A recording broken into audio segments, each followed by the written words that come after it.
Hello.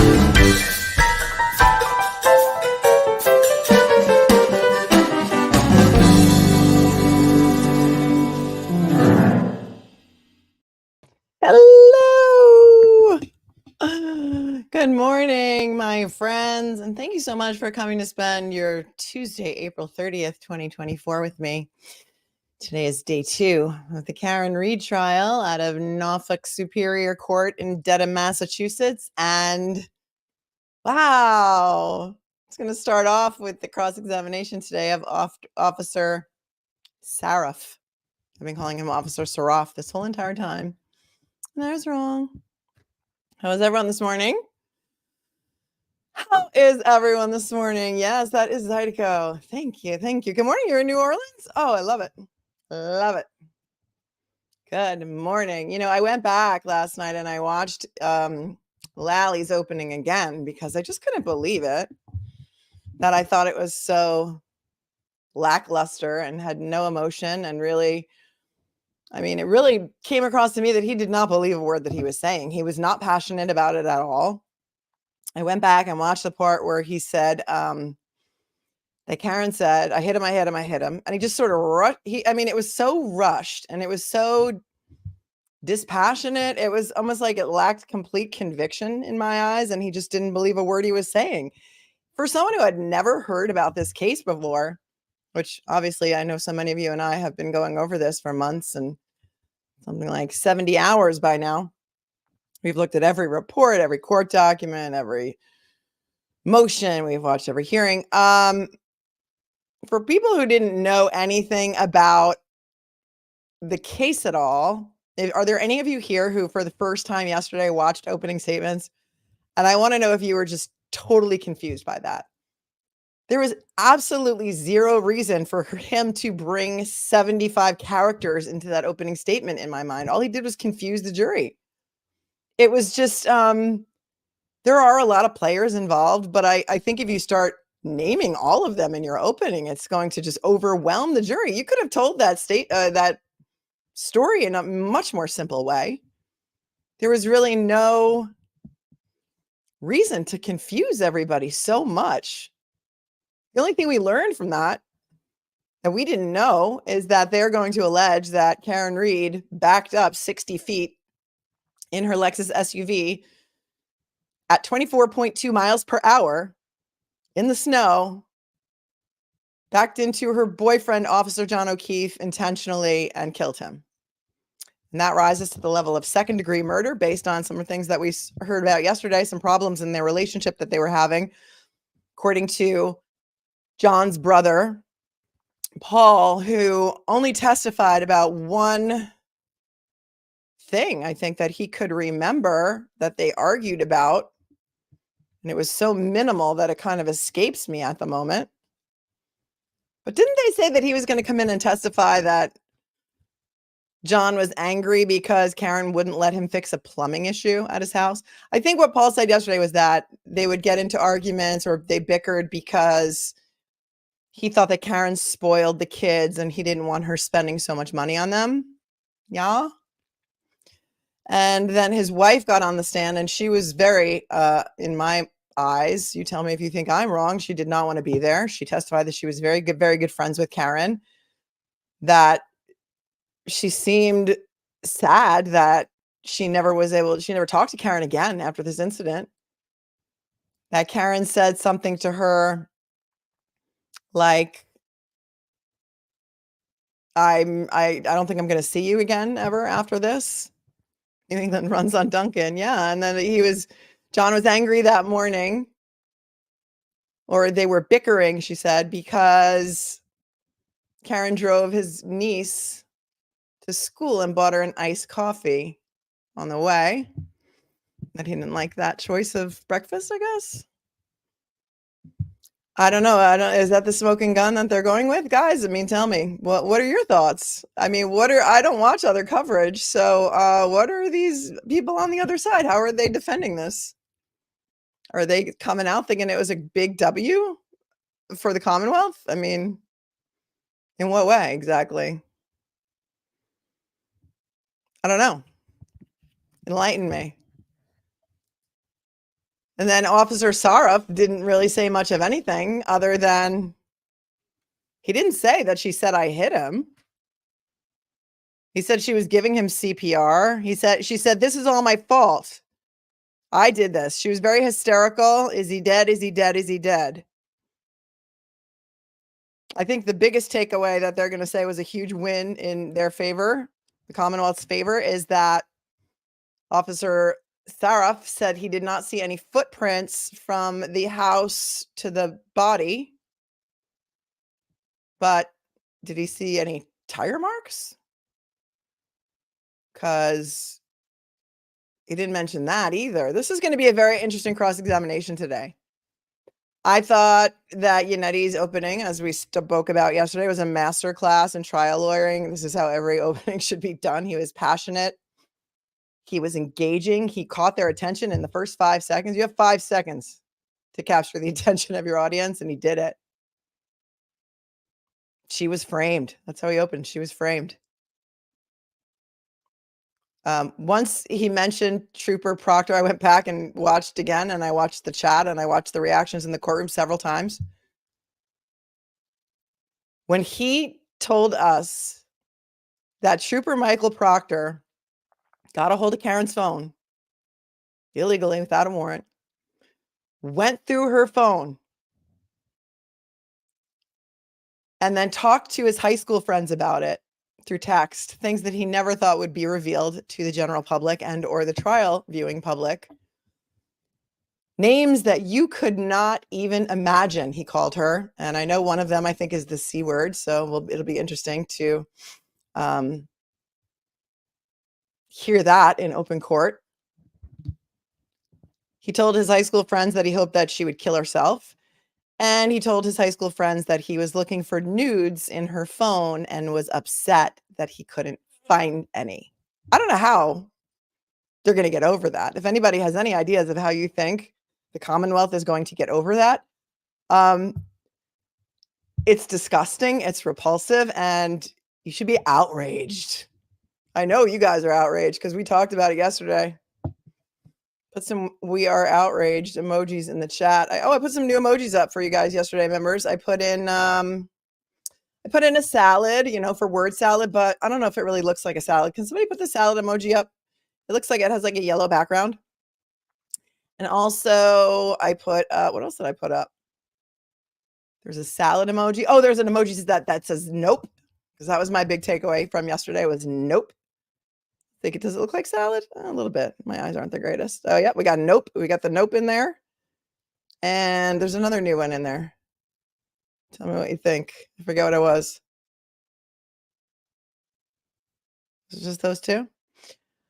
There's a paw print in there for Chloe. Oh my God, I was watching a show yesterday, or somebody pointed it out to me. I didn't actually watch it, but JC, who is absolutely not Jesus Christ, was a guest star on another show in someone's attic.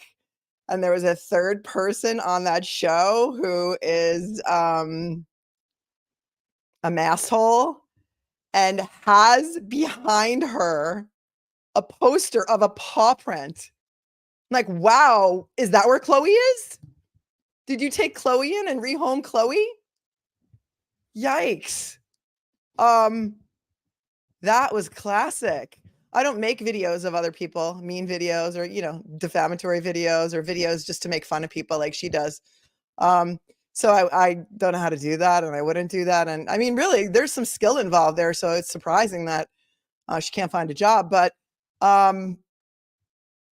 actually, I don't think there's any skill. I think it's just AI. I don't know if you've seen that video that's making the rounds about Twitter. She wrote a whole song about me, or she had AI write a whole song about me. I mean, that is funny. Wow. When you have really nothing else to do in your life that you want to write a song about me. I mean, I guess I've really made it then, huh? I really made it now. If people are writing songs about me. I mean, I wish Dave Matthews would write a song about me because, according to Grant, I can't even think of a nickname for this guy except Monkey on a String, because it's really so sad the way he's being played when he asked Alan Jackson if he went to Dave Matthews with me in Cancun and how my trip with him was. Like, really? Do you know Melanie Little? Like, really, dude, you have one of the greatest trial lawyers in the country in front of you, and you're asking him about a lady that he's never met before?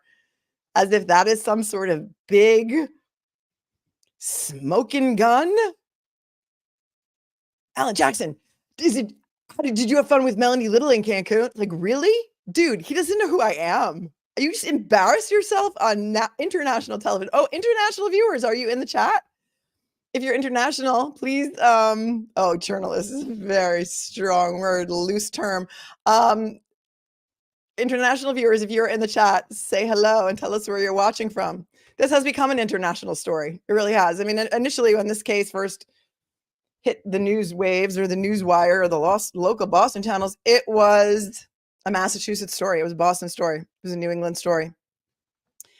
And then it became a little more East Coast. And then it became national when people started finding out what was really going on and started really looking into it and digging into it. And since we have been covering it and other channels have been covering it, it's become an international story. So buckle up, my friends, because if you thought yesterday was smoking, I think there's so much. I mean, if we didn't know about that stuff, about those messages from Proctor, first of all, I don't know how they can call him to the stand. And that's why I think now it kind of hits me that's why they're distancing themselves from him. That's why they did not mention Proctor in opening, except for once. And that's why they started to call him the co-lead investigator in some of their papers. And I mean, can they possibly not call him? It's just, he's the lead investigator in this case. It's wild. Della, thanks for your super chat. Cop said that she said, I did it. He didn't detain her. No. Could it be that she just felt bad that she left him there, knowing that she should have just insisted that he come home? I don't know. Hi, Janice. Thanks for your early question. Is having the victim's family in direct line of sight behind the podium for the jury something the defense can request be changed? Well, understand the podium is going to move, or the podium has moved, so that now they're facing the witness. When they gave their openings, they were facing the jury. So the jury, it's weird. It's a weird layup. So what layup? It's a weird layout. The jury is facing where you saw Mr. and Mrs. O'Keefe sitting. It's sort of like a horseshoe shape. And then Karen's, it's almost like a wedding. Like Karen's side is sitting behind her. So when they were at the podium delivering their openings, they were facing the jury. They had their back to the O'Keefes, and that would mean that Karen's side was on their right. But now that they're going to face the witness, they're going to move over towards the jury box and face the witness. But still, the jury has a direct line of sight. It's a very small courtroom, so the jury has a direct line of sight to his parents. But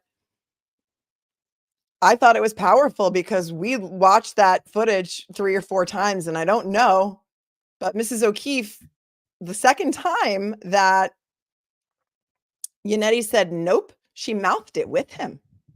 And I don't know if she's horrified. I don't know if she doesn't believe it, but why is she mouthing nope with him? I also thought that Paul and Erin testified great for the defense. Karen's generous. We loved Karen. We haven't seen her since. Erin was great friends with her. They haven't talked to each other really since. It seemed like she missed her. I don't see how anybody could think yesterday was a big W for the Commonwealth. And if you can't open strong, what do you got? I mean, are you going to save your firebombs for the end of your case? Because you got to start off strong, in my opinion. And thanks for your super sticker so much. And on top, thank you for your super sticker. Heavy Van Nachos, thanks for your $10 super chat. Is it legally possible for the state to drop the case? Sure. Surely Proctor doesn't want to be cross-examined. Sure, they could drop the charges at any time. I don't think they're going to. They need to save face. At the close of at the close of the Commonwealth's case or the prosecution's case, the defense always makes a motion to dismiss the case based on lack of evidence, or, you know, that no reasonable jury could ever find the defendant guilty. And it's usually not granted. Could it be? We've seen the judge's rulings in this case for a very long time, so I doubt it. But it always is a possibility. Hi, Marie. Thanks for your super sticker. And Paul Lynch, thank you for your super sticker. Cynthia, thanks for your super sticker, Cynthia. Cynthia, are you and Paul related? We are outraged. We are outraged. We are outraged. DZ, thanks for your super sticker. Matt Bond, my favorite mumbo jumbo guy from Australia. Good day, spiffy legal mumbo jumbo talking friend. Thank you so much for your super chat. And Cookie Harris, thanks so much for the 20. I've been saying for months, why didn't original police reports state that KR admitted guilt or made statements that have come out since? And why, if she did they not carry out policing 101 and detain her? It makes no sense. No, it makes no sense, Cookie Harris. And we've been saying that too.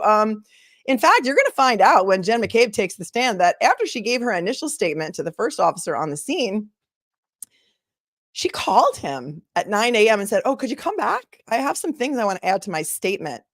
And he actually goes back, and I forget, was it Sergeant Lang who did this? Who goes back and takes another statement from Jen McCabe, who adds to her statement to say, listen, I don't know if any of the police officers on the scene heard this, but Karen said in the car when we were driving back and at the scene, I hit him. Please add that to your statement. So that's very interesting, telling, and among such many other things. I've got Boston 25's YouTube up, and I don't remember if yesterday, if they posted it or if they just went live with it. So if anybody else is watching anywhere else, I don't see anybody that has posted it to say that it's coming up. Let's see if Boston 10 has it. Oh, here we go. Oh, that's the other feed that we don't really watch, the the crime feed, lawn crime. It wasn't great yesterday, that feed, but if we have to, we have to. If anybody has any other ideas of where they want to watch it.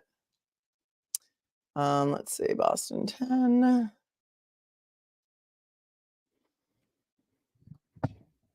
They've arrived and they're in court.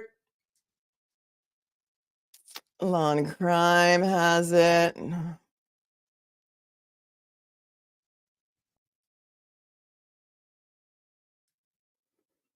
All right, if we have to switch over, we have to switch over. But it says right now that they're not actually, the camera's not up yet. NBC 10 Boston, yeah. On YouTube, though? I think that's where we watched it yesterday. Now I can't recall. Today is a half day. Court's going to go from 9 to 1 today.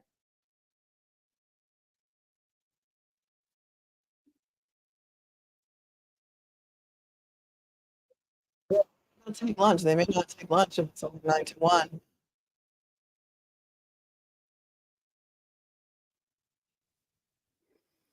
NBC 10, let's see.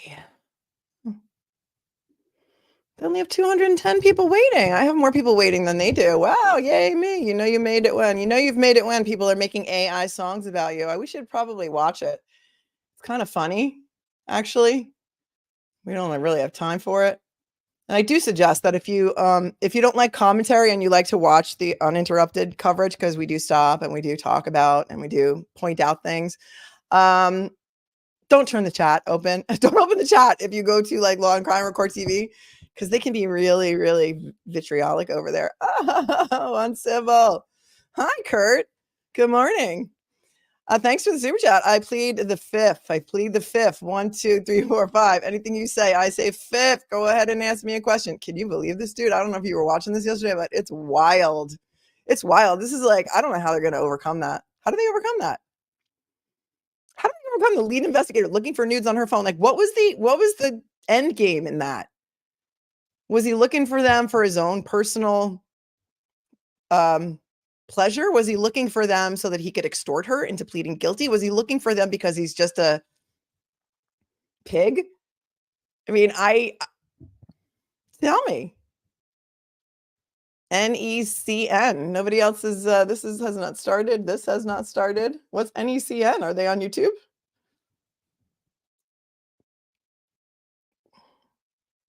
Yeah, so they could slander Karen even more. That's right. Make her shut up. Shut her up.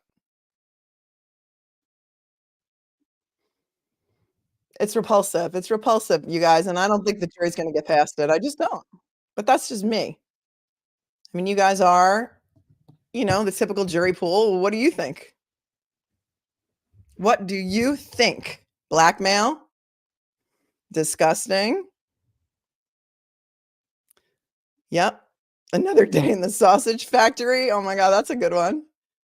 Another day in the sausage factory. It's just, I don't know. I got questions. And I'm sure that there's a lot of people out there who may not have watched this case or have been following it as closely as we have that think this is like how where are they going with this? Like really, where are they going with this? I don't know. I don't know. I'm confused. He does. He thinks he's above the law. You're right. He thinks he's above the law. Nothing is starting.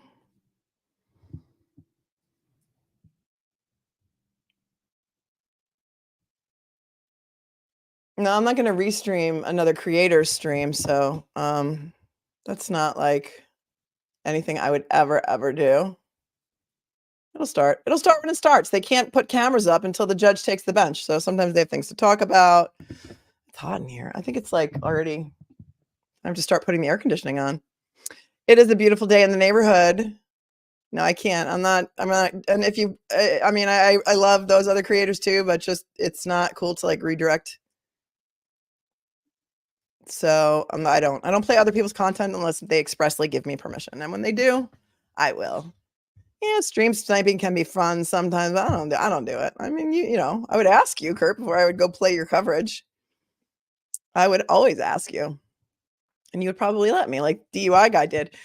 Pierre, do you think there's a particular reason Yannetti said that Jen McCabe climbed the stairs to her bedroom twice in his opening, or am I overthinking? No, because they're gonna want to prove, I think, Pierre, that the up and down movements of the Apple Health data are accurate. I mean, the Commonwealth is going to come in and say, oh, well, just because Officer O'Keefe's Apple Health data said that he climbed a couple of flights of stairs after he got out of the car doesn't mean he really did. It's not accurate. You can't use it as a shield and a sword. You can't say that it's accurate in one person's data and it's not accurate in another person's data. That's just not how it works. I'll put that up for you. That's just not how it works. Shield and sword, my friends, shield and sword. So, I mean, good luck with that, I guess. I don't see it. I think that's why, because because she's been pacing. She was pacing around all night, apparently, while all of this was going on. And then she Googles how long to die in cold. And then,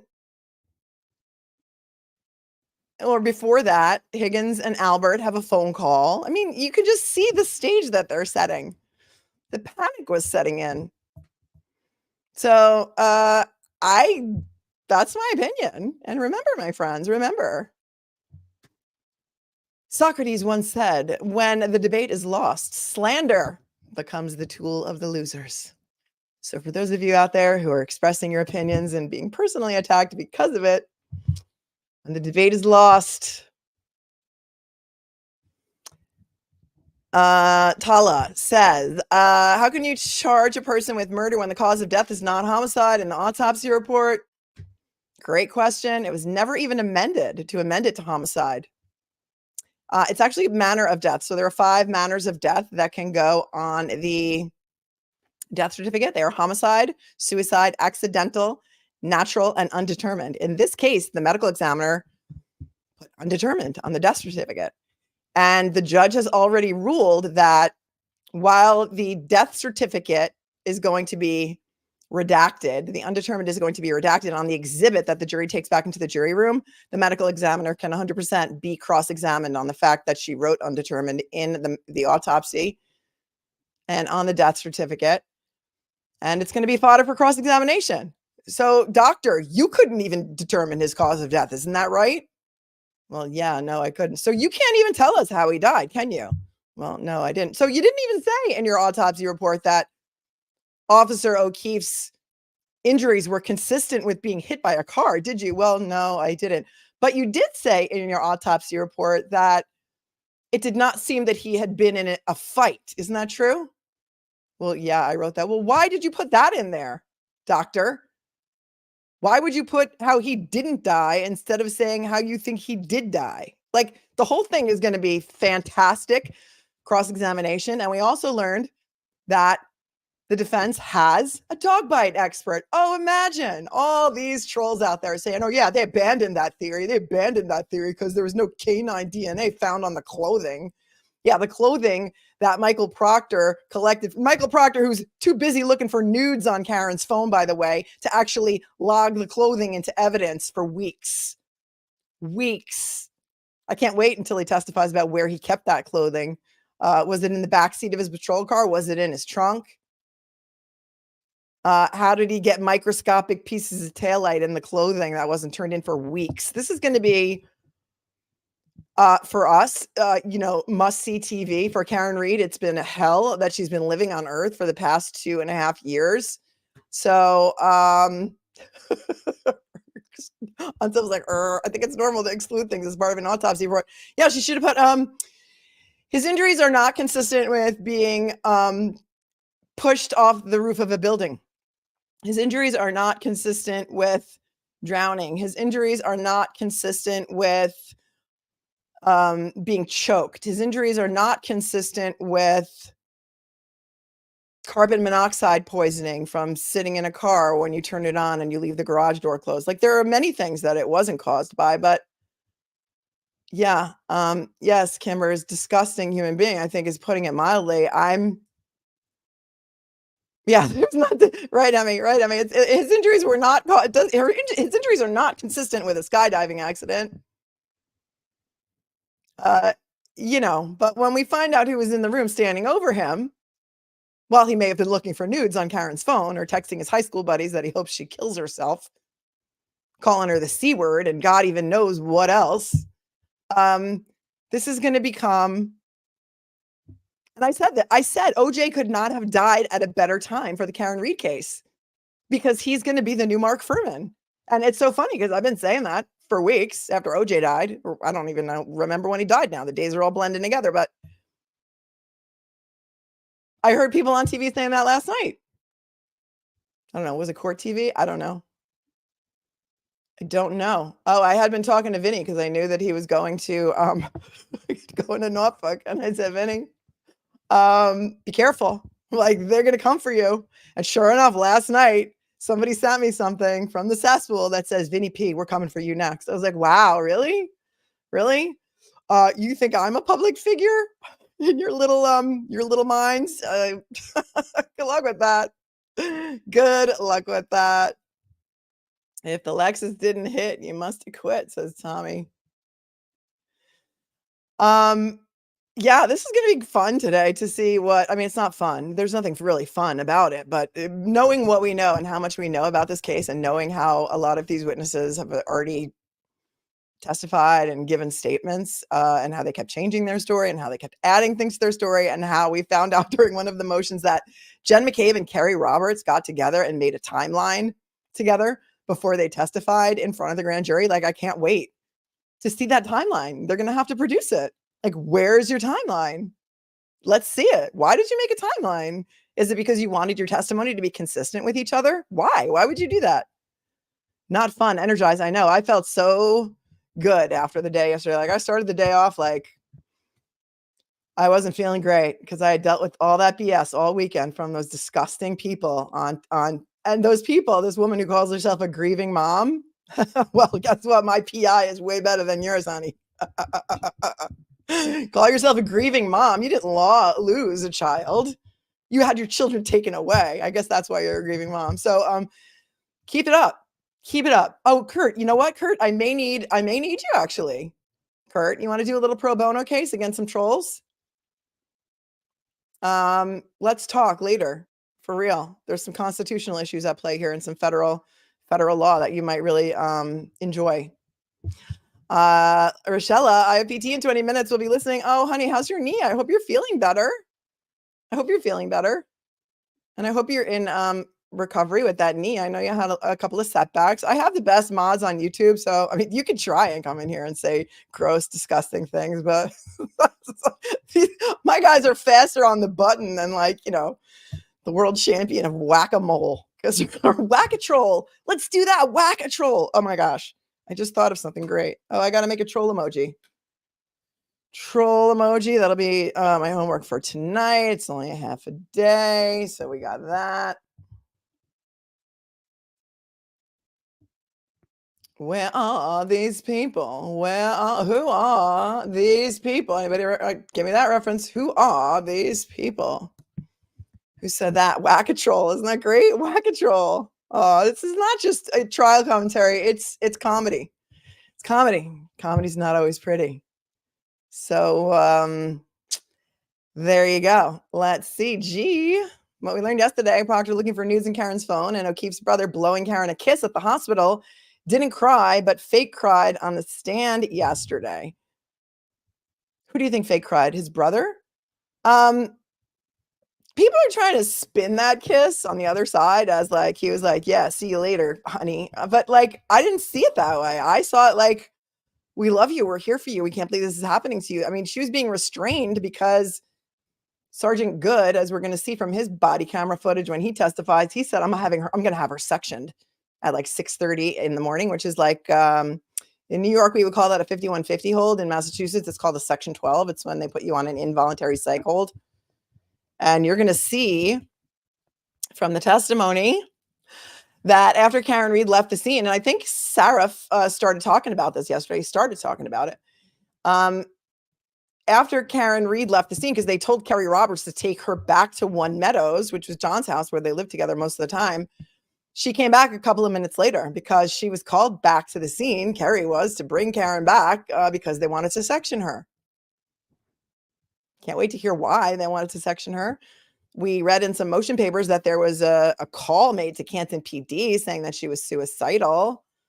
Were they looking to get her blood? Were they looking to get her out of the way? Were they looking, because her blood, the blood that was taken at the hospital was taken consistent with her admission for the psych hold, not for a DUI or an OUI. They did not send a trooper or somebody from the crime lab down there to take her blood. So the extrapolation testimony is going to be interesting because you know the defense is going to have an expert that's going to just blow their opinion out of the water. And according to the defense team and Massachusetts state protocol, that lab at Good Sam Medical Center is not even accredited by the state to take blood in OUI cases or DUI cases. So I don't know how they're going to get over that. But again, it's coming in. It's coming in. Glow. If people are coming after you, they find you intimidating. Be proud. Oh, yeah, I guess. Yeah, woohoo. Listen, if I could take the target off Karen Reed's back for a couple of days, I'll take that. I'll take that. Mel, the blowing a kiss seemed like a show of love and support during a difficult. That's the way I took it, Mel, too. Mel's unite. Mel's unite. But you know, they're trying to spin that like, oh, it was sarcastic. He was like, yeah, see you later, honey. Have fun in jail. I mean, okay. Okay. Again, I'm going to ask you, where's the motor vehicle accident report? Where is it? Because I don't see one. In New York, anytime somebody's injured in a car accident or there's property damage over $1,000, an MV-104 must be filed with Albany. It's a DMV report. It has to be filed. I don't think they have one in this case. How can you say this is a pedestrian knockdown case, a fatality, and yet there's no motor vehicle accident report? Listen, juries come into this case with common sense. They don't leave their common sense at the door. And they come into the jury room and into the case with all of their personal experiences. So, you know, it's not like all of a sudden they get there and their minds just go numb and they forget everything they know about everything that's happened to them in their life, and they don't relate to things that are going on, and they have questions and they're taking notes. And it's going to be interesting to see how many notes they take, because when we watched the Maya trial together, Kowalski versus J Hatch, I did a lot of coverage on that case too. And that was out of Florida. And the jurors were allowed to take notes. And juror number one, who eventually got brought back, he was being trashed all over social media, all over Reddit. Defense was pulling their legal theories off Reddit threads, like word for word. It was gross. He had something like 17. I don't, guys, if Jules, if you're here, do you remember how many notepads full of notes that juror number one had? It was insane. And in Florida, the jury is allowed to ask questions of the witness. So after, and this was a civil case, but after the plaintiff and the defendant asked questions of the witness, the jury was allowed to ask the witness questions, and they would write them down and give them to the judge, and then everybody would come up for a sidebar, and she would rule on which questions were allowed to be asked and which weren't. It was wild. We do not allow jurors in New York to ask questions, and I don't know that I like that idea, because I feel like it's up to the attorney to make his case or her case. I feel like it's you got to do your job, and if you don't do your job, and there's certain things also as an attorney you don't want to ask, and so you don't want the jury to be able to start asking questions. Hi, Luza. Thanks for the 10. Hi, I've just started watching your channel. I've been following this case from the very, very beginning. I appreciate your breakdowns. I'm beyond angry with Proctor and why he is still working. Oh, and Luza, there are a lot of, he's the head investigator in a lot of cases, including the Brian Walsh case, which is also something that I said. I said that on Court TV. I said, you know, you can't say that in Brian Walsh's case, all those Google searches are 100% accurate when he was searching for things like how to dispose of a 110-pound woman's body and what chemicals disintegrate a body and all kinds. I forget his Google searches right now. You can't say in the Brian Walsh case, those searches are 100% accurate. And yet in Karen Reed's case, Jen McCabe's phone did not say how long to die in cold, did not Google that at 2:27 a.m. because that timestamp is not accurate, but the one in Brian Walsh's case is. It's a problem. It's a problem for them. All right, I think NBC says NBC 10 is up. Let's see.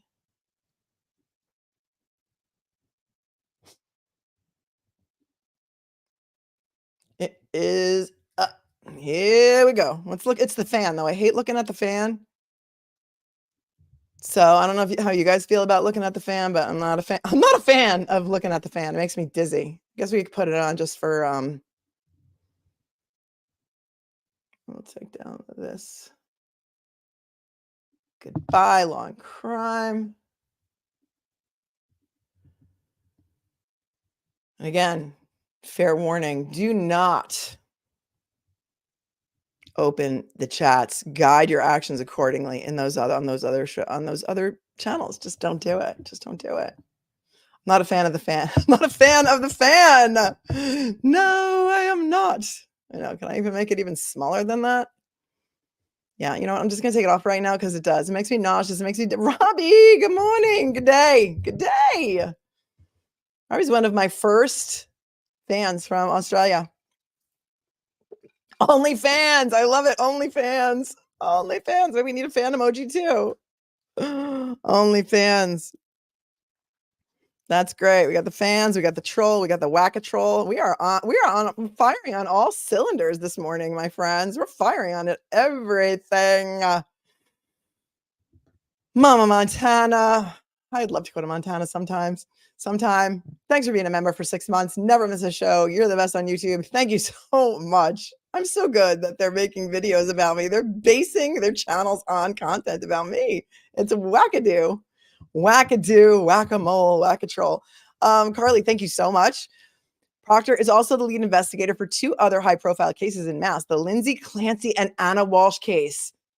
What he texted his buddies then. Oh, yeah. Can you imagine what he texted them?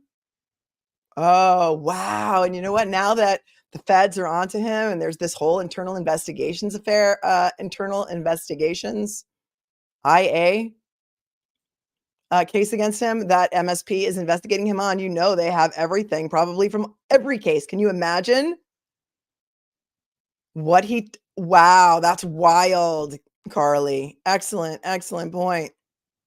Carol Murray, thank you so much for your super chat. Does anyone know how John's brother feels about Karen and the police interference theory? I don't know personally. Maybe somebody in the chat can answer that, because I know that there are some people in the chat who do know the family and are close with the family. Sarah says Clancy is Plymouth, not Norfolk. Lindsay Clancy is not Proctor's case. That's Plymouth County. Okay, cool. Maybe she was confusing just the Google searches. Okay. Huh. Mel, 2 news stations complained about not having space to stream. Well, I got it. I mean, they're there. There's a pool camera, so they're all using the same camera. So don't worry about it. We've got it on. They're showing the fans, so we know that they're there. Yeah. So I don't know. I don't know how they feel, but my takeaway from yesterday was that they have flipped and that perhaps the feds had a talk with them and said, listen, this is what we found on Proctor, and we want you to know this because you are the victim's family and you have the right to know what's going on in this investigation. Here's what we found. That's my takeaway from yesterday. They didn't want to be there. They were not explosive as the Commonwealth thought they would be, because if they knew that they were going to testify that Karen was great and generous, I don't know that they would have called him, especially not first. Let me know what you guys think about that. Dawn, thanks for your super chat. Show our awesome Melanie some love and hit the like button for your kind read. Thank you. Thank you very much. Hey, Bernie, thanks for your super chat. How many other women has Pig Proctor done this to? Ugh, I know. I don't know, but let's imagine. Could open up a whole giant can of worms. In my opinion. Alex, thanks for the 10. Let's go day 2. Expose more of the truth. We're here for it. We are here for it. Della, thanks so much. My point, either she didn't say I did it, or she did and the cop didn't do his job. Either way, it looks bad for the prosecution or the cop, in my opinion. I hope they definitely get this across. I think so. I think they will. Nancy, thanks for the 5. Hi, Melanie. Did Lally say she backed up for 60 seconds? No, he said 60 feet. 60 feet at 24.2 miles per hour and hit him with her car. That's what he said. Tell me if you believe it. Tell me if you think it's even possible, if you're in the neighborhood and you know that road, if you could even back up 60 feet and throw his body 12 feet onto the lawn. I mean, maybe what they did for their theory was they hired an accident reconstructionist and said, how far would someone have to back up and at what speed to throw a body who is this tall and weighs this much 12 feet onto the lawn? Maybe that's what they did. And then they built their theory off of that. I don't know. Working backwards. Hi, Casey. Thanks for your super sticker. Thanks for the super sticker. Garden Girl, thanks for the 20. Have had a thought and yesterday made me believe it. Is it possible O'Keefe family knows via the feds Karen's innocent and they're just doing this, just doing as asked and going along to build the FBI case? Obviously, the O'Keefes love Karen. I don't know. I mean, people have theorized that. Let us know in the chat, in the comments, what you think about that. It could be. But again, like, why are they making Karen sit through this trial? Are they going to sweep in and say, listen, we need to build a bigger case. We need these witnesses to get up on the stand and perjure themselves. And then we've got them on perjury. We can throw them in jail for perjury while we build the rest of our case. Remember Kayla Montgomery out of New Hampshire? Kayla Montgomery was the wife of Adam Montgomery, who's been convicted of the brutal, disgusting, horrific death of his 5-year-old daughter, Harmony. Kayla Montgomery was jailed for perjury because she lied to the grand jury about being at her job at Dunkin' Donuts when Harmony was brutally killed. And they kept her in jail for over 2 years. Maybe you could be onto something there, Garden Girl. I don't know. I'm just thinking out loud here. Not accusing anybody of anything, but it could be a theory, could be a thing. I don't know. I just don't know. What say you? Robbie, thanks for becoming a member. And Michael, thanks for becoming a member. And Bridget Sullivan, thanks for becoming a member. Bridget, you're not related to those Sullivans that are going to testify, are you? The Aruba Sullivans? True Crime Kangaroo, thanks for becoming a member. And Carly, thank you so much. And Alex, thank you so much. Curiouser and Curiouser. Call me Alice. Thanks for becoming a member. You guys rock. Rock, rock, rock. We're doing it. We're doing it. I have to clean this out a minute.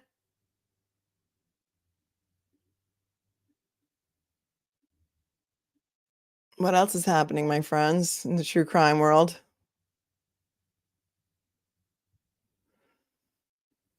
Starts to take over your life after a while, doesn't it? If Proctor searched Karen's phone prior to obtaining a warrant specific to those actions, would it be considered a violation of her civil rights, along with the obvious policy violation? Yeah, there's so much going on here. Steve, so much going on here. It could be if he looked at her phone without a warrant, anything he found in there that they're going to try and use is fruit of the poisonous tree, as they say in legal mumbo jumbo, and it's not going to be admissible. This is so interesting.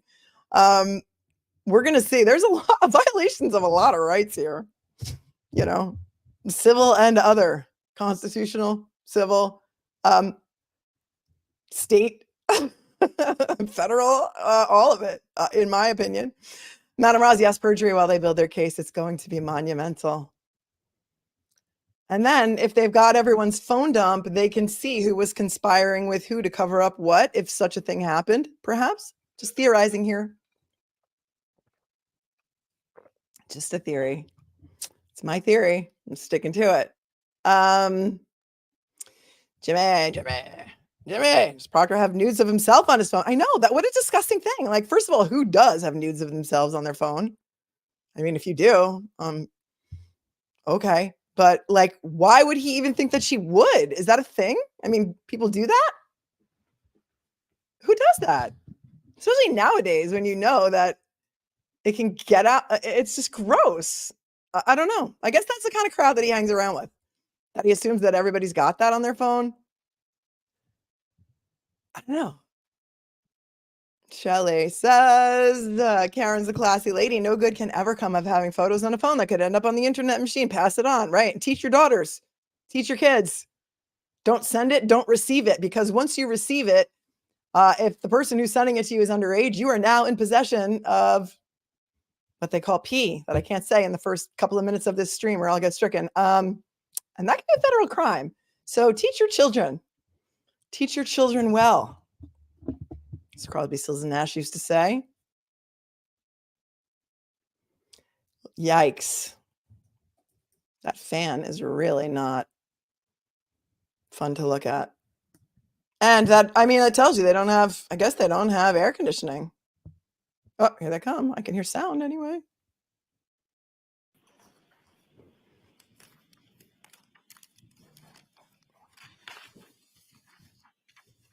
Oh, the papers. The papers. The papers. They got the papers rattling. All that side noise, all that noise. Oof.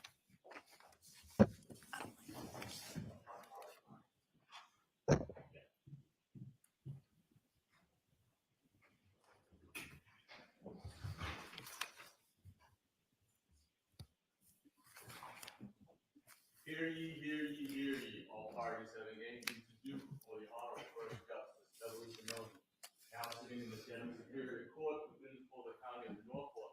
Draw near, give your attendance, you shall be heard. I'll say the Commonwealth with the court. Thank you. You can see the court now in session. Good morning.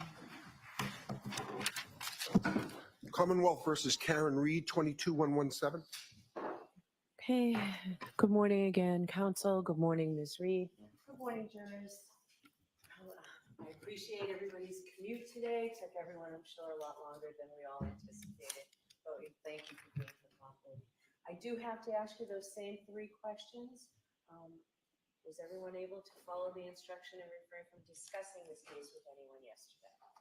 Everyone said yes or nodded affirmatively.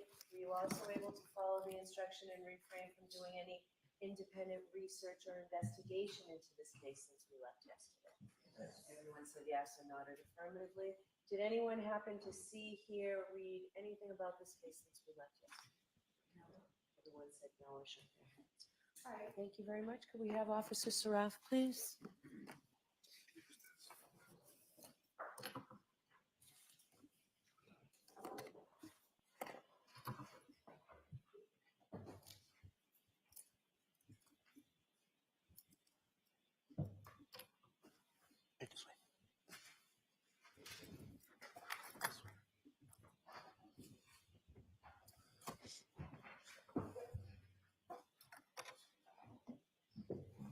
Morning. Morning, Honor. So remind you, you're still under oath. chair. Yes, sure.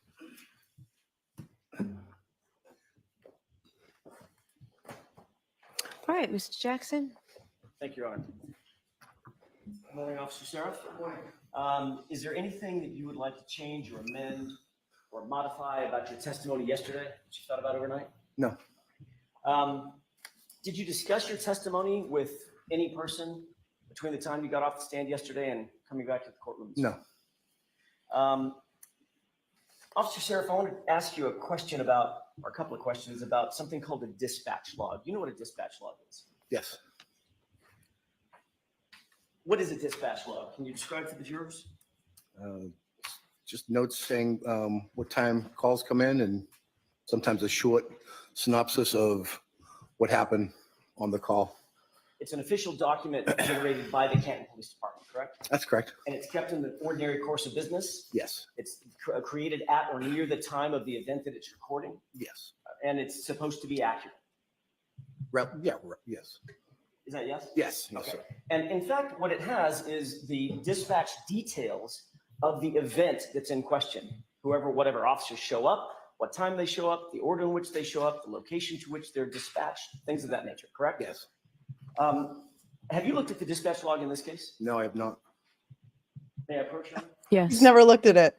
He's never looked at the dispatch lodge. All right, hang on a second. This is going to be fodder for cross-examination, as we have talked about several times. He's never looked at this dispatch lodge, really.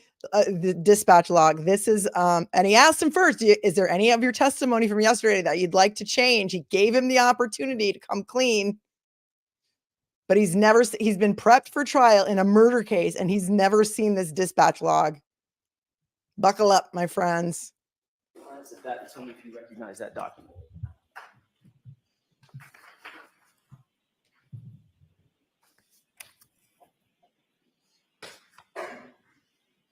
Yes, sir. How do you recognize it? It looks like the log in question. Oh, okay. So that's the dispatch log for what date? The 29th. Do you see your name somewhere on that dispatch log?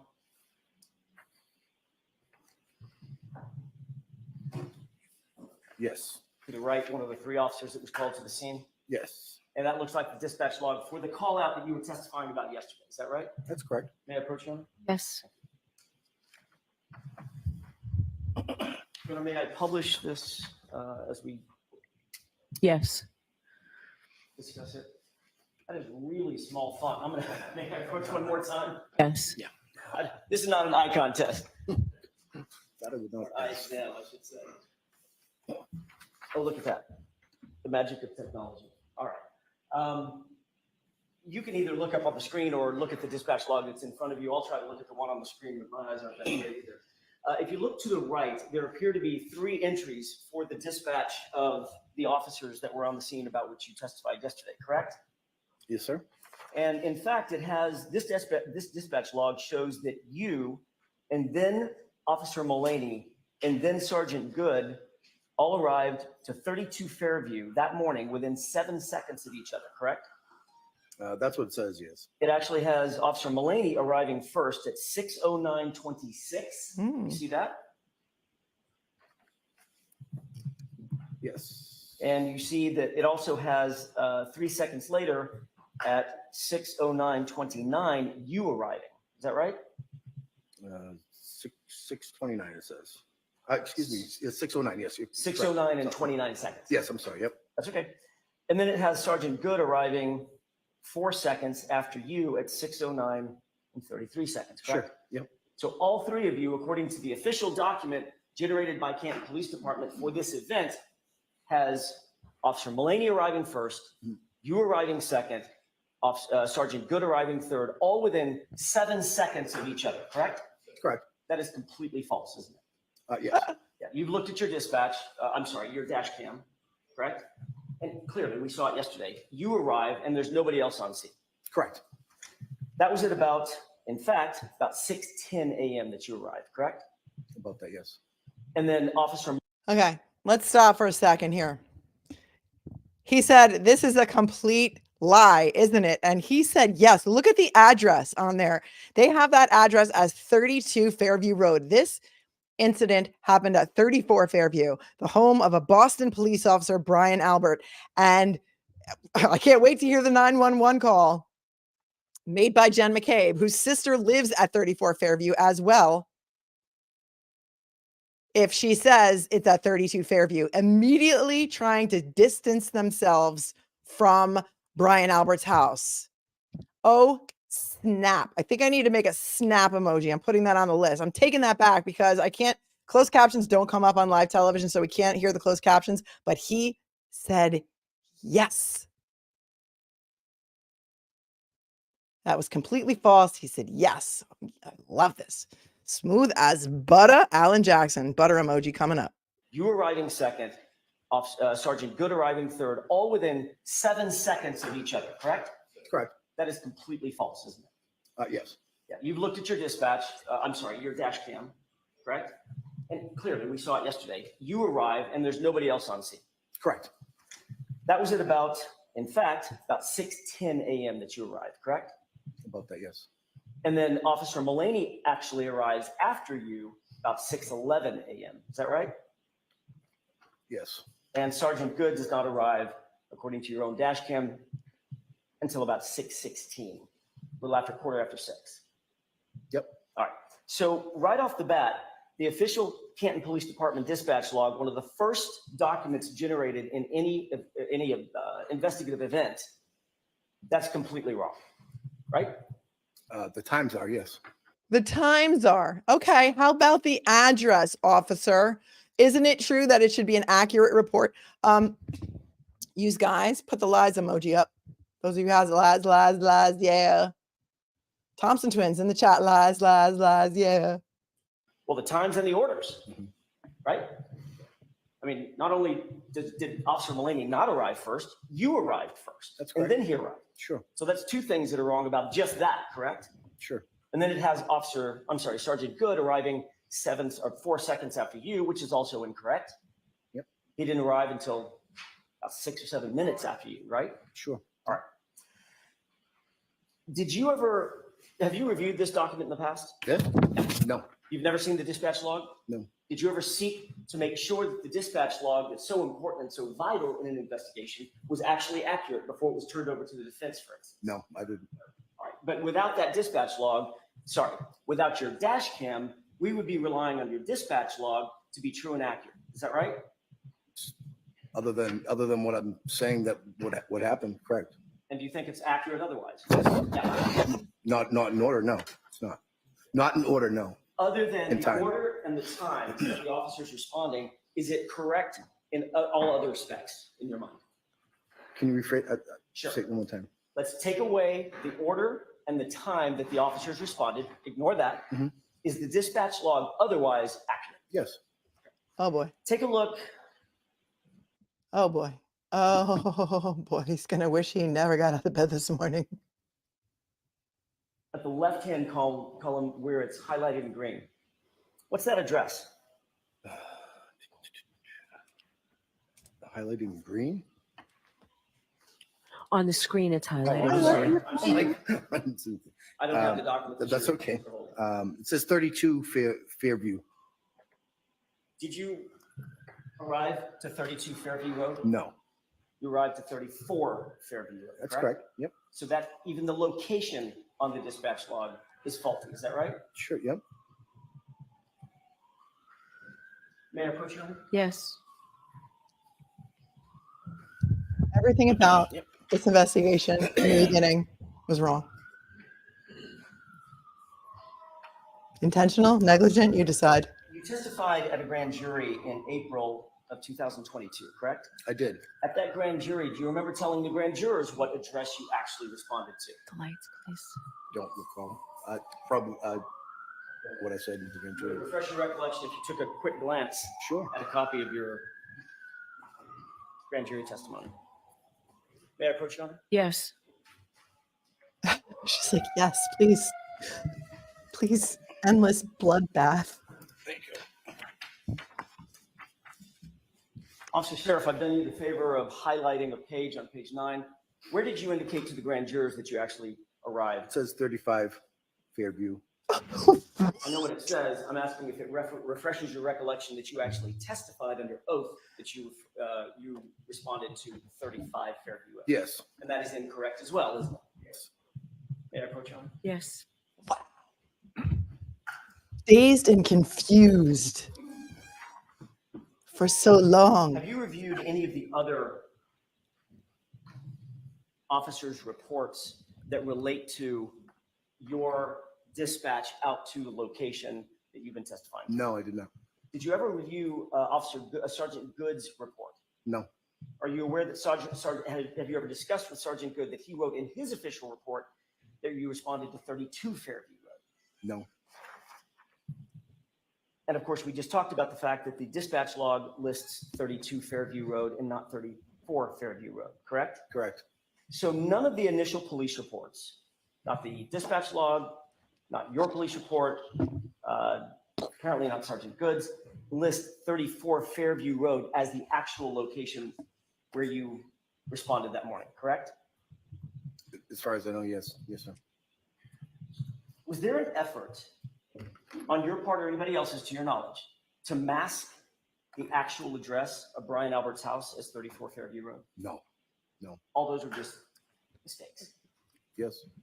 Okay, I'm taking that back. He asked him if anybody asked him to disguise the address, and he says no, they're just mistakes, and he says yes.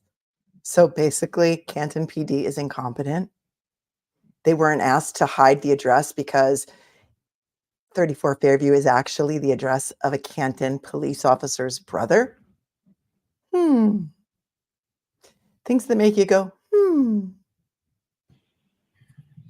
Was there an effort on your part or anybody else's, to your knowledge, to mask the actual address of Brian Albert's house as 34 Fairview Road? No.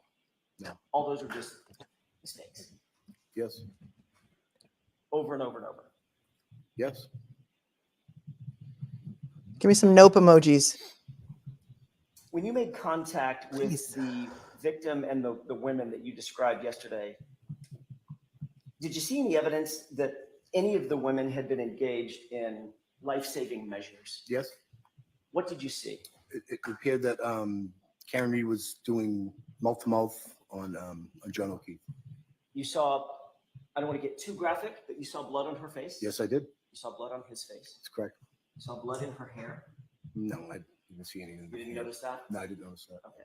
But certainly blood on her face from having engaged in some sort of CPR activity? Yes, Mouth-to-mouth resuscitation, you said? it looked like it. Yes. Okay. You also saw Carrie Roberts seemingly assisting with chest compressions. Is that right? I'm asking a question. Sorry? Objection? To what? No question. No, he can ask it. The question hasn't been asked yet.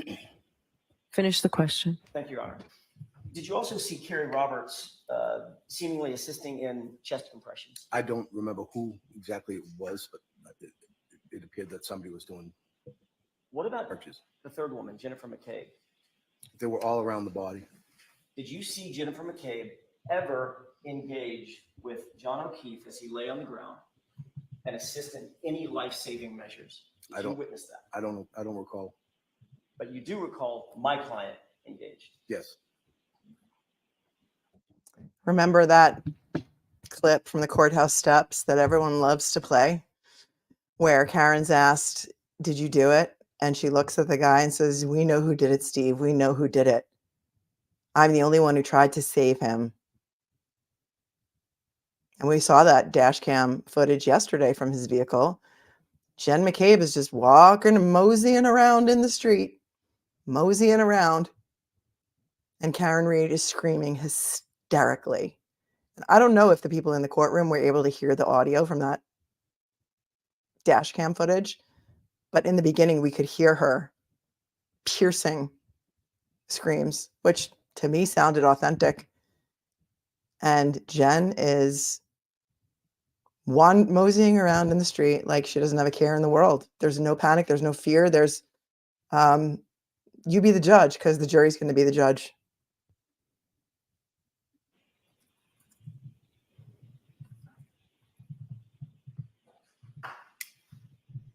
Isn't it true that Jennifer McCabe pulled you aside while my client and Carrie Roberts stayed with John O'Keefe and began engaging you in a conversation.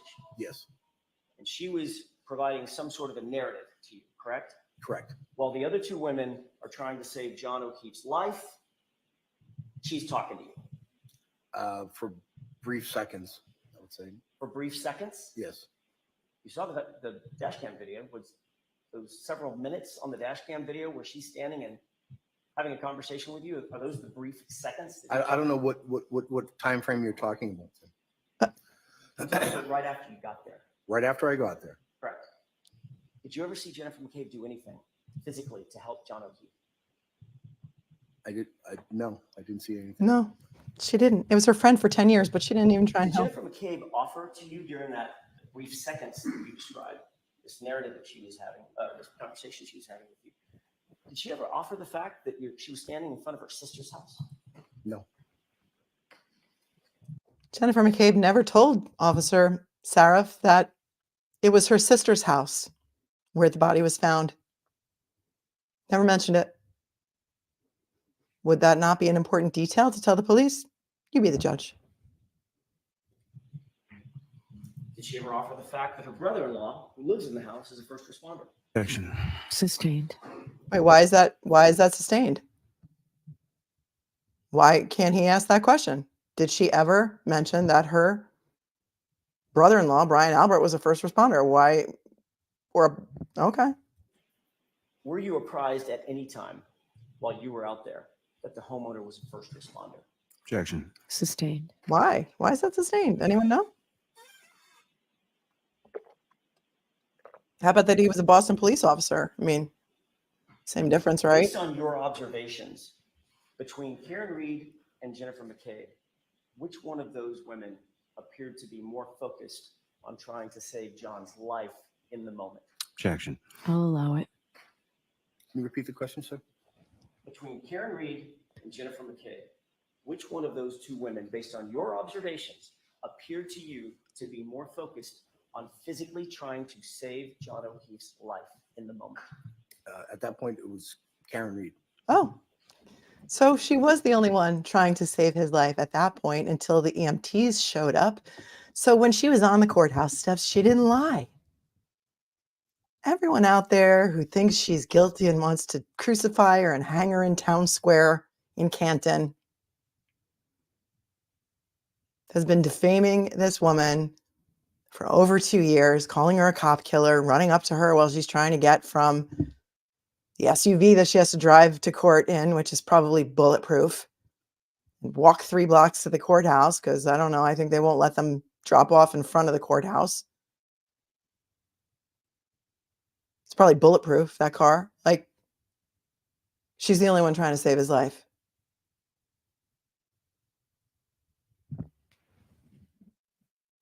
And by the way, when a witness says, can you repeat that question? Can you rephrase that question? It's just a way to buy time to think of an answer. They heard the question. He heard that question.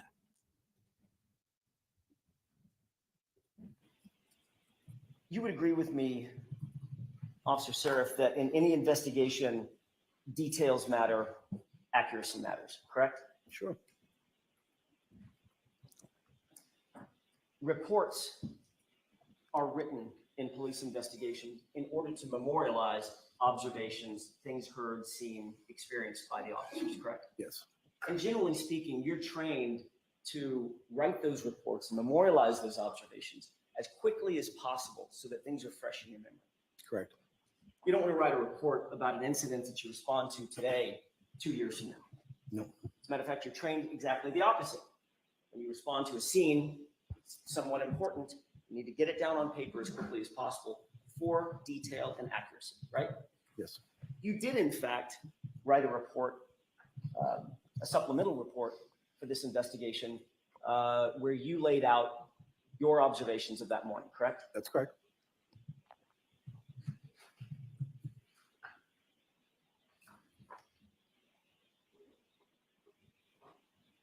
These are called incident reports, correct? Yes.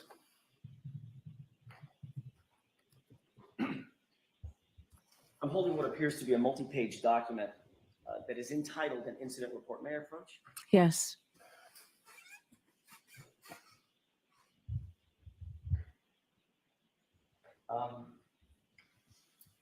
Take a look at the tab page. Mhm. And tell me if you recognize what's on that page.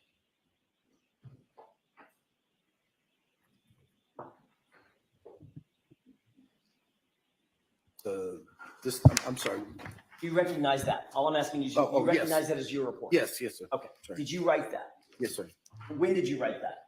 I believe the morning of, So that would be January 29th, that's correct. a little bit later in the morning after you left the scene. Yes, And you were reflecting back on what had just happened minutes or hours before, correct? Yep. And you were trying to be as truthful as possible, correct? yes, You were trying to be as accurate as possible, yes, as comprehensive as possible, yes, and as thorough as possible. yes, You wrote in that report, quote, Karen Reed kept screaming, "Is he dead? Is he dead?" She was severely distraught and not able to tell me what happened. Correct? that's correct. May I approach? Yes. Yes. Please approach. There was no limit to the amount of words that you could put on the page, correct? Nope. Matter of fact, there's a ton of white space. It's left. For those of you just joining today, welcome. Behind Karen Reed in the black and white striped cardigan is Mrs. O'Keefe. That is John O'Keefe's mom. And to the left is Mr. O'Keefe, John O'Keefe's dad. This is a very weird courtroom. It is horseshoe shaped. There is very little seating. There are two pews on that side, and there are two pews behind where Karen is sitting in the galley. There's only enough room in this courtroom for the 19 jurors and the defense, the family of the victim and the family of the defendant. There are, I believe, 10 media passes per day, and the media is seated behind this second row here, I believe, and they have been it was supposed to be standing room only, but I have been told that they were given stools or something, some sort of seating, at least bar stool type seating, I think, so they don't have to stand the whole time. So if you want to watch some reactions, these are the parents of the victim, Officer John O'Keefe. Unutilized, right? That's correct. You could have taken as much time as you wanted to in writing this report. Is that right? Sure. And it was, is that yes? Yes, There was no reason to abbreviate anything. Is that right? no, And you tried to be as accurate as you possibly could in that moment yes, and put everything down in that report that reflected what you experienced and what you observed and what you heard that morning, correct? yes, And the only statement you attribute to my client on that morning, just hours after the incident or minutes after the incident, was she kept repeating, "Is he dead?" Correct? yes, Mm. You Yeah. were interviewed by Michael Proctor the next day, weren't you? I don't know what day it was, but. Would it refresh your recollection to take a look at a report? Sure. Awesome. I mean, this is you guys, this is trial law level 4, because this is a master class.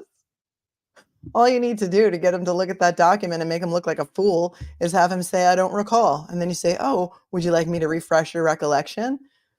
If the document isn't already into evidence, now it's coming in. Makes him look like a fool, makes him look like he was not prepped at all by the Commonwealth for his testimony. And they're allowed to prep him. He's their witness. It's a train wreck, but I can't turn away. So yesterday, you may remember on the stand during direct, he testified that Karen said a couple of other things, but I have faith that AJ is going to bring up what it is that he said yesterday. Yes.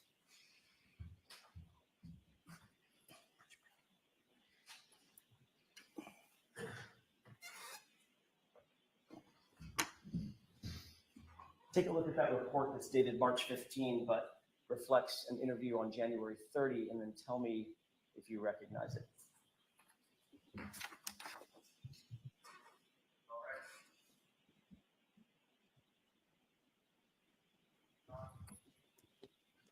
Looks like his report. Okay, that's that's Trooper Proctor's report of an interview that he did with you, correct? Yes, And if you look on the second page, paragraph about what you stated to Trooper Proctor. That's highlighted? Is I that- highlighted it for you, yes. Yes, Okay. Did you tell Trooper Proctor, let me withdraw that, ask it a different way. Were you trying to be as thorough and comprehensive with Trooper Proctor as you were in your own report? yes, You weren't holding anything back in that interview, correct? no, You wanted to be as truthful and as honest as you possibly could? Yep. And as comprehensive as you possibly could, correct? yes, You told Trooper Proctor that you could, quote, hear Karen Reed continually state, "Is he dead?" as the paramedics treated the victim. Officer Saraf then seen Karen inside her friend's vehicle, correct? correct. So the only statement you attributed to my client the day after this incident was those three words, "Is he dead?" that she continually repeated. Is that right? Yes. Thank you. May I approach? Yes.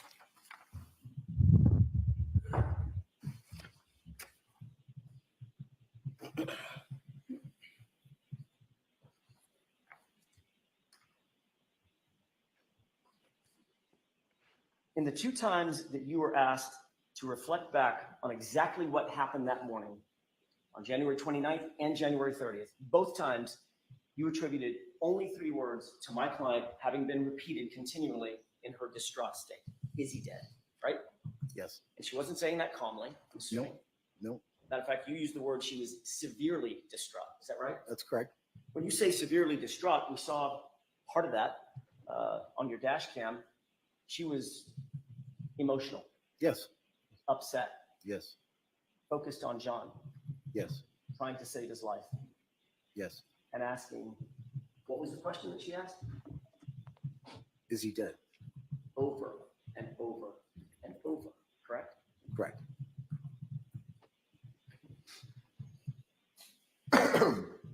Then you were asked to testify in April of 2022, April 14th of 2022, at a state-run grand jury by the Commonwealth. Yes, Matter of fact, Mr. Lally was the fine prosecutor who was asking you the questions, correct? Did he just say? Did he just Between say? the time, Did he just say Mr. Lally was the fine prosecutor? Hold on a second. Dig, dig, dig. Maybe we need a shovel emoji. by the Commonwealth.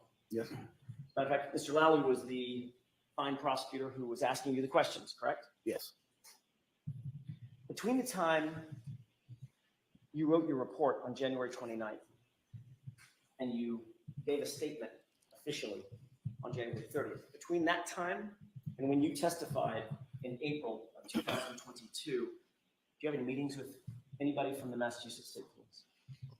no, Do you have any Oh, meetings with Mr. Lally? no, Did Mr. Lally put you on the stand without talking to you first? no. For this trial? Nope. I'm just, the dates in question are up to April 14th, 2022, the grand jury. Don't recall. I don't Oh. recall if you met with either Mr. Lally or any of his contemporaries to discuss your potential testimony?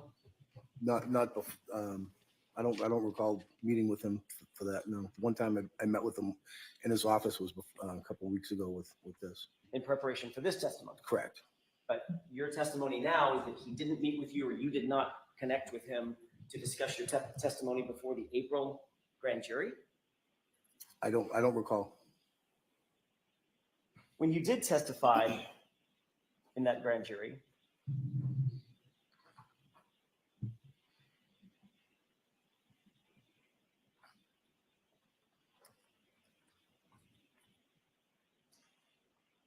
you changed your story, didn't you? No, You believe you testified completely consistently at that grand jury as you had in your report? I testified for what I remember what happened, sir. I see. Was your memory better in April than it was minutes or hours after the event? Was it better? Was it better or worse? I don't know. I don't know. Do you think your memory gets better as time goes on? Not usually, no. No, No. usually it's the opposite, isn't it? Yes, Memories get foggy, they fade. yes, Which is why you write reports the day of the incident, if you can, correct? yes. Do you remember what you testified to at the grand jury in April of 2022? The whole thing? No, Oh, sorry, that was a bad question on my part. Just as it relates to statements attributed to my client, Yes. what was your exact testimony in April of 2022? I'd have to look at my, Would it refresh your recollection if you saw a copy of your sure. grand jury transcript? May I approach? Yes. Oh yeah, show it to him. Were you lying then or are you lying now? Look at page 18. Let me know once you remember, once you review that and tell me if that refreshes your recollection. Yes, it does. In fact, on April 14th, 2022, months after this event, for the first time, you said, quote, and these are your words, tell me if I get them right. She, this is my fault. I don't know. She said, I can't believe this happened. I mean, she kept asking if he was going to die, if he's dead. And, I just basically said, we're doing the best that we could, end quote. That's correct. May I approach? Yes.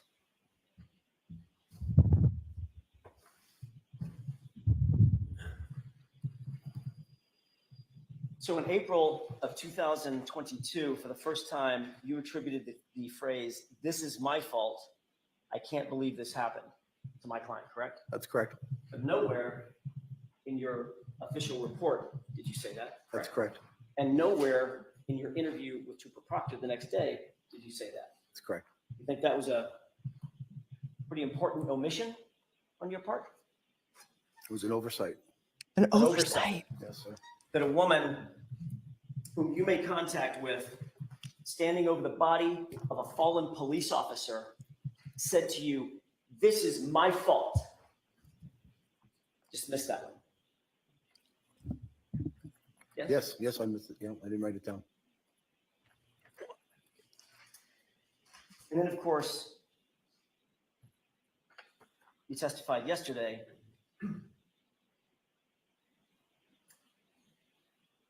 and your statement changed again, right?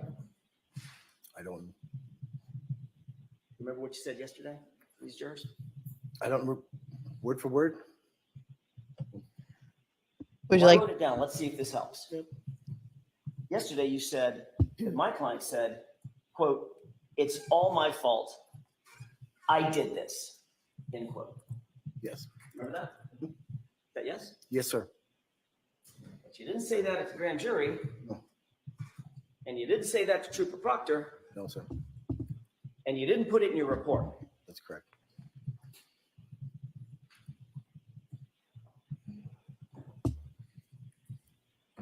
If you were to testify in another 2 or 3 weeks, you think her statement would just keep evolving?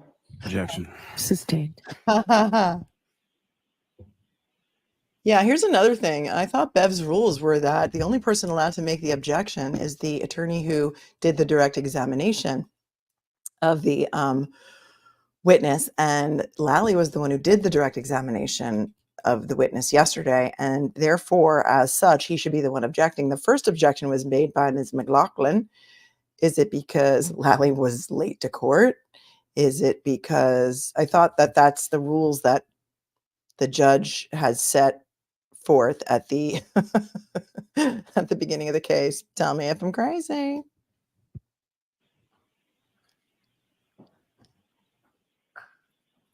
Now I want to shift gears for a second and talk about what Ms. Reed actually said that morning. You said that you reviewed your dash cam video, correct? Once. Do you remember when you arrived, one of the first things out of your mouth was the question, "What happened?" Yes. That would be a natural question to Sure. ask, Yeah. trying to assess the scene and assess the situation. Absolutely. And you would want to listen closely to what that answer was, correct? Sure. Ms. Reed did in fact answer you, didn't she? I don't recall what you said. She said, quote, "My boyfriend, I left him and he never came home," end quote. Oh. Correct? I don't know. I don't recall. You agree, we've already agreed, that details matter in any investigation. They Absolutely. certainly matter in this investigation, correct? Yes, sir.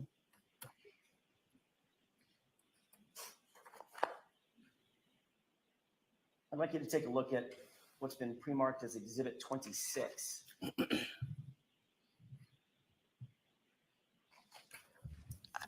I don't know if he was late, for the record. I don't know. Was he? Does anybody know? Anybody sitting in the courtroom that's live tweeting, you can let me know. I mean, if you're watching the live tweets. Oh, there was an accident that caused delay. That's why they're late. This is about the 3:50 runtime. I'm not looking at the actual. I'm not looking at the actual time of day over here. I'm looking at the runtime, which is down at the bottom. So if Mr. Bates, you could put this up tomorrow. Can you pause it?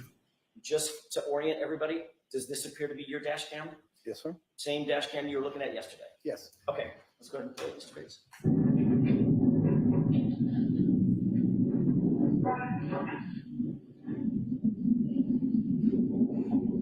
And pause it.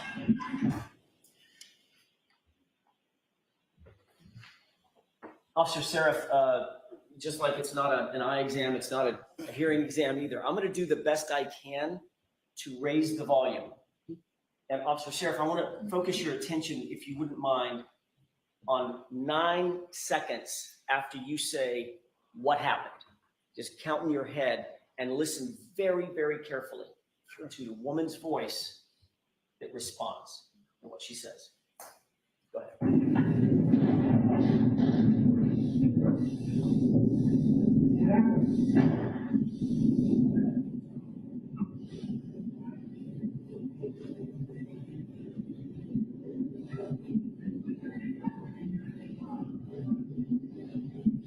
Awesome. Very, very hard to hear. Have you listened to that before? No. Does it appear to you that she said, my boyfriend, I left him and he never came home? I couldn't understand anything. Okay. Let's replay it one more time. Okay. Turn the volume up on your end because I cannot understand this either. And there's no way for me to modulate the court sound and my sound. So I'm just going to stay a little further from my mic in case you're listening with earbuds and I'm blowing you out. So if my volume is, if you can't hear me, let me know. But I'm turn up your volume so you can hear this. I can't hear it either. But again, he didn't look at this video in preparation for his testimony either.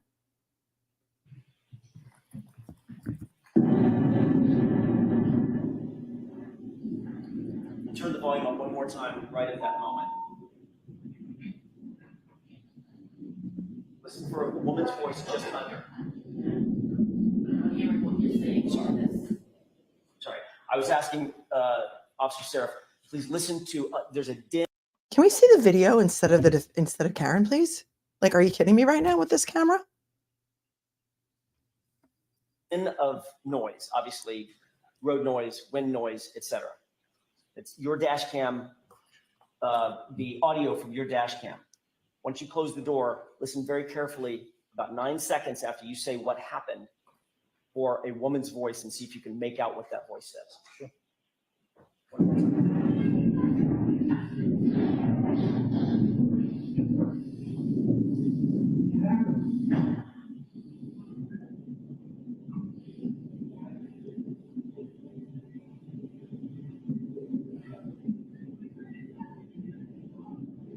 Stop.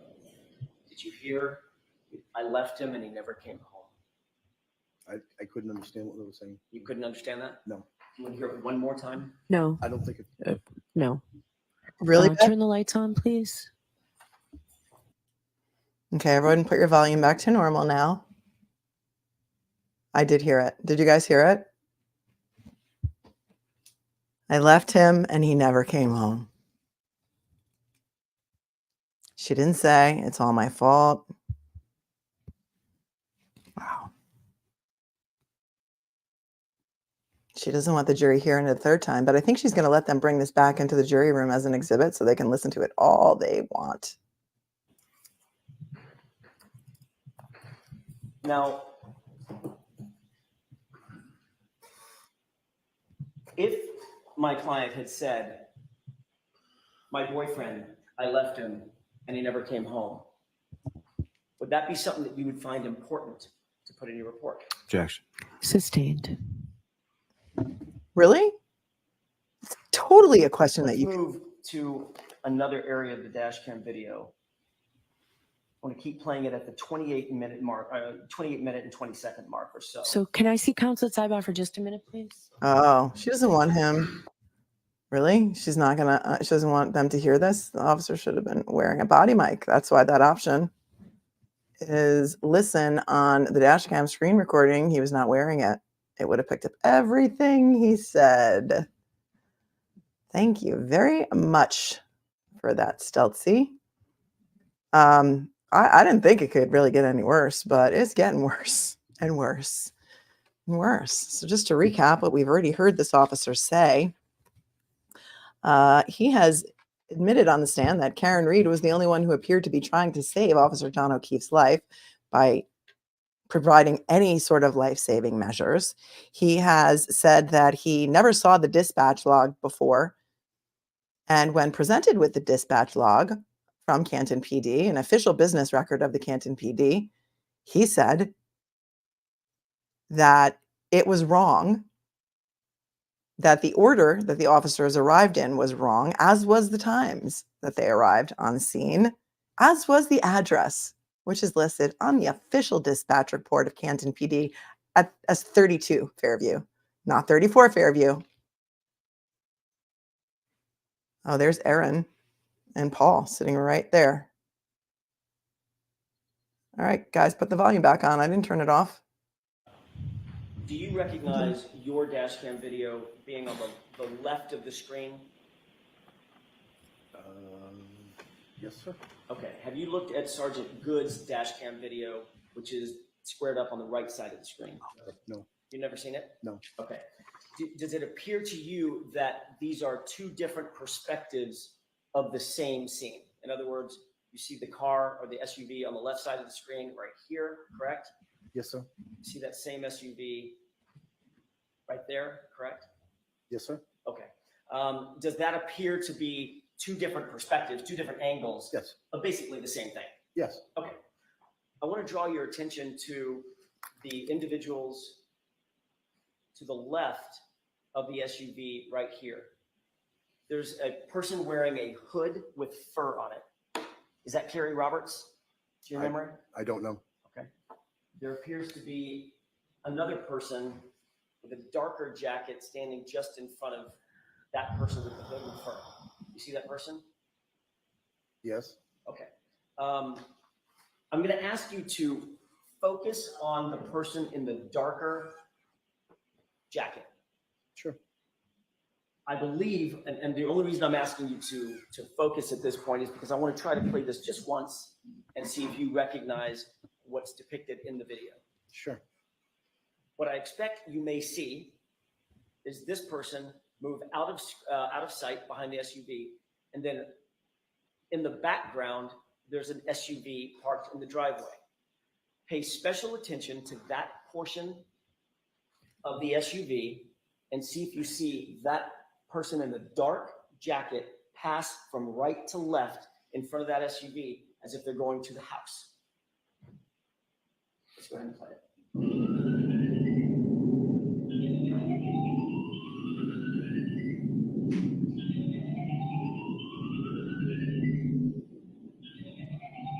Go ahead and pause it.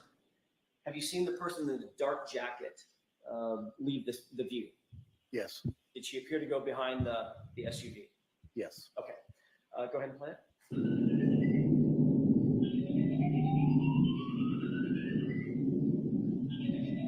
Go ahead and stop track. And now I'm going to ask to draw your attention to that car with snow on it. Pay special attention to that car as the film continues to run. Go ahead.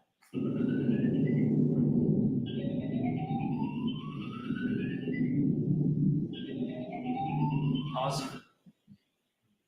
Do you see a person standing in front of the car? It appears to be a person. Yes. Walking from right to left?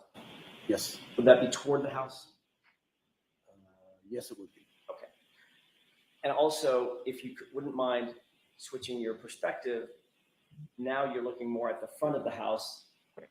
Continue watching the film and see if you see that same person walking toward the house.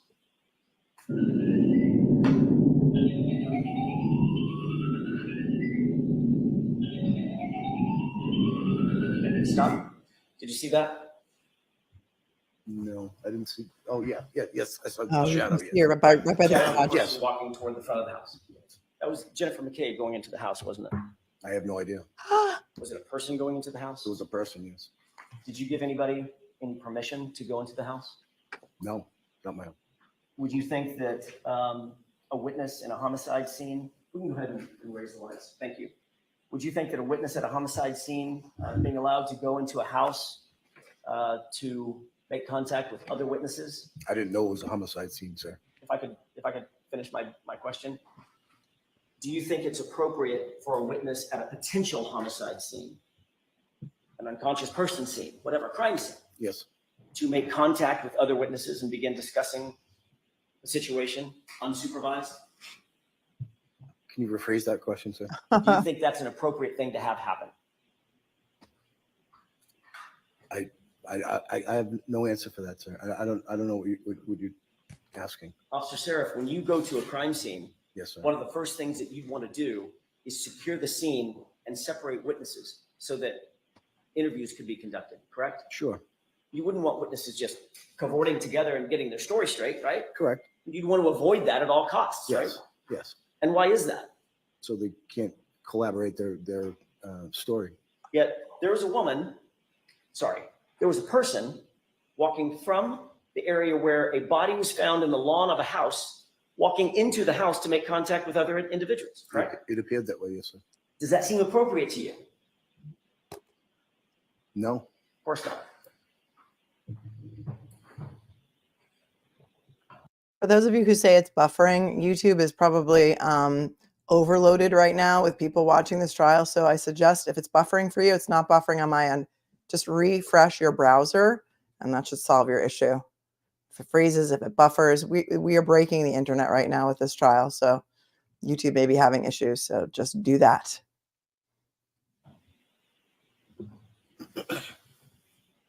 We've talked a bit about what you did and didn't hear at the scene from my client. At any point when you were at that location, did you hear my client repeating the phrase, I hit him, I hit him, I hit him, I hit him? She said, I hit him? No, I didn't hear that part. You never heard her whisper it, yell it, say it, or otherwise? Not that I recall. If you had heard that statement, you likely would have written it down, wouldn't you? Yes. You likely would have reported that to Trooper Proctor the next day, wouldn't you? Yes. You likely would have mentioned it in your grand jury testimony, correct? Yes. And you did none of those things because you did not hear that statement, correct? I did not hear that, no. Sir, you were at 34 Fairview for more than an hour before you cleared the scene, right? Yes, sir. You were at the location of the body of John O'Keefe. Yes. In other words, you just didn't stay in your cruiser. You walked out to where John O'Keefe was. No, I was in my cruiser at different times. I Must have been a bad question. Okay. You didn't just stay in your cruiser. At points, you got out of your cruiser, walked over, made contact with the women, and you were standing next to the body. Yes. And you were obviously looking around. You noticed some footprints, Yes. and you even noticed some lack of footprints. That's correct. So you were being observant at the area of the body Yes.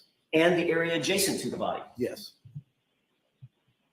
You were looking for anything that might have been out of place, Yes. anything of any evidentiary value, correct? Yes.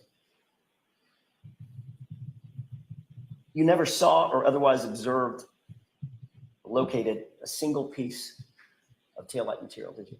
No. You certainly didn't see 45 pieces of broken plastic or taillight material, did you? No. You never located or otherwise observed John O'Keefe's missing shoe No. or any other clothing of his? I didn't. No. Officer Saraf, did you ever think to look inside the house No. for that missing shoe?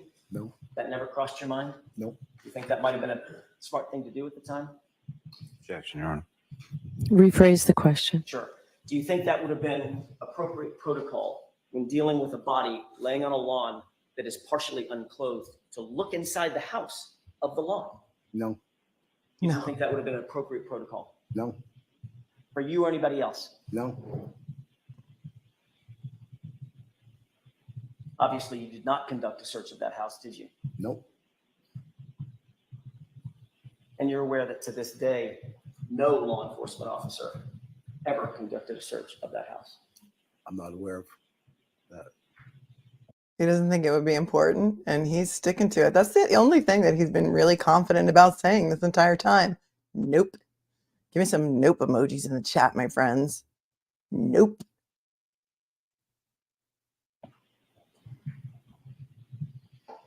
Yeah, just a moment, Your Honor. Yes.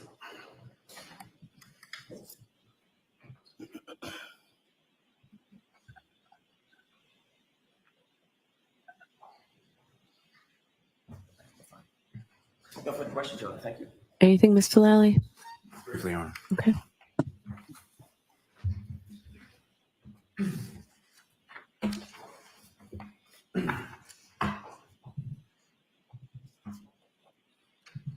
Morning, sir.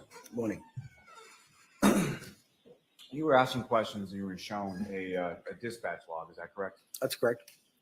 And dispatch log, as far as the Canton Police Department is concerned, are you aware of sort of how or when or who creates that? Yes. And can you explain to the jury sort of how that document sort of comes into being? So when a call comes in, an officer is at the desk, and usually the first thing they would do is dispatch, get people going to the scene, and get everybody rolling as far as if they need FD, police, whatever resources they need, and basically then type in what the call is and who's going. So fair to say it's more important to get assets allocated to a scene, especially in the case of an emergency, which is why someone's calling 911, than to ensure that the dispatch time is correct down to the second. Absolutely. Now, Wait, did he just say it's not important to get the time correct? That it's important to get people to the scene? Hold on. We're taking that back. You have now entered the courtroom of Judge Beverly Cannoni, where things will never be the same. assets allocated to a scene, especially in the case of an emergency, which is why someone's calling 911, than to ensure that the dispatch. Fair to say it's more important to get assets allocated to a scene, especially in the case of an emergency, which is why someone's calling 911, than to ensure that the dispatch time is correct down. It is more important. Would you say that it is more important to get people dispatched to the scene than it is to make sure that the times on that report are correct? Do you see the wormhole that they are opening here? For every other criminal case that has ever been prosecuted in this county, who can now come in and say the dispatch logs were wrong in my case too, because they don't think it's important to have correct times on their dispatch logs, or to have even the correct order that the officers arrived on scene in. Wow. Just wow. Absolutely. Now, More important to have. you were asking questions about different things that you heard the defendant say, correct? That's correct. And you were shown specifically some grand jury testimony from April of 2022, in which you indicated during that testimony that the defendant stated, "This is my fault." Yes. And is that based on your memory of what she said? Yes. And you also testified yesterday along those same lines, correct? Correct. What you testified to before this jury, as far as your memory, is that accurate as to what happened on that scene, January 29th, 2022? Yes. Now, prior to this call, did you know Kerry Roberts? No. Did you know Karen Reed? No. you know John O'Keefe? No, Did you know Jennifer McCabe? no, Based on what you've seen as far as the dash camera, would you be able to differentiate between Jennifer McCabe or Kerry Roberts from that dash camera footage? no, Now, while you were on scene, did you see anybody from 34 Fairview Road from that address come outside? no, Did you see anybody from any address on that entire street for the entire 90 minutes that you were there come outside? no. So where did you get the solo cups and the leaf blower? So it's okay that Brian Albert, Boston police officer, never came out of his house because nobody else did? Is that what you want the jury to believe? It's okay? Okay. Let's see if that'll fly with the jury. I can't wait for recross. Now, you were asking questions about some different addresses on Fairview, whether Wait, did he ask him if he knows Brian Albert? Interesting. Hold on. I don't think he was in the list, was he? while you were on scene, did you see anybody from 34 Fairview Road from that address come outside? No, Did you see anybody from Wait, did he ask if he knew Brian Albert? Hold on. Let's go back to, sorry, a few more seconds. along those same lines, correct? correct. What you testified to before this jury, as far as your memory, is that accurate as to what happened on that scene, January 29th, 2022? Yes, Now, prior to this call, did you know Kerry Roberts? no, Did you know Karen Reed? no, Did you know John O'Keefe? no, Did you know Jennifer McCabe? no, Based on what you've seen as far as the dash camera, would you be able to differentiate between Jennifer McCabe or Kerry Roberts from that dash camera footage? no, Now, while you were on scene, did you see anybody from 34 Fairview Road from that address come outside? no, Did you see anybody from any address on that entire street for the entire 90 minutes that you were there come outside? no, Now, you were asking questions about some different addresses on Fairview, whether they be 32 or 35. Do you know where either 32 or 35 is located in relation to 34? it would be next to each other in sequential order. Oh, good. Okay. Did you know Brian Nothing wrong. Albert? Thank you. All right, you're all set, officer. Thank you. Thank you. Yeah. Mr. Lally, who is your next witness? Your Honor, call the call officer Stephen Mullaney to the stand. Okay. Stephen Mullaney.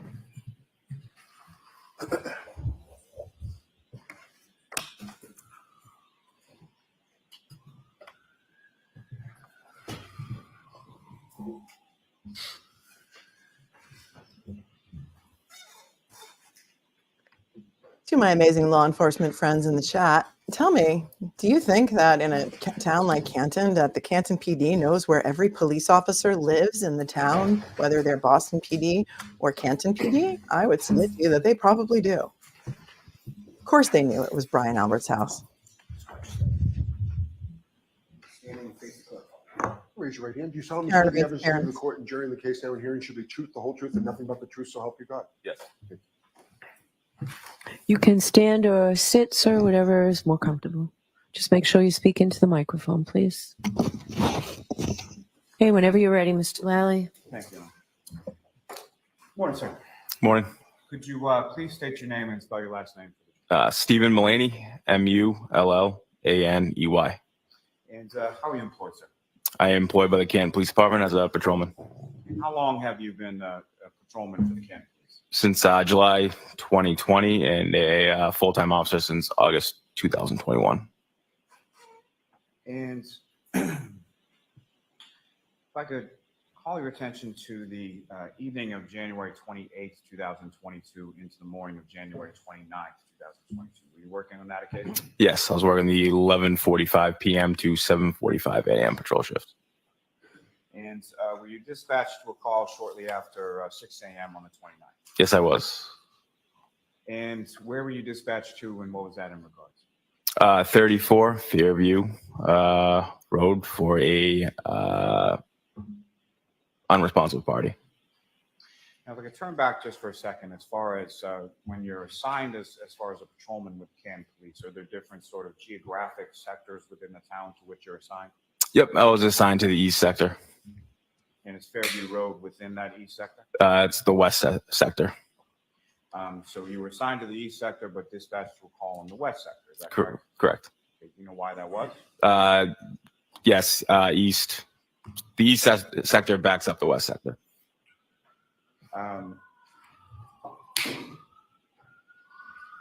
Prior to this, on the 20th, Do you hear the sirens outside the courthouse? Do you think they're coming for the peaceful protesters who maybe have breached the 200-foot buffer zone?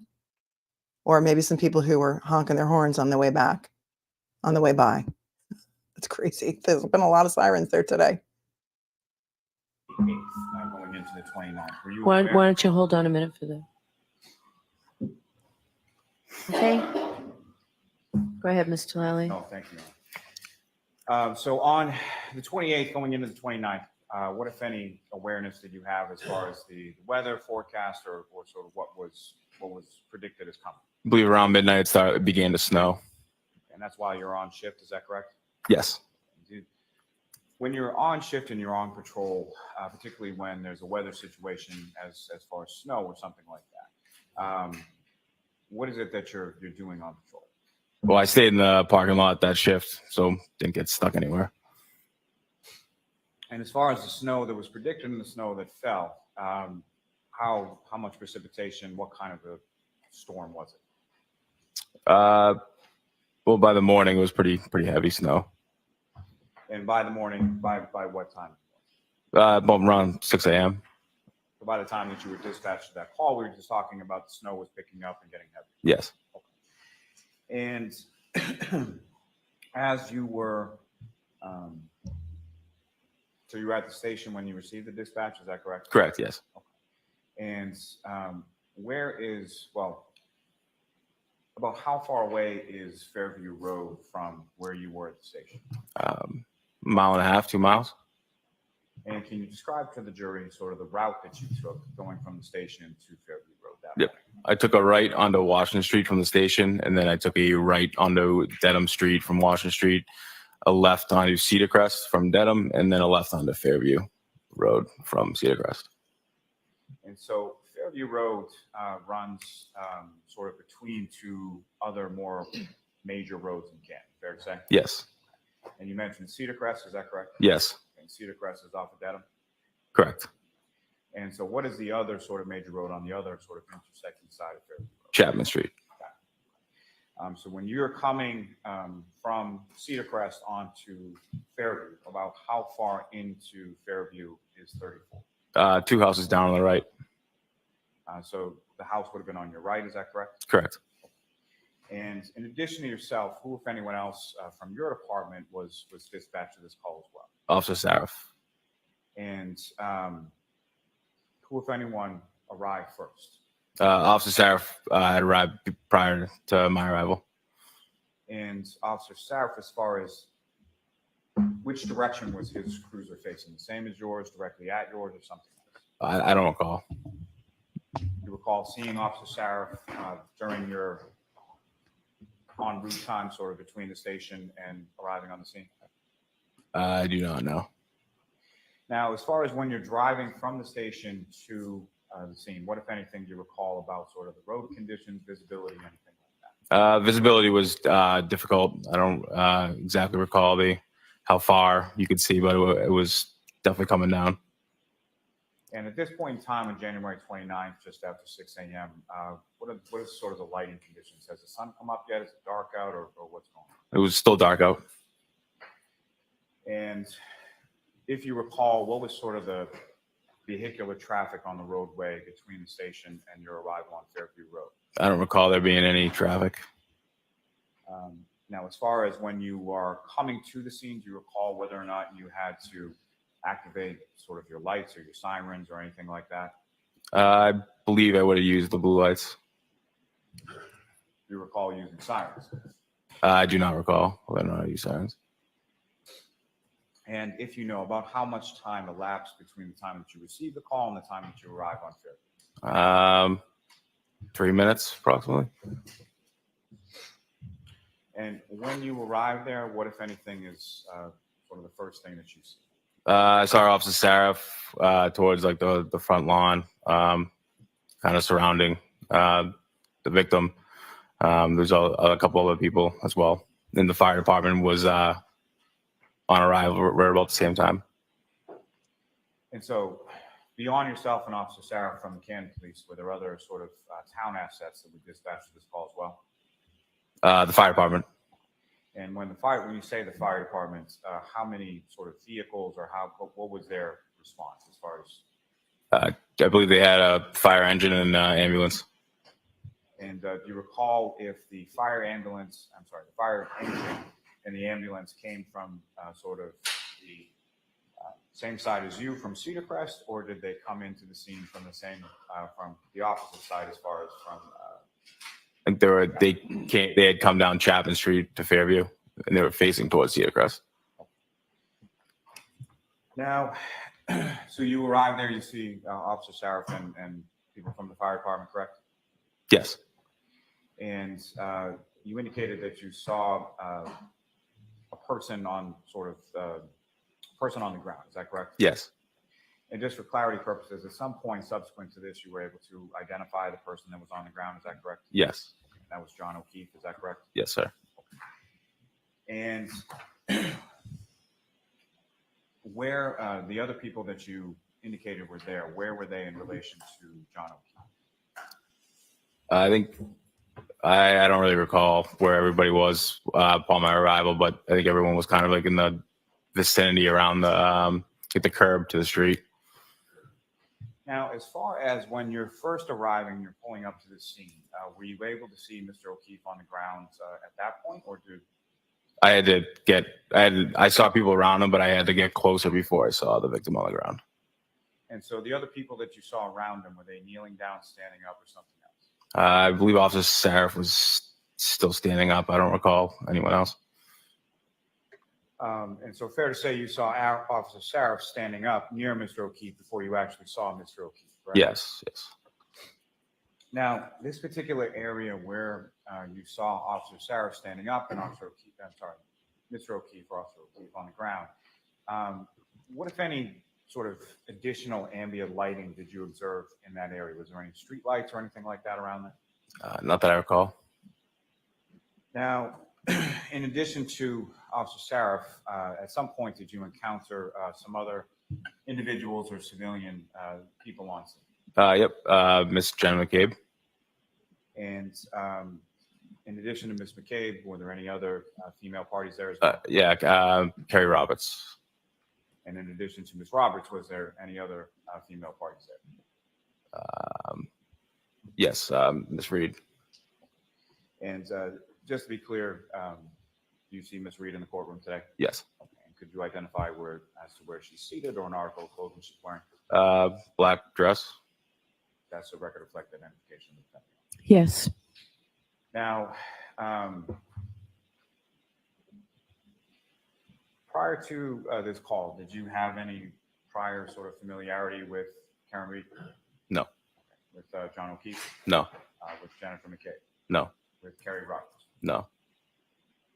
And when you arrive and you make those sort of initial observations, where is it that you go? What, if anything, do you do? The fire department began their life-saving measures, and at one point we were able to get him onto the stretcher or onto a backboard, I believe it's called, and then onto a stretcher. And what, if any, involvement did you have with that? I assisted the fire department in placing him on the backboard and then helping get him onto the stretcher. Now, as far as you mentioned that the where you came and located Mr. O'Keefe, do you recall sort of what position? I noticed that too, you guys. Lally accidentally said Officer O'Keefe, and he corrected himself and apologized. How disgusting, says Chris Wilbur. His body was in when you first observed him? He was lying face up, as was back on the ground. And you recall where he was in relation to the roadway, if you could tell. Yeah, he's on the front lawn. But I didn't know exactly where the curb was, but I would think about, approximately 10 feet from the curb. And so you mentioned that you couldn't tell exactly where the curb was. Why is that? There was snow on the ground. So the snow sort of covered the curb at that time that you're there. Is that correct? Yes. But you approximate it was about 10 feet into the lawn. Yeah. And Wait a second. Did he just say 8 feet? Because the officer who just said 10 feet. Let's take that back. the roadway, if you could tell. Lying face up, was back on the ground. And you recall where he was in relation to the roadway, if you could tell. Yeah, he's on the front lawn. But I didn't know exactly where the curb was, but I would think about, approximately 10 feet from the curb. And so you mentioned that you couldn't tell exactly where the curb was. Why is that? There was snow on the ground. So the snow sort of covered the curb at that time that you're there. Is that correct? Yes. But you approximate it was about 10 feet into the lawn. Yeah. And the snow on the ground that you observed that time when you first arrived, about how much snow had accumulated on the ground? I'd say at that point, approximately 6 inches. And what, if any, snow did you observe on any part of Mr. O'Keefe's body when you first saw him? There was really no snow, but you could tell that he had been in the conditions. It was almost as if it was like water, kind of like frozen on kind of to his face. And did you make any observations, or what, if any, observations did you make beyond his face as far as sort of the rest of his body? I don't recall really any of that. Okay, he says there was 6 inches of snow on the ground, and yet there was no snow on his body. I was going to ask this question: is there actually a curb in front of that house? Because my recollection of looking at pictures is there is not a curb; it's just the property line. 10 feet, 20 feet. Saraf said 20 feet. He says 10 feet, and Lally says 8 feet. Am I in the Twilight Zone alone? I'm so glad you're with me here. So is Lally now trying to correct him because that's what the report says? And AJ or whoever's going to cross this witness already has the report in his hand. He's waving it around for impeachment purposes. The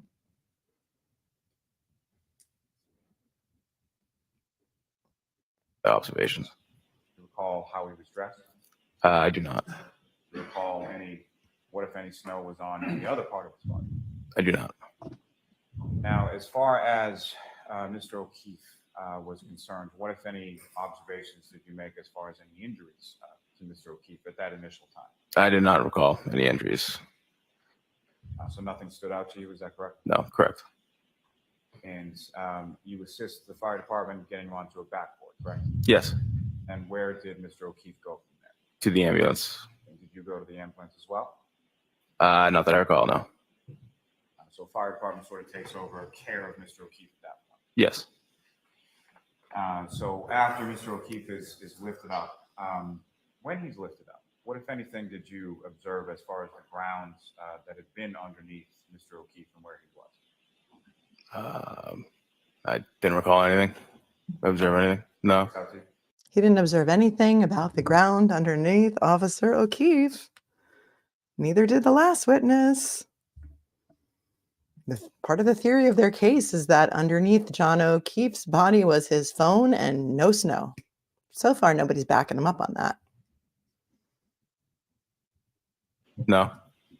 You recall even looking sort of in that area? No, I think he was in front of me, so I wouldn't have seen what was under him.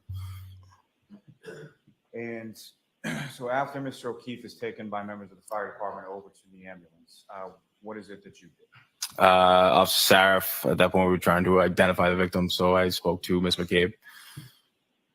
And without sort of anything that Ms. McCabe told you, about how long period of time did you talk to Ms. McCabe gathering information? Approximately 2 minutes. And who, if anyone else, did you speak with attempting to gather information regarding Ms. Phillips? Ms. McCabe is the only one I recall speaking to. Now, as far as the defendant, Ms. Reed, what, if anything, do you recall her sort of doing as you're on scene and as you're going about what you're trying to do? She was screaming, "Is that my boyfriend? Is he dead?"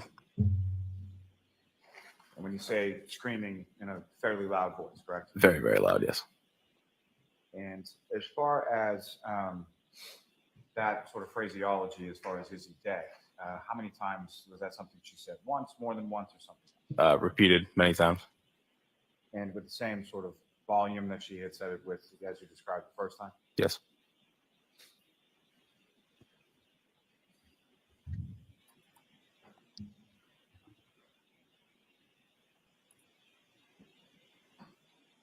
Going great so far, Lally. What else you got? And as far as, if you know, about how long was the ambulance on scene before it left to go to the hospital? 10 minutes approximately. Do you know what hospital it went to? Good Samaritan. And after the ambulance left and went to the hospital, where did the three women that you're talking about, being the defendant, Ms. McCabe, Ms. Roberts, where did they go? I believe they left the scene. So did you have any, or what, if any, conversation did you have with any of them following that? None. Now, as far as Ms. Reed, the defendant, is concerned, what, if anything, else did you observe as far as her saying or her demeanor or anything like that? Just the screams and she was very distraught. Now, at some point, did Ms. Reed sort of stay in one place, or where did Ms. Reed go sort of around the cruisers and the ambulance and all of that? I believe she went into one of the vehicles. I don't know if it was a cruiser or one of the cars. Just stay warm. And the other two women that were with her, as far as Ms. McCabe, Ms. Roberts, were they in the same general vicinity as the defendant, or were they separated, if you recall? I don't recall.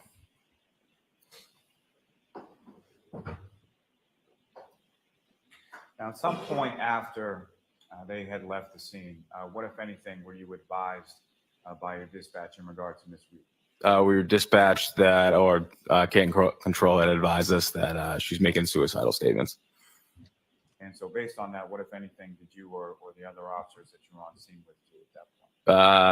I don't recall exactly who, but someone had called Ms. Roberts to have Ms. Reed come back to the scene, and we section 12 there. Okay, this is, I'm going to rewind this because this is important. This is why Karen was brought to the hospital. This is why her blood was drawn. And he's going to explain to us how this happened. And I think he said there was a call to dispatch, but can we trust that? Because we've already learned that the dispatch records are not accurate. So, You sort of stay in one place, or where did Ms. Reed go sort of around the cruisers and the ambulance and all of that? I believe she went into one of the vehicles. I don't know if it was a cruiser or one of the cars. Just stay warm. And the other two women that were with her, as far as Ms. McCabe, Ms. Roberts, were they in the same general vicinity as the defendant, or were they separated, if you recall? I don't recall.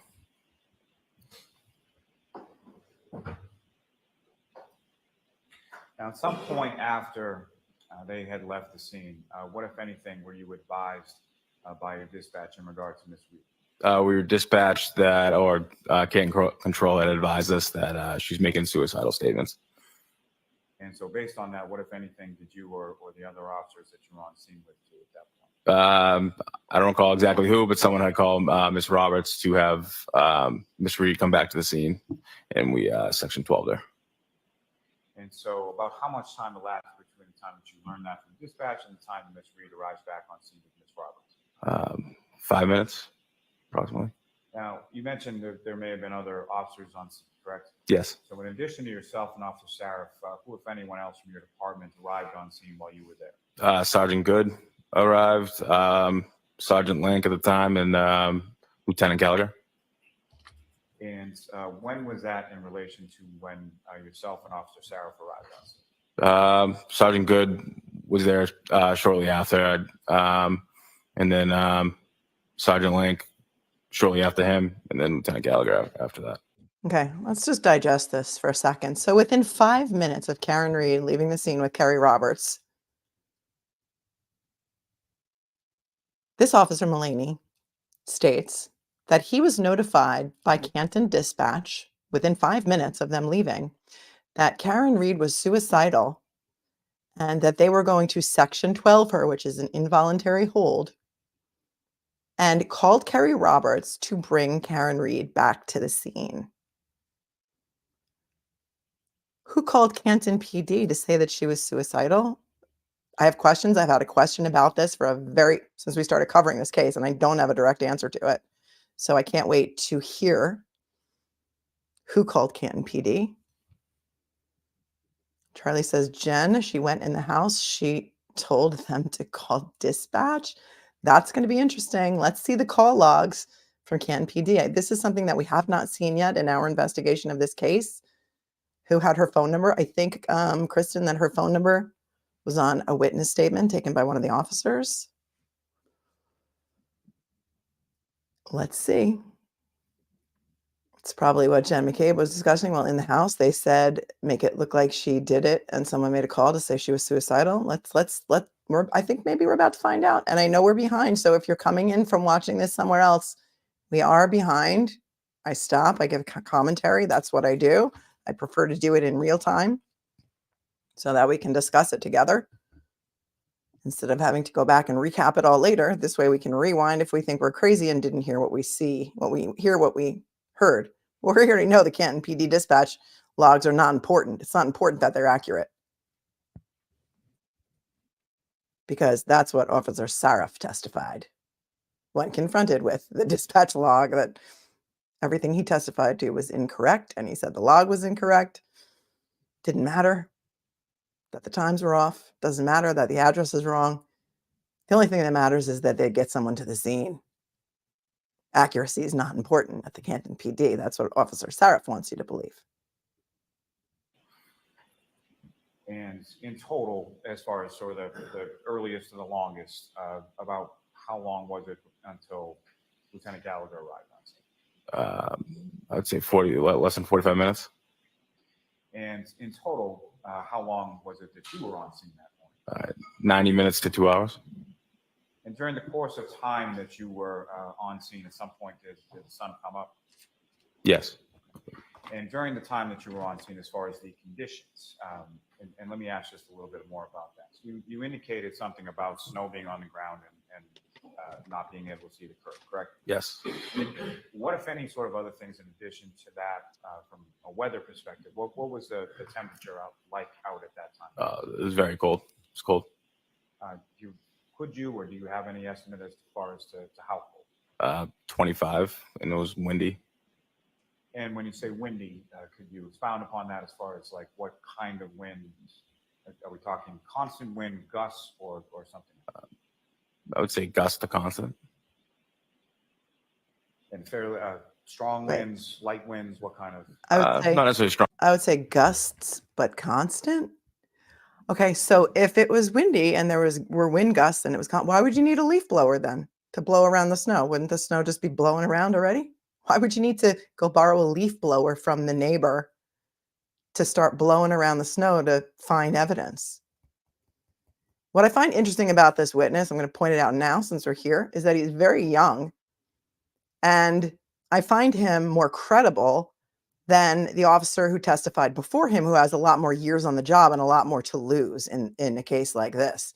I think that Officer Mullaney has testified he's only been on the force since 2021. So when he showed up at the scene on January 29th of 2022, he was pretty green, right? He had not been a police officer for very long. I mean, he's got a long career ahead of him. And so I find him more credible because this is it may have been the first fatality that he ever responded to. I think he's going to remember things. Correct me if I'm wrong, my law enforcement friends in the chat, but do you remember your first responding to your first fatality? Somebody who might want to protect a pension, I submit to you, might have more to lose by testifying falsely in a case or by conveniently forgetting and not recalling things. Let me know what you think.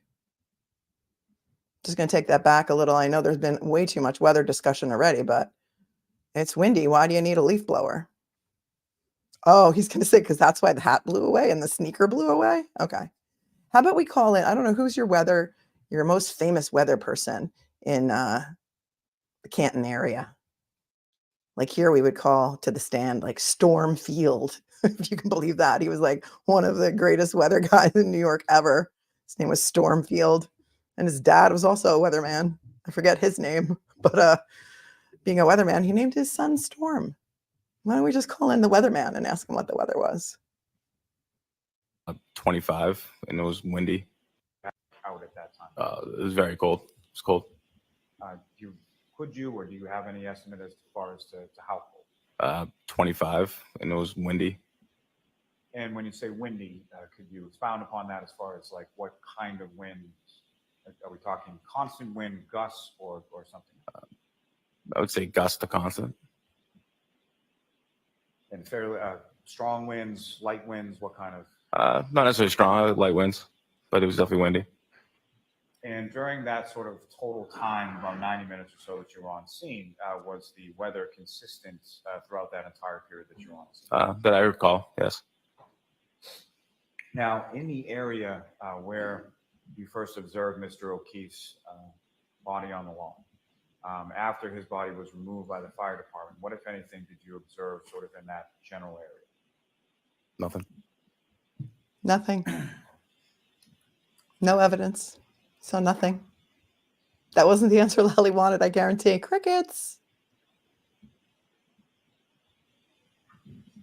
Your mom. You said that Ms. Reed was brought back to the scene or around Fairview Road at the same time by Ms. Roberts, correct? Correct. You know where she went from there? She was transported to Good Samaritan. Different ambulance than had taken Mr. O'Keefe? Correct. Different ambulance, yep.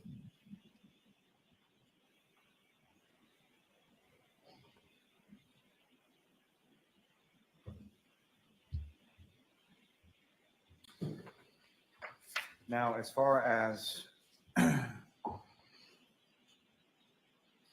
Mr. O'Keefe was concerned, you assisted getting him onto the backboard, is that correct? Yes. Did you also assist getting him onto the stretcher? Yes. And beyond sort of the visual observations that you made, did you have occasion to, in that process, have any sort of tactile observations? Did you come into contact with Mr. O'Keefe's body at any point? No. Beyond what you've already testified to, did you make any other observations at any point of Mr. O'Keefe, his body, or any injuries? No, not that I recall. I didn't catch that last question, so I want to take it back. What you've already testified to, did you make any other observations at any point of Mr. O'Keefe, his body, or any injuries? No, not that I recall. That was a catch-all cleanup question. Did you make any other observations around or about the body? He said no.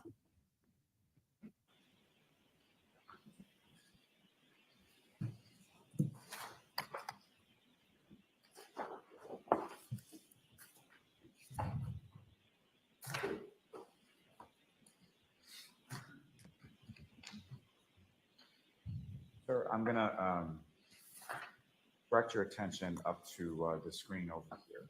Ms. Gilman, if you could just put up Exhibit 25 and just sort of pause it as soon as it comes up.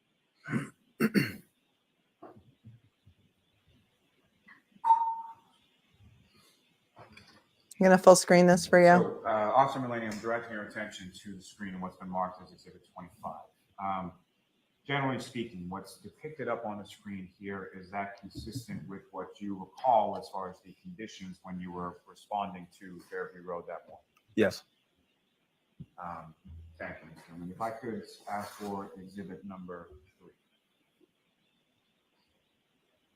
Yes. I'm sorry. Exhibit number 9. That's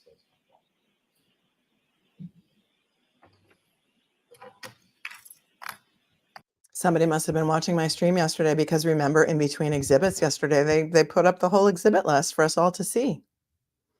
Guess they figured it out today. They're not doing that anymore.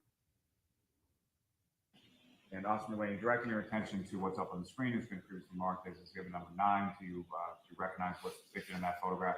Yes. What do you recognize? That's 34 Fairview. Is that how it's depicted in that photograph? Is that a relatively fair and accurate portrayal of what you observed of the residents on the morning of January 29, 2022? Yes. And Ms. Gilman, if I could have exhibit number 18.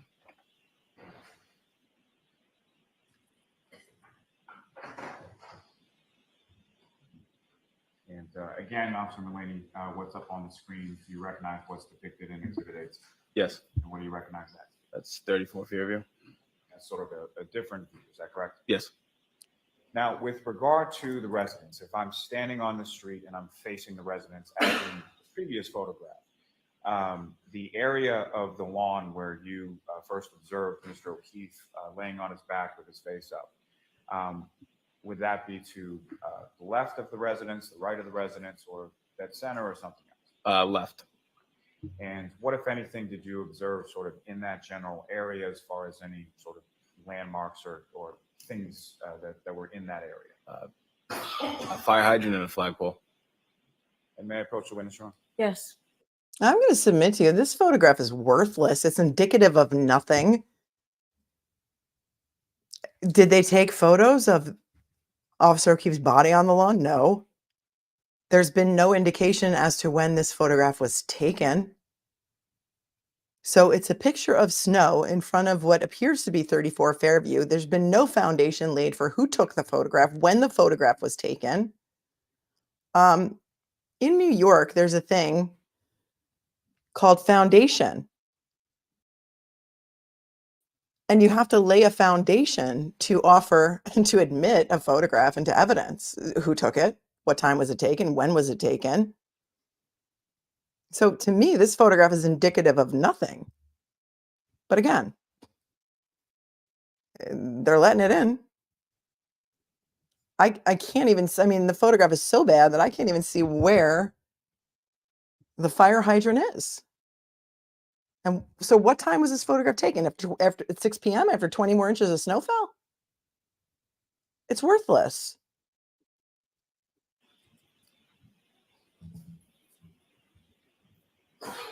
So, sir, I'm trying to find anybody. This is a laser point. If we can push that button there. Okay. So, officer, if I could ask you, using that laser pointer directing, if you could direct the jury's attention to where in that photograph, if anywhere, you recall Mr. O'Keefe's body being located when you first. Right in this area. I Thanks. don't, May I have one moment, Your Honor? I don't- Yes. does anybody see the laser pointer? Thanks.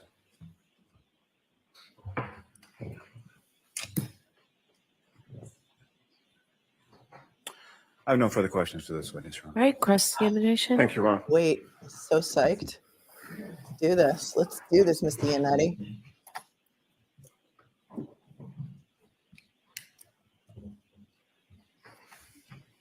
Good morning, officer. Morning.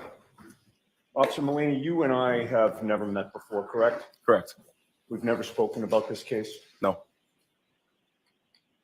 Is it fair to say that when you were dispatched to 34 Fairview Road on January 29th of 2022, you were a part-time officer at that point? No, it's full time.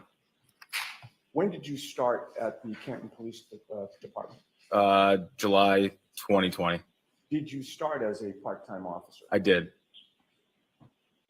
Oh, I see.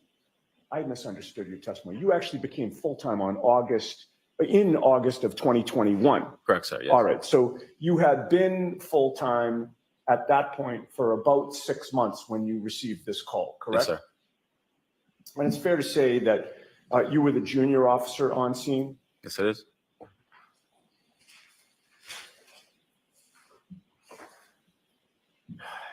You had testified that you approached Fairview from the Cedar Crest side, correct? Yes.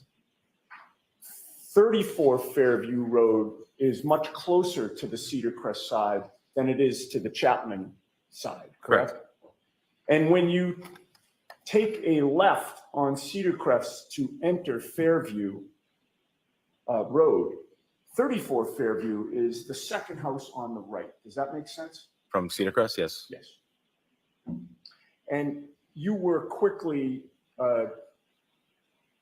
surmising that whatever action was taking place there was taking place on the front lawn of 34 Fairview, correct? Yes, sir.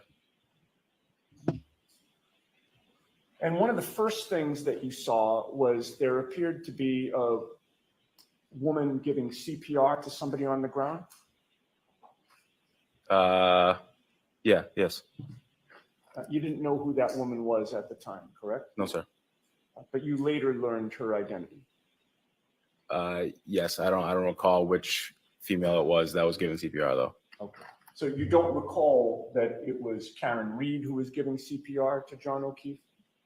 I don't know who it was. At some point in time, you came in contact with Karen Reed, correct, while you were on scene? Not direct contact, but I was on scene while she was there. I mean, you were there until about 8 a.m., correct? Yes. And you were dispatched shortly after 6 a.m., correct? Yes, sir. You were there for approximately 2 hours, correct? Yes. You were there when Karen Reed was there when you showed up, correct? Yes. She left and she came back to the scene, correct? Yes. And you were there when she came back, correct? Yes, sir. So with regard to your contact with her, she certainly was within eyeshot, correct? Yes, sir. And you actually at some points were closer to her than you are to me right now, correct? Yeah. I just want to say eye shot. You're within eye shot. Eye shot. Love it. How close did you get to her? 10 feet. All right. With the court's permission, I'd like to walk toward you and have you stop me when I'm at the point when you were at your closest to Karen Reed. What can I do that, Your Honor? Okay, go ahead. I love a demonstrative cross. Right there. Okay. And when you were this, My cousin Vinny. Is anybody getting my cousin Vinny? Right? Yeah, it's Mark Stone. I shot the clerk. I love this my cousin Vinny reference. Remember the witness had something like Coke bottle glasses on. She couldn't see anything. She never had glasses on, if I recall. I mean, I haven't seen that movie in a very long time, but I shot. I love it. Yellowstone has already entered the chat, and now we have a my cousin Vinny entering the chat. This is must-see TV, my friends. Oh my goodness. Okay, here we go. I'm loving every minute of it. this close to her, and you're estimating this to be about 10 feet, correct? Sure. When you were this close to her, was there anything blocking your view of her face? Not that I recall. You noticed, obviously, that she had blood on her face, correct? I did not notice that. No, You didn't notice that she had blood in her hair. I did not notice that. You did notice that she was absolutely hysterical. Yes. She was completely distraught. Yes. She appeared to be in shock. Yes.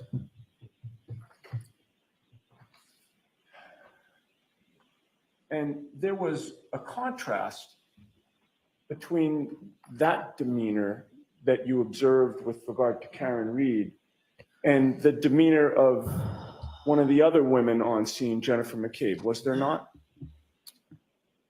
Can you kind of explain further? Sure. Karen Reed was screaming, correct? Yes. She was yelling, correct? Yes. She was hysterical and distraught, correct? Yes.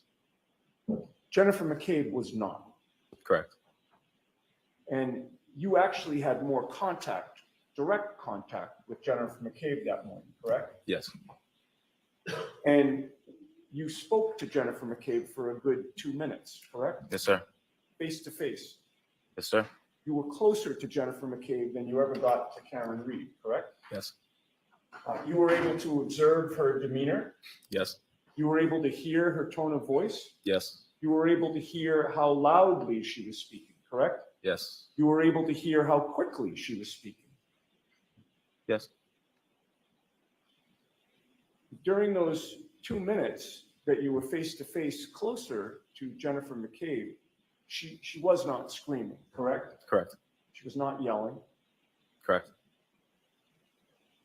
She was not hysterical. Correct. She was not distraught. Yes. She was calm.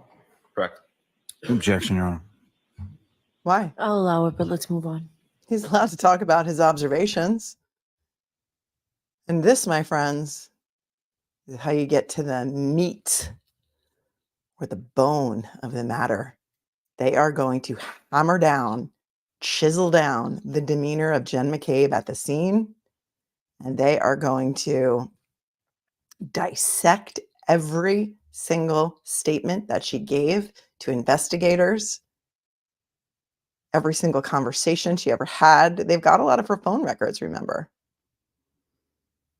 So this is all just laying the foundation, throwing out the breadcrumbs, as you will, if you will, playing a little game of connect the dots, a little paint by numbers, and it's all going to come together for you. Again, this is a masterclass in trial law. So if you are interested in trial law, if you want to be a trial lawyer, if you're in law school, if you are a good trial lawyer already, maybe you'd agree with me. I'd love to ask Ali Mata what she thinks about this, and maybe I will, or Bob Mata, but this is stellar. Jennifer McCabe didn't have any blood on her face, correct? No. And you didn't see any blood in Jennifer McCabe's hair, correct? No. Now, with regard to what you heard Karen Reed scream that morning, I just want to make sure I get your testimony correct. I believe on direct examination, you stated that she kept repeating two phrases, one being, "Is he dead?" and the second being, "That's my boyfriend," correct? Yes. And how many times do you think that she repeated those two phrases? It's quite a bit, more than 10. Okay, like almost too many times to count, really. Yeah. Yes, sir. And each time she said, "Is he dead?" what was her tone of voice? She, screaming very loudly. Each time she said, "Is that my boyfriend?" what was her tone of voice? Same. And you got there not long after Officer Saraf, correct? Correct. In any of during the time that you were on scene and you heard Karen Reed screaming and yelling in this distraught and hysterical manner, you never once heard her say, "I did it," correct? I did not. You never once heard her say, "It's my fault," correct? I did not. You never once heard her say, "I hit him, I hit him, I hit him," correct? I did not. If you had heard any of those statements, you would have recognized that those would have been important to note, correct? Yes, sir. And you would have noted those in your police report, obviously, correct? Yes. Because you know that when you're drafting a police report, you want to include all the important details, correct? Yes, sir. And you want to be precise and accurate, correct? Yes. And so you didn't put those statements in your report because you never heard those statements come out of Karen Reed's mouth. Yes, sir. Now, while you were on scene, at some point in time, you were asked to participate in a search for evidence on that front lawn, were you not? I was standing by. I didn't directly search for anything that I recall. All right. And Okay, so he didn't search for any evidence. And notice they're also drilling down on the importance of precision and accuracy in investigations and in reporting and in drafting reports. And that you will see, if you haven't been following this case with me for all these months, is super important and wasn't done. When you say you were standing by the area where John O'Keefe's body had been, Yes. correct? And how close were you to that area? I was like right off the curb at that point on the street. How many feet from from where the body had been? I'll do it 10 again. to 12 feet. 15 feet. So maybe about the same distance as when I walked toward you, around that distance? Yeah, yes, sir. And how much time did you spend around that distance from where John O'Keefe's body had been? I don't recall. You were there for 2 hours, correct? Yes. So is it fair to say that you were sort of in and around that area multiple times during that 2 hours? Yes. Did you ever see anybody put up any crime scene tape at all? I don't recall that. You recall other officers sort of searching that area, correct? Yes. And while you were near that area, you were certainly paying attention to it, correct? Yes. Did you see officers use any equipment to clear some of the snow in that area? Yes, sir. What did you see? There was a leaf blower. Where did that leaf blower come from? I don't know. Who had the leaf blower? I believe it was Lieutenant Gallagher. Oh, he doesn't know where the leaf blower came from. Lieutenant Gallagher had the leaf blower. So I cannot wait for Lieutenant Gallagher to get on the stand and find out where he got that leaf blower from. Let's listen to see if Officer Mullaney is going to tell us what they were doing with the leaf blower. Because remember, we've already heard it was very windy that day, very windy. When did Lieutenant Gallagher arrive on scene? 45 minutes after I did, approximately. I don't recall the exact time. And how big was that leaf blower? Not too big. It was Was it handheld or was it something that you pushed? handheld. And who used the leaf blower? Lieutenant Gallagher. At what area or on what area did he use that leaf blower? The front lawn. And would that have been around the area where John O'Keefe's body had been? Yes. And you were watching him as he did that, correct? Yes. What other officers were in that area sort of watching what was going on or participating in the search for what was going on? I don't necessarily recall where everybody was, but I believe it would be Sergeant Lank and Sergeant Good. And they were superior officers, correct? Correct. If this is the first time learning about this case, and this is your first time learning about the leaf blower at the scene that was being used to blow around the snow of the crime scene, which I don't know. I don't even know if they can agree that it's a crime scene at this point. They certainly, Officer Saraf doesn't try to excuse his investigation or lack thereof, that it wasn't not a homicide scene or a fatality. So, yes, exactly. So they are just destroying the crime scene. Kimbers, Ohio, you cannot make this up. If you have never heard of this, if you've never heard this part of the Karen Reed case before about the leaf blower being used at the crime scene, put a 1 in the chat. Crime scene, that wasn't in a crime scene. That wasn't a crime scene. That's right.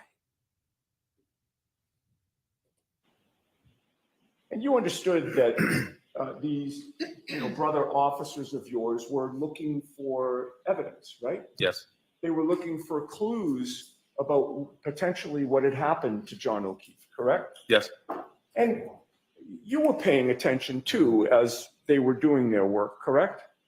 Yes. You were looking for anything that might have been out of place, correct? Yes.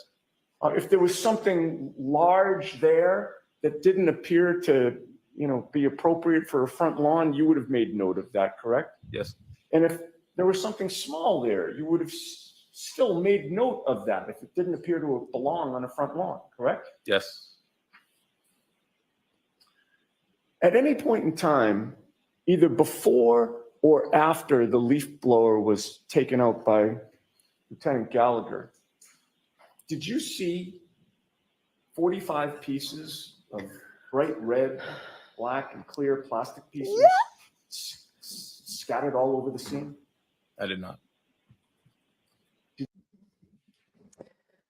You're not going to make him look like a fool. He is not going to risk his professional reputation. I don't know if he's a Canton local, but he's not going to risk his future in law enforcement as a police officer for this Karen Reed case. Unlike so many others may be doing, perhaps. As such, you be the judge. The jury will decide the facts here. That's what they are. They're the finders of fact. This officer is not having it. It's like, I didn't see 45 pieces of red taillight there. Did you find even or see even one piece of broken plastic? I did not.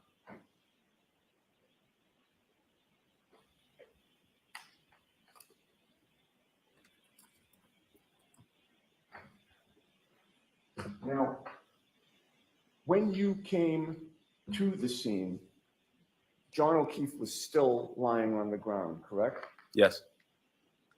Did you see whether or not there were any blankets on scene? No.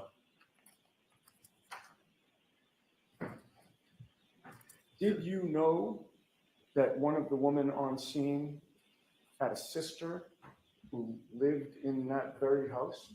I did not. When you were speaking with Jennifer McCabe, at any point, did you learn whether she had actually gone into that house at all?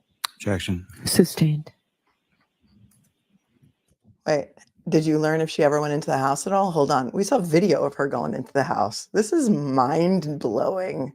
Taking the question back because she sustained the objection, so I want to hear the question again.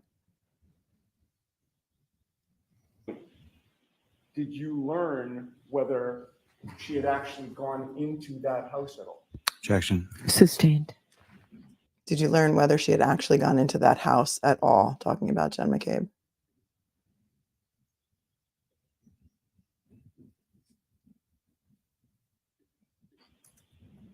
Did you see Jennifer McCabe approach that house at any point when you were on scene? No. Were you alerted at any point by anyone that she went into that house while you were on scene? No. Did you ever see Jennifer McCabe come out of that house with blankets or anything else that might comfort John O'Keefe? No. What was your state of mind regarding whether there were any first responders in that house? Wasn't aware of that. Nobody told you. No.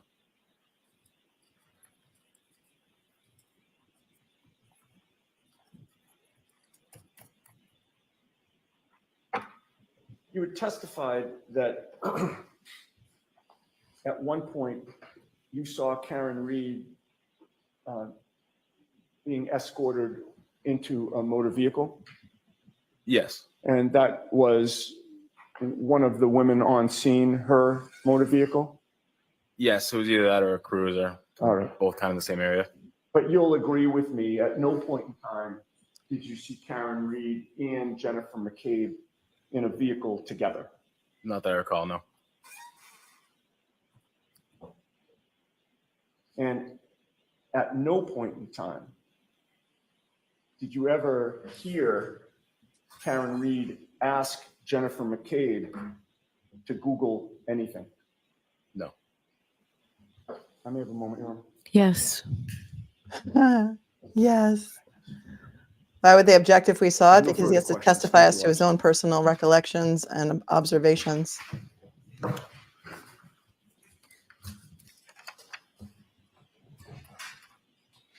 Oh, I just realized I spelled cross wrong that whole time. Sorry. Mullaney. You've been to other scenes in which there is a deceased person on scene, family members or friends around? Yes. And of those other scenes, does everybody who's a friend or a family member of the person who is injured or deceased, do they all react the same? No. Is every single one of them screaming and yelling different things? No. And there are actually 3 women on scene that morning, correct? Yes. Okay, so there was Jennifer McCabe, there was the defendant, Miss Reed, and there was Kerry Roberts, correct? Correct.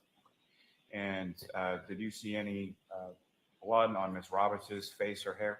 No. Okay, was she screaming and yelling things and moving around the scene? No. Now, as far as the residents in 34 Fairview Road, did you see anybody go in or come out of that residence during the time that you were on scene? No. And as far as any of the other residences on the entire rest of the street, did you see any of the neighbors or anybody else come outside at any point in time? I did not.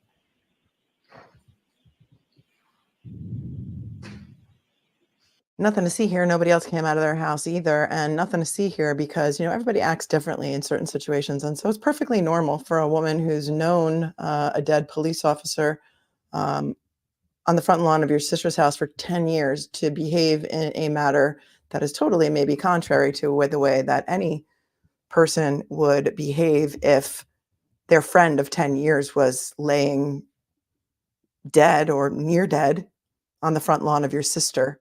And when you hear the 911 call, it may shock you, but not surprise you.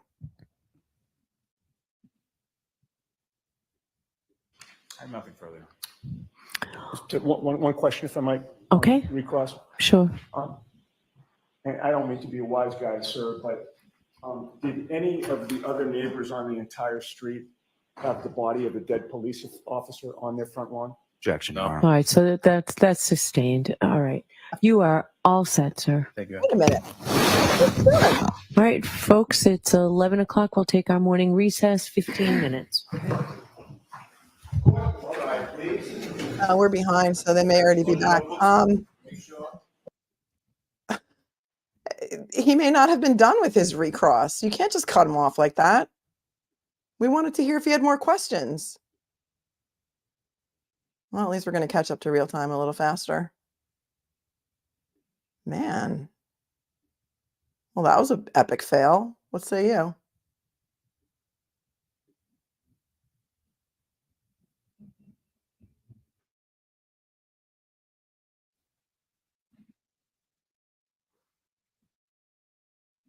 Hang on one sec.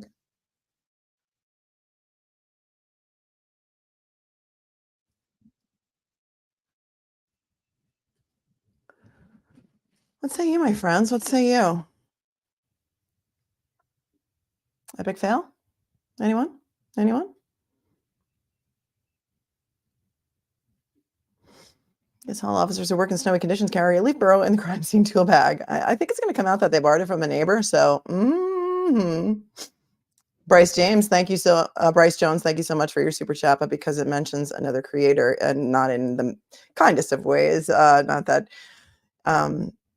people may not agree with you, but I'm just not going to put it on the screen. But thank you so much for your super chat. I do appreciate that so much. And Patty, thank you for your super sticker. And Bryce, thanks again for another super chat. Says, this judge is cringe. Why is Lally? A couple of people asked this question, so I thought I would address it now. Gregory Wilson says, why is Lally not giving the reason for his objection, such as hearsay or foundation? The judge has made some weird ruling, and I don't understand why she did it either, because where I come from here in New York and the streets, you have to say what your objection is. She already made a ruling before this trial started that they are not allowed to say the reason for their objection, and that if she wants to see them at sidebar, she will. If she doesn't want to rule on it, she will see them at sidebar. But we've seen her sustain a couple of objections, so she's not hearing a sidebar on every single objection. Price, again, thanks for another one. Tell this judge to stop sighing in the mic. Oh, honey, we've been listening to her sigh in the mic for months and months and months. Thanks, Tracy, for becoming a member for 3 months. I knew it. And everyone said I was crazy. Oh, did you feel gaslit too? Did you feel gaslit like so many of us? Latina, thanks for your super chat. Leaf blower did not come from a neighbor. Wait for it. Oh, it did not? Okay, no spoilers, girl, no spoilers.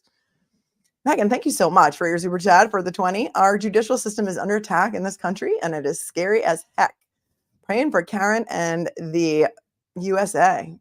Political persecution has no place in our courtrooms. Thank you for that, Megan. Thank you for standing up, speaking the truth. Bryce, again, it says photographer here. Photo is blown out of contrast and exposure, and that goes back to the house, correct? New Hampshire woman, how are you? Thanks for your super chat. My ex-cop brother-in-law is wicked angry. He's wicked angry about what? About the evidence collection and the procedures and methods used for that. Yeah. Latina says Gallagher was on the scene. Thanks for another super chat at 3 a.m. to clear the path. 3 a.m. So no footprints would show. They all practiced at 3 a.m. with Gallagher. What? Is that going to come out in evidence? Okay, I cannot confirm or deny, but you seem to have information. So thank you for the super chat. Suzanne, thanks for your super chat. Bob Motto would be happy to do a show with you. Let's do it. Yes, I was in their chat the other night and we were talking about that. That's interesting, Latina, what you were saying. And welcome to our new members, Bay Harbor Beauty and Kelly and Brandy 421. Thank you for becoming members and for joining the cupcakes. And Tala and Patty and Elf, thank you so much for gifting a membership. It's random, so whoever got the membership, congratulations to you as well. Ann Smith, thanks for your super sticker.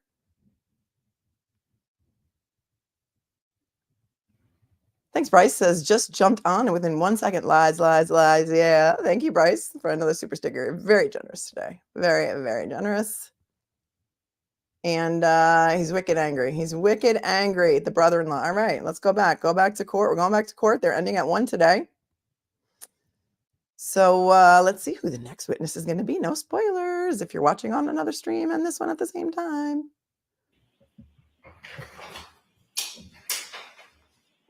Court is back in session. You may be seated. Your next witness, please, Mr. Lally. Yes, Your Honor. The Commonwealth to call Mr. Timothy Nuttall to the stand.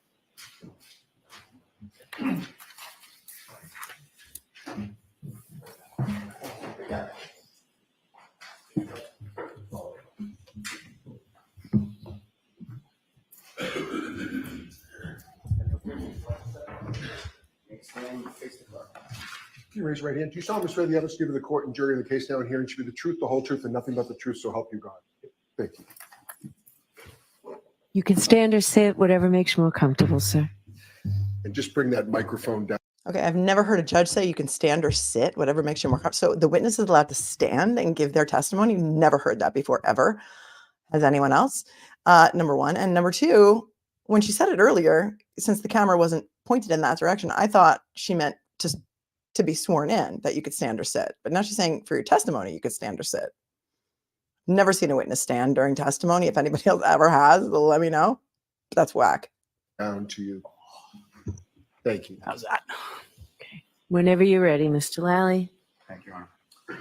Good morning, sir. Morning. Could you please state your name and spell your last name for the jury? Timothy Nuttall. Last name is Nuttall, Nuttall. I believe 5 years and coming up on 6. And prior to Right. I went to type in his name for a banner and I hit something. Usually I swipe myself out of the screen, so at least I didn't do that. Whenever you're ready, Mr. Lally. Thank you, Your Honor. Good morning, sir. Morning. Could you please state your name and spell your last name for the jury? Timothy Nuttall. Last name is Nuttall, Nuttall. And what do you do for work, sir? I'm a firefighter paramedic with the town of Canton. And how long have you been a firefighter paramedic for the town of Canton? I believe 5 years and coming up on 6. And prior to working in that capacity with the town of Canton, what, if any, other employment have you had within sort of the same field as far as being a paramedic? To back up significantly, I got my EMT certification when I was still in high school through CMTI out of Weymouth. They're now owned by Brewster Ambulance. From there, I was employed by Cataldo Ambulance. I worked primarily in the city of Chelsea, running BLS transfers and eventually 911 shifts in that city, in that area of the world, if you will. From there, I decided I liked it. I decided to enroll in paramedic school. I went to the same school I went for my BLS certification, back to CMTI. I obtained my paramedic right before I turned 21. I stayed in the same area, primarily in Chelsea, and eventually edged my way into Everett a little bit and worked up there for about 7 years. During that time, I decided to be enroll into fire suppression side of things. So I was hired by the town of Scituate. I was put through the Mass Fire Academy out of Stowe, class 268 in Stowe, and worked for the Scituate Fire Department for about 18 months, and then transferred to the Canton Fire Department in November of 2019. Just a couple questions about what you had just spoken about. So when you use the term sort of BLS, what does that mean? So in EMS, there's two kind of branches. BLS is basic life support, which is EMT basic. Smaller skill set, if you will. Still running 911 emergencies, but that was kind of the stepping stone to see if you could do the job, if you like the job, and then you can advance on to ALS, advanced life support, which is the paramedic side of things. That's a broader skill set, many more medications, many more interventions that we can perform in the field. Obviously, I enjoyed the BLS side, so I advanced to the ALS side. Now, as far as starting with becoming an EMT, what, if any, and mentioned you went to a CMTI school, but what type of education do you require prior to getting any sort of graduating or certification or something like that? What are the classes like? So it kind of runs the gambit for emergency medicine. You start mostly with anatomy and physiology, the human body, progresses down to how those illnesses can progress and the natures of illness. Once that's kind of understood, then we advance on to pharmacology and interventions, just basic interventions that you can do. And then the basic interventions are further progressed into more advanced interventions throughout the program. Once you complete your didactic portion, where all that is kind of in the books, you then progress to clinical time in hospital. I can't speak to the hours off the top of my head. I can't remember, but many hours in the hospital, and then you progress to your field ride time, where you're in the back of an ALS ambulance with a preceptor, performing those skills, being evaluated, and being watched to make sure you're not causing any harm or going down the wrong treatment pathways. From there, once you complete that, you sit your national paramedic written.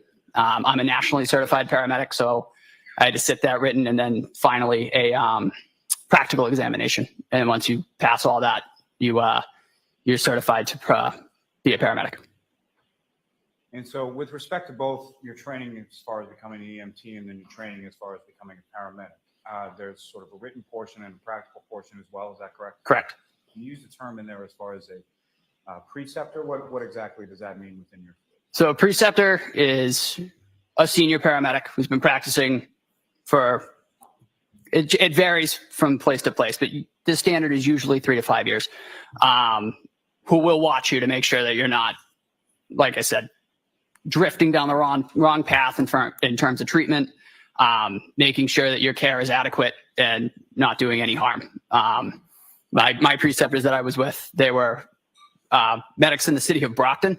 So they had been around for a little while, and they were excellent at what they did, and they taught me quite a bit. I learned quite a bit in my ride time from them. And in your role, post getting your certification in regard to those, have you acted as a preceptor for other sort of younger, less experienced? Yeah, so I was a field training officer for the Cataldo for a brief stint right before I left the company. And I am currently a field training officer for the town of Canton. And with respect to those certifications, is that sort of like a one-time blessing in perpetuity, or is there a continuing educational recertification process? Right now for the town of Canton, that's a bidded position. I submitted an application writing and I was selected.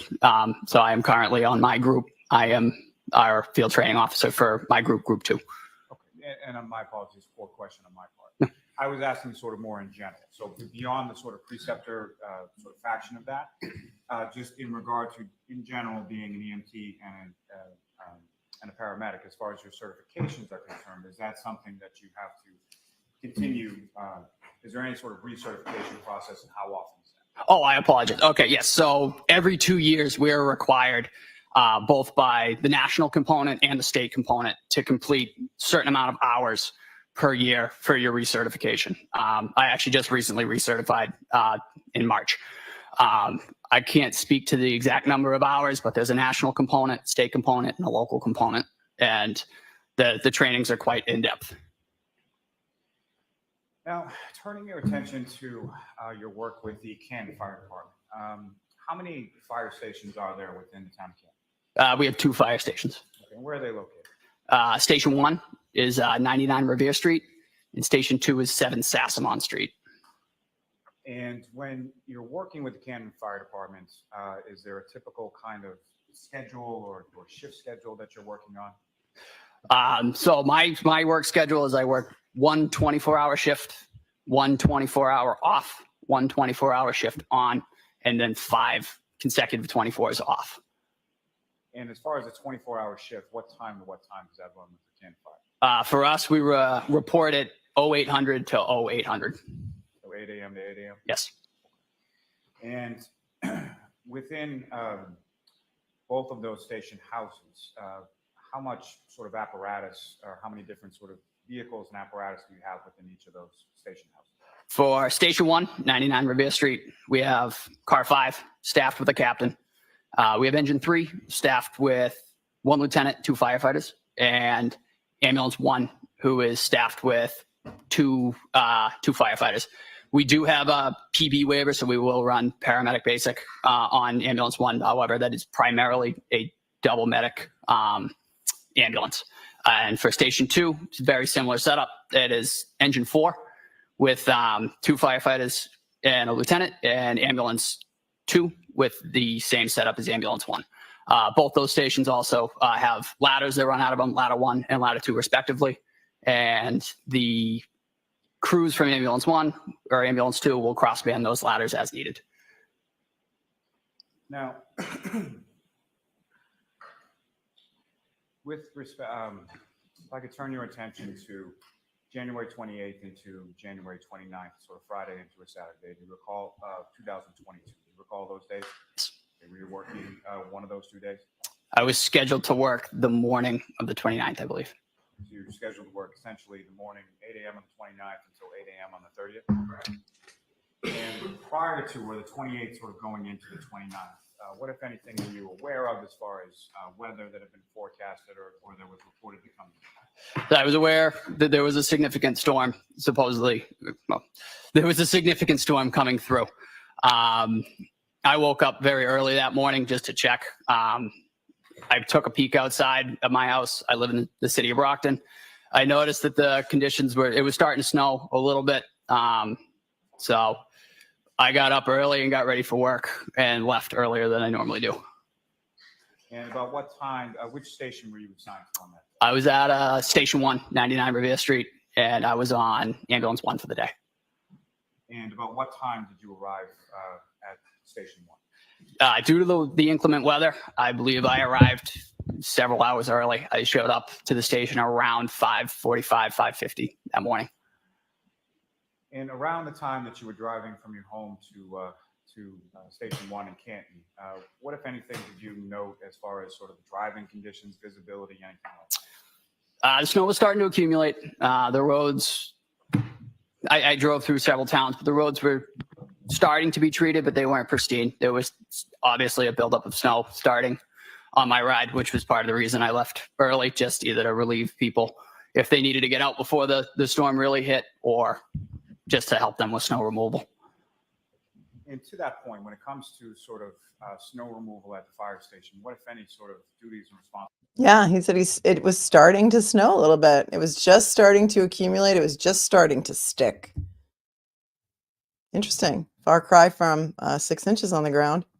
Responsibilities to yourself and the other firefighters have to in relation to snow removal around the station? So we're responsible around the station to keep what we refer to as the apron clear of snow. The apron is where we back our fire trucks into and out of the station. So we remove all that ourselves. We have a plow truck. However, we'll also shovel walkways and stuff for the public if they need to get in. So that was one of the primary. For the crew was actually outside removing snow when I pulled in to the station that morning. And it may be pretty self-explanatory, but as far as the apron itself, why is it so necessary that the apron remain clear as far as snow is concerned? Just to maintain a path for the emergency apparatus to get in and out in a timely manner. Now,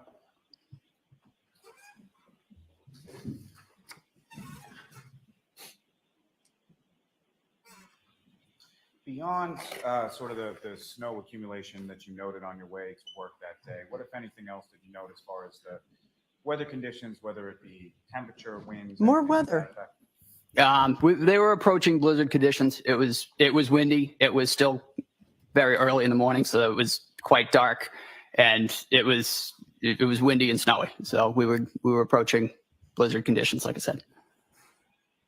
And when you arrived there, did a call come into your station sometime around or shortly after 6 o'clock in the morning on the 29th? Yeah, I arrived, as I previously stated, around 5:50. I had put my gear, my firefighting structural gear, out with ambulance one, just in the event that there was an emergency. And as I was doing that, the emergency tones went off for a medical. Do you recall what was the report in regard to, what was the dispatch in regard to as far as the medical was concerned? The overhead dispatch came in as a unresponsive male in a snowbank at 34 Fairview Road, outside. Unclear any further information. So when that came on, we had one of the paramedics that morning and one of the firefighters who was a relatively new firefighter.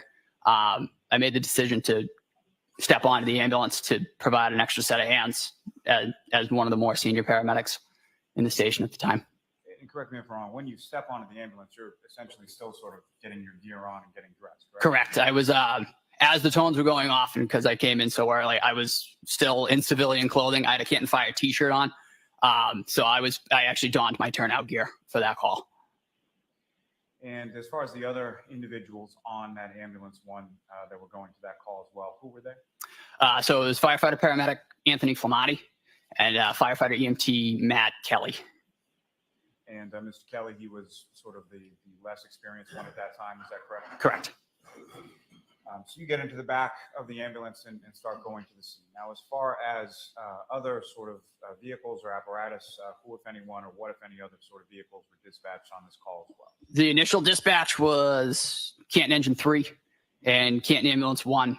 Due to the severity of the call, depending on how it comes in, the shift commander, which is Car 5, he will usually respond to any significant incident. So he also added himself to the call, just as a senior officer with us. So the final dispatch, I believe, was Car 5, Engine 3, and Ambulance 1. You know who was on Engine 3 and who was in Car 5? Car 5 was Captain Robry. Engine 3 was Lieutenant Greg Woodbury, firefighter Frank Walsh, and firefighter Katie McLaughlin. As far as the Ambulance 1 that you were in, obviously there's somebody driving and there's somebody in the front passenger seat, correct? Correct. Okay, so who was driving and who was in the front passenger seat? I don't want to speak out of turn. I honestly can't tell you who was driving. I was in the back. I was in the back patient compartment of the ambulance, just because there's only 2 seats up front. So I hopped in the back. And so when you're in the back of the ambulance and you're going to the call, what is it that you're doing in sort of preparation for arrival? So as I previously stated, I came in early, so I was donning my turnout gear. I had my boots and structural firefighting pants on.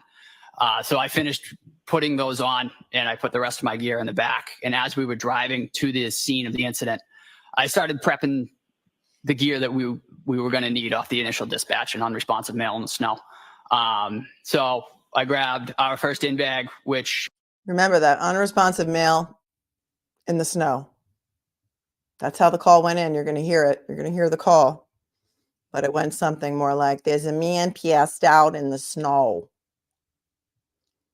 It has miscellaneous medical supplies, some IV supplies, and interosseous drill kit.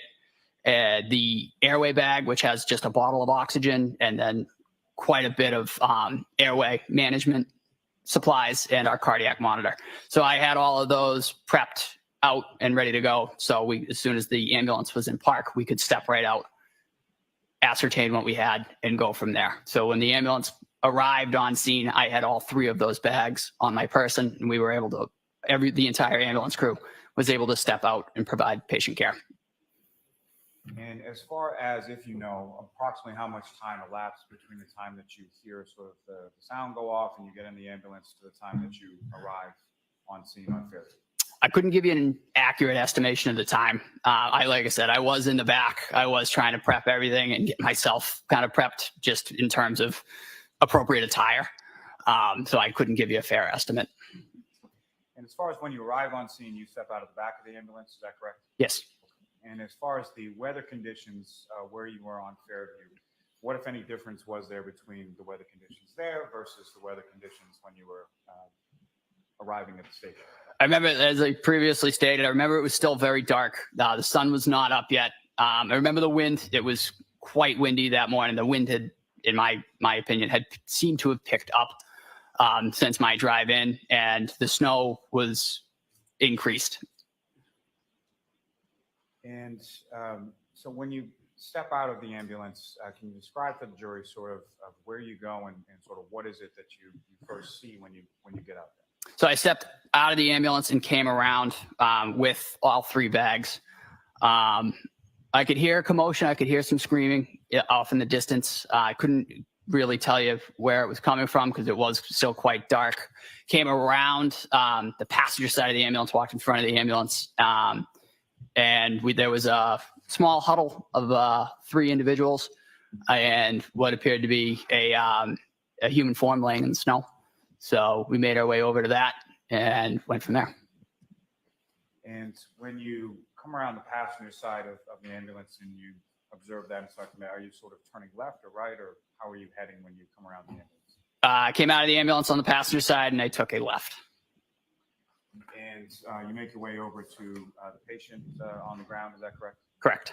And as far as the other people that you observed around the patient, how would you, or what, if any, description do you have of those people?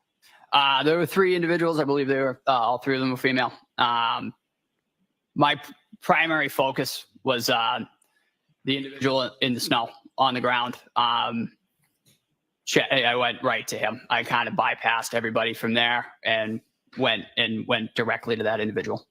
Is that sort of typically how you approach a scene, is just sort of tunnel vision right for the patient? Typically on a call like that, where if somebody's unresponsive on the ground, you typically go directly to the patient and ascertain if they are breathing and if they have signs of life, because that is a time-sensitive matter. And as far as the individual, not then, but at some point subsequent, did you learn the identity of the person on the ground? It did. It was Officer O'Keefe, John O'Keefe. And how was Officer Mr. O'Keefe's body positioned in relation to the ground when you first approached? So I found him supine, laying in the snow. Immediately went to him and checked him for signs of life. We found none. We found no breathing, no pulse. So we immediately began performing high quality CPR. I was at the head of the individual, so I immediately grabbed out of our airway bag a bag valve mask and began ventilating the patient, trying to get some oxygen into him while the others on scene, like I said, began high quality CPR. And again, maybe pretty well understood. When you use the term supine, what exactly do you mean? He was laying on his back. Laying on his back, his head sort of facing up, is that correct? Correct. And when you are responding to a call of this nature, there's you and there's other individuals on the ambulance as well, correct? Correct.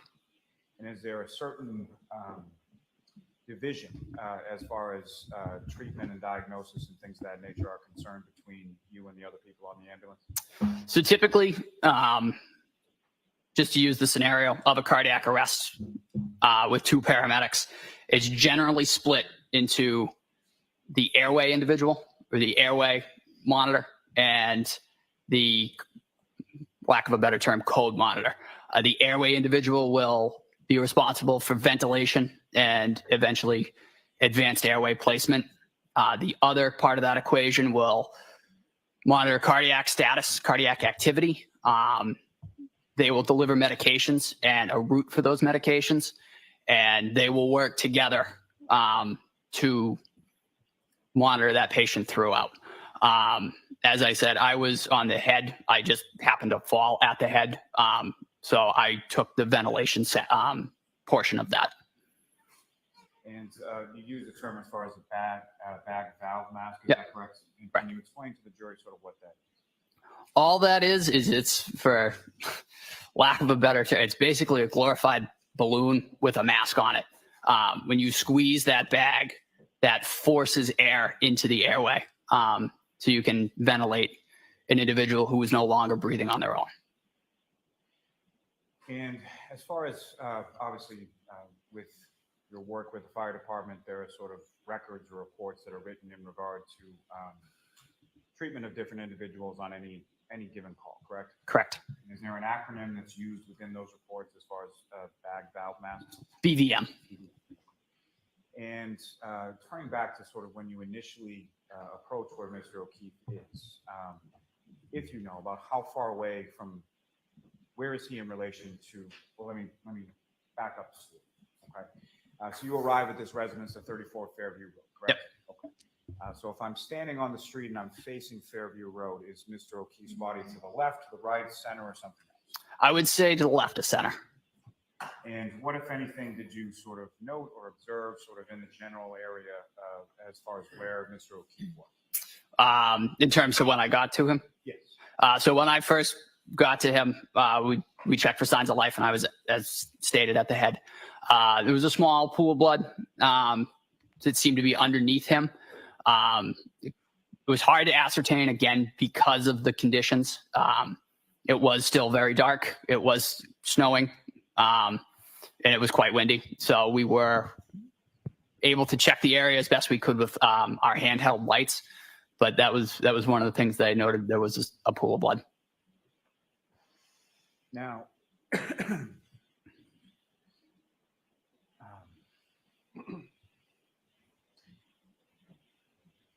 where Mr. O'Keefe's body was in relation to the roadway, if you know, how far away, where was it in relation to the roadway?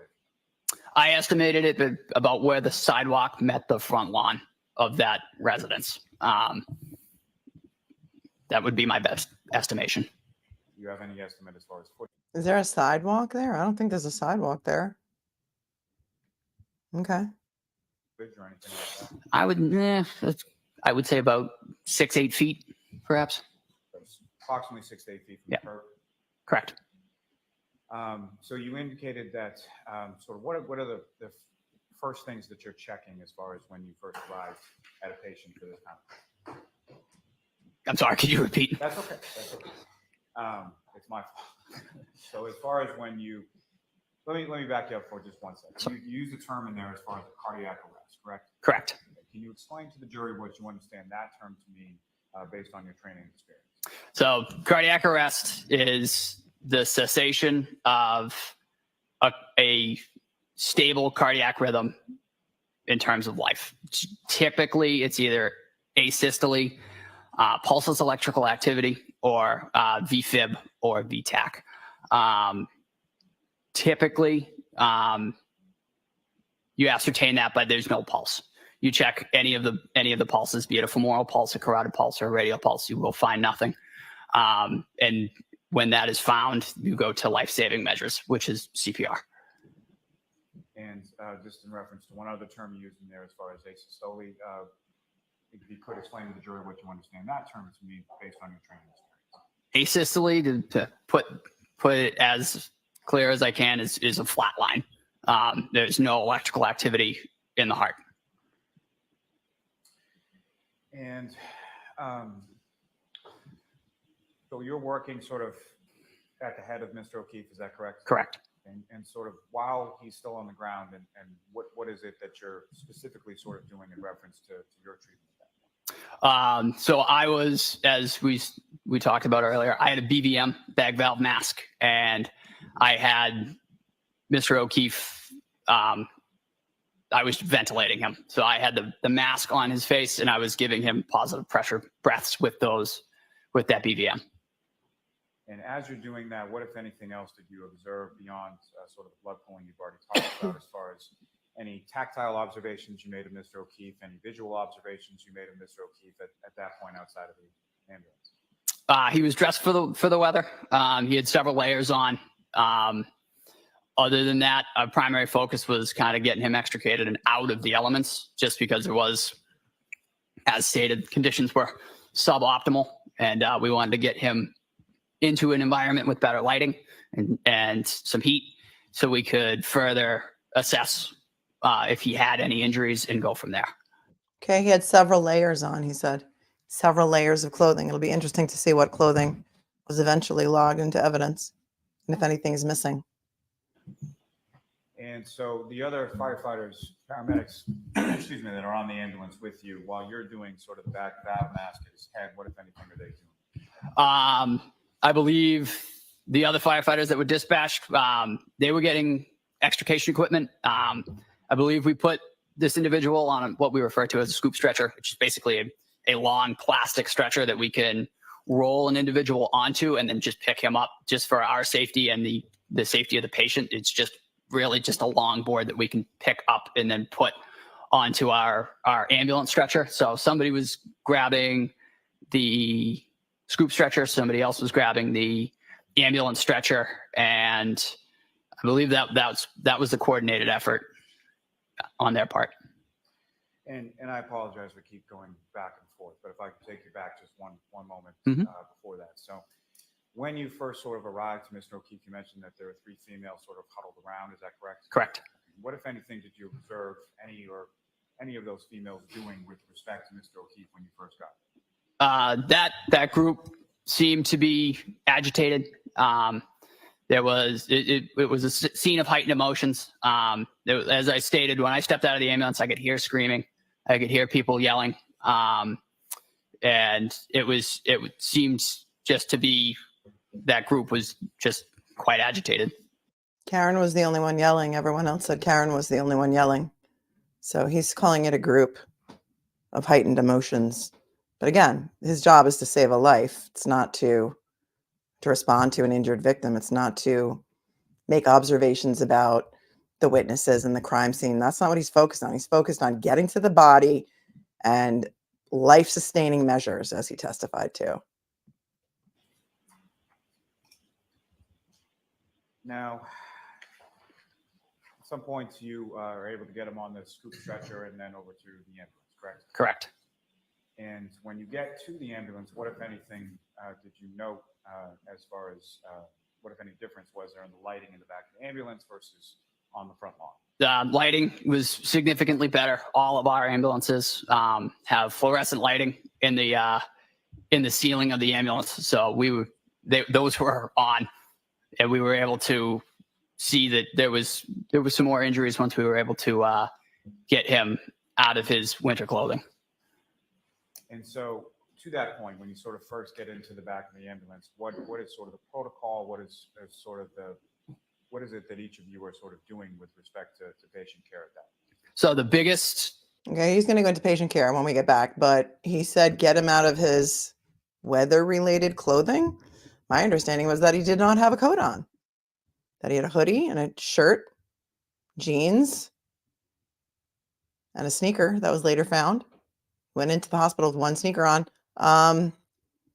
So what weather-related clothing was he wearing? This is interesting now. Pay attention. Priority is continuous high-quality CPR.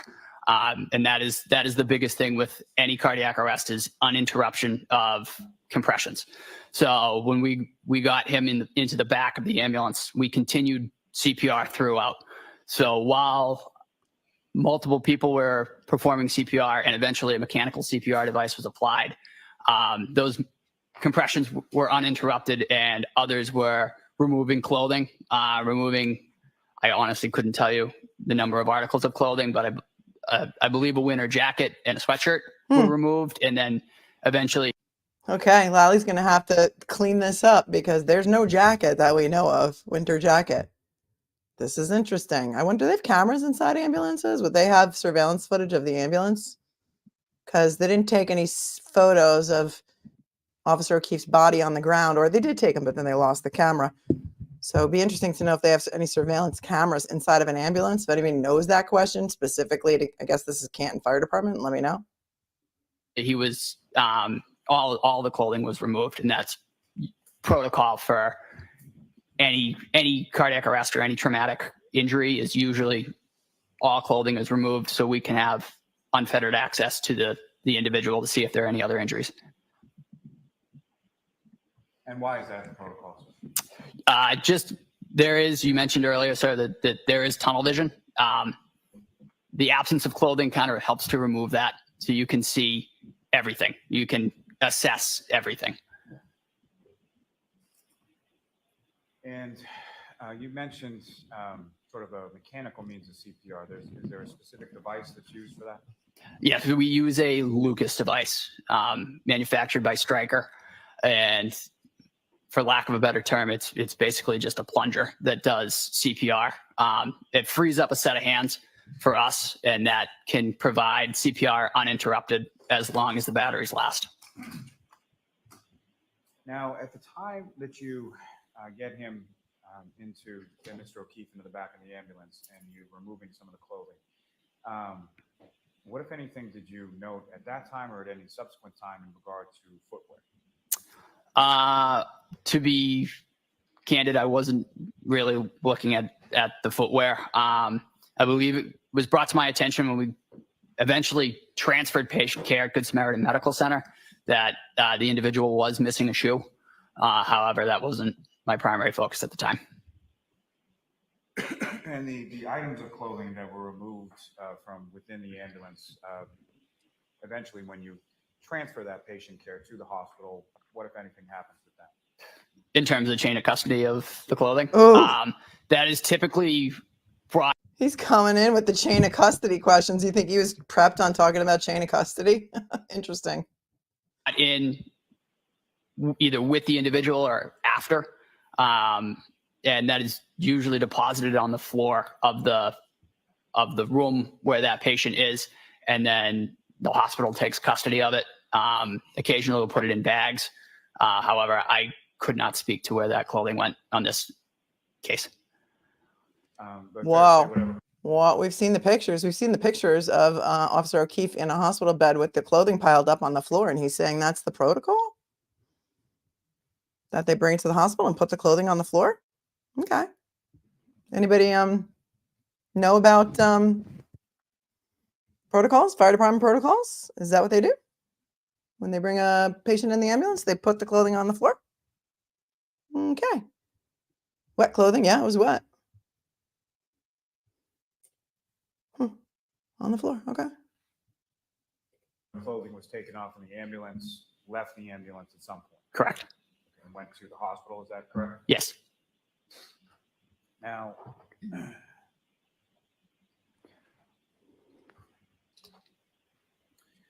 when you have Mr. O'Keefe in the back of the ambulance and the lighting is better, what, if anything, did you observe following sort of the removal of the clothing, as far as what, if any, injuries did you observe to Mr. O'Keefe in that sense? He was noted to have, and I was right at the head, he was noted to have a hematoma on the right side of his face, just above his eye on his forehead.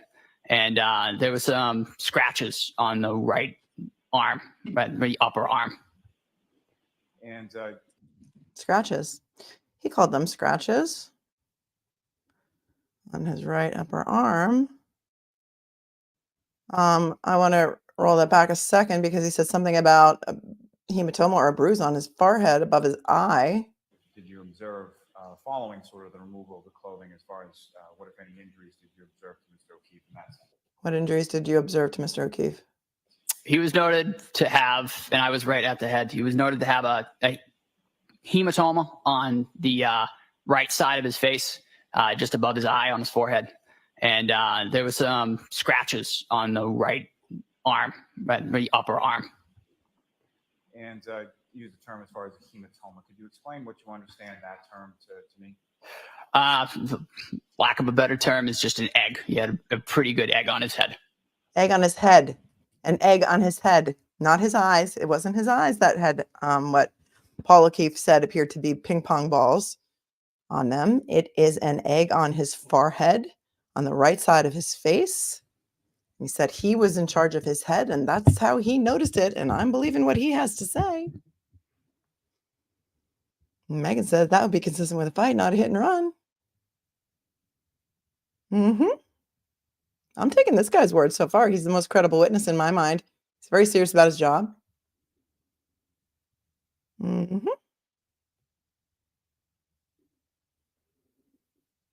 as far as anything beyond that, did you observe anything or note anything beyond the egg on the head and scratches on the right arm? As we got further down our treatment modality, we went to place an advanced airway. It was noted to have some blood, some mucus, and some bile in the back of his airway that was then suctioned out before we placed our endotracheal tube. And what is an endotracheal tube? So an endotracheal tube is basically, it's just a plastic tube that is passed through the mouth into the trachea through the vocal cords. It's a definitive airway, if you will. It isolates the trachea so you can better ventilate your patient, and you don't have to worry about any air getting into the stomach, any gastric insufflation. And that is the gold standard for cardiac arrest, is a properly placed endotracheal tube. You mentioned there were some substances that were suctioned from his airway. Is that correct? Correct. Okay. What were they again? I'm sorry. I believe it was blood, bile, and mucus. And do you have any idea how much of that was suctioned? I couldn't give you an exact number, but it was enough that we needed to set up a suction system to remove it before we intubated. And just turning briefly again to the arm. These were injuries that you observed on his right arm. Is that correct? Correct. What, if any, injuries did you observe on his left arm? I don't believe I saw any, to my knowledge. And as far as your memory, as far as his right arm, how far did it sort of extend and where was it located? Sort of upper arm, lower arm, both, or where was it? I believe it was just below his shoulder. They ran, I would say, probably 3 or 4 inches from, I would say, about the shoulder right down to maybe 2 inches above the elbow. And as far as Mr. O'Keefe's nose, what, if any, observations did you make of that? Initially, it was noted to be very cold.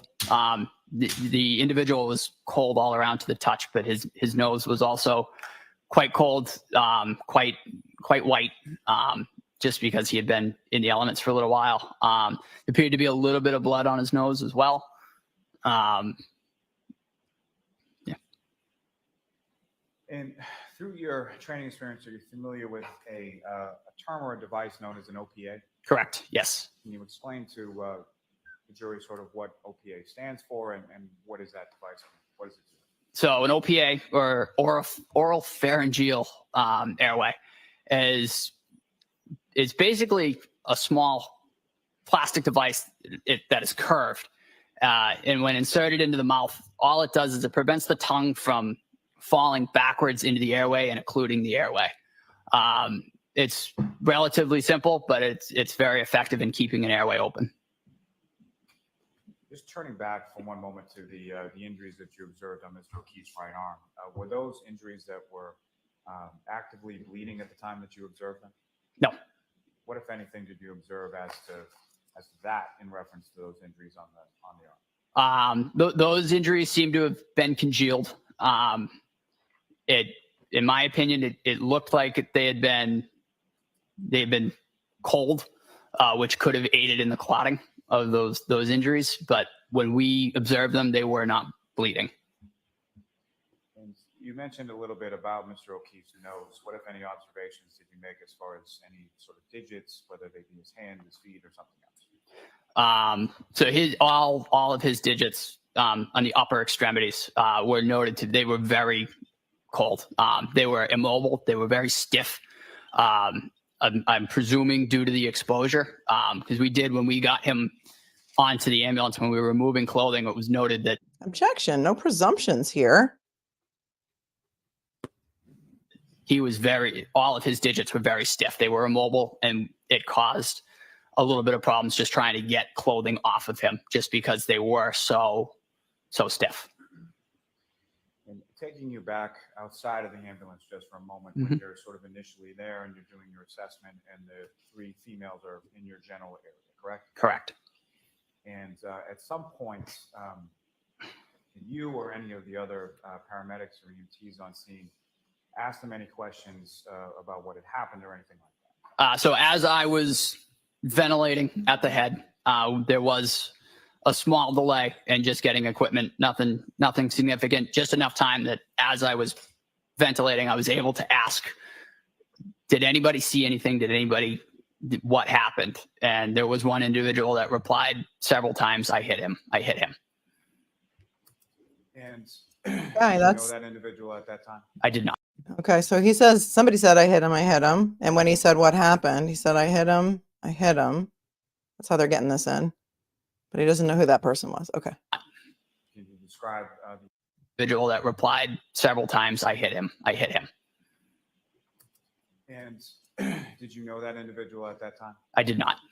Can you describe the individual that said that? I would describe her as mid 40s, average build, average height. And the other 2, very similar.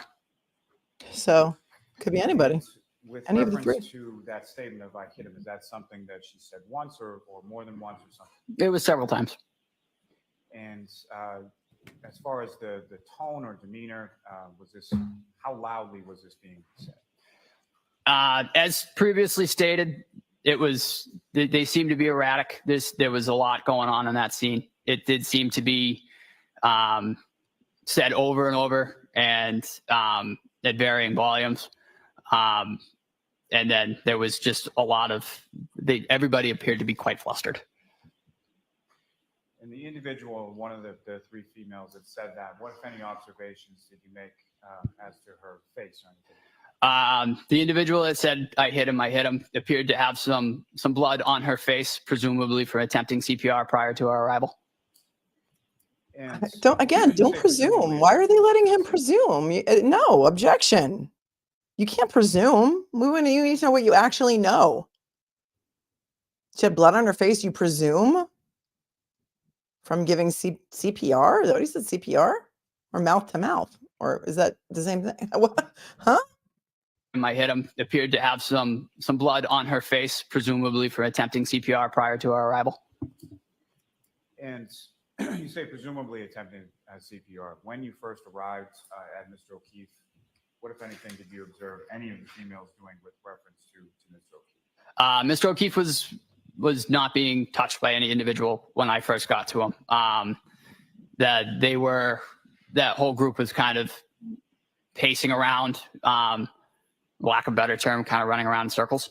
But Mr. O'Keefe was not being, there was no interventions being done to Mr. O'Keefe when I got to him. And to be clear, sort of when you're in the back, fast forwarding now to sort of in the back of the ambulance, you're, again, sort of focused on the respiratory in the head, correct? Correct. And who, if anyone else from your department, is in the back of the ambulance, and what, if anything, are they doing exactly? So at that point, I had myself and Matt Kelly, EMT Kelly. He was kind of with me for the head. One of the, for lack of a better term, easier operations of a cardiac arrest is ventilation. So Matt Kelly was assisting me with ventilations, is just squeezing the BVM to provide ventilation. So Matt Kelly's not as experienced and he's not to be trusted because that's one of the easier parts and that was his job. Okay. The lead paramedic for the cardiac arrest was Anthony Flematti. He was running everything else. He was running the application of the cardiac monitor. He was monitoring the status of medications being administered. He was assisted with that by Katie McLaughlin, Lieutenant Woodbury, and Firefighter Walsh. And at some point, did Firefighter Flematti, at this point that you're in the back of the ambulance, you don't have any sort of demographic information in regard to your patient, correct? So what, if anything, did Firefighter Flematti ask anybody else to do in regard to obtain? I believe he asked Firefighter McLaughlin to exit the ambulance and gather some information from the bystanders in terms of name, date of birth, any significant medical history or medications, just so we could further treat the patient. And to the best of your knowledge, Firefighter McLaughlin leaves the ambulance to do that, is that correct? Correct. But you weren't present for any of that, correct? No.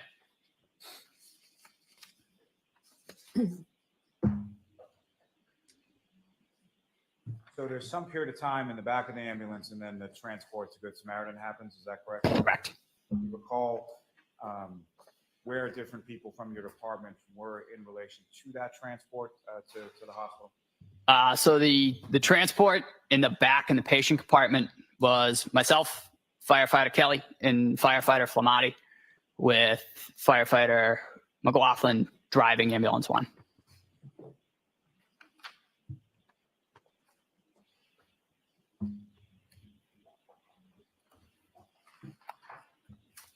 I have just one moment. Right?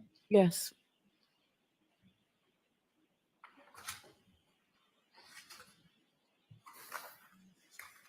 So when it comes to the report that we were that you were testifying about before, there was a report generated in regard to this. Is that correct? Correct. And who has the sort of duty and responsibility of compiling? That would have been Anthony Flematti. And have you seen Firefighter Flematti's report in relation to this incident? I have. May I approach the witness, John? Yes.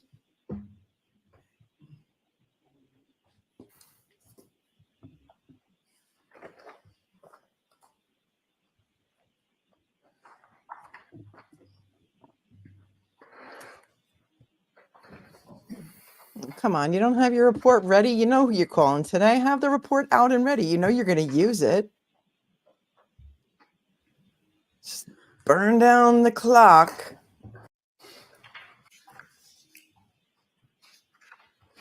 I'm sure he asked him to take a look at the report.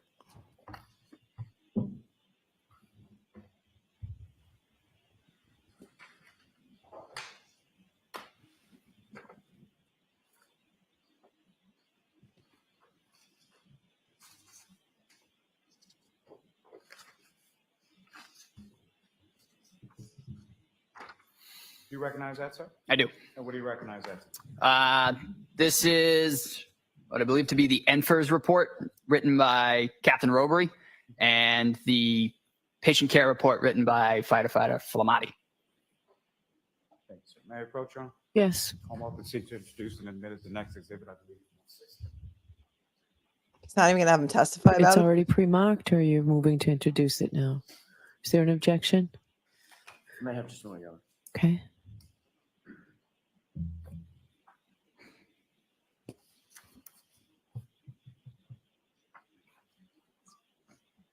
No objection. Patient care report. And All right, that will be marked, Madam Court Reporter, please.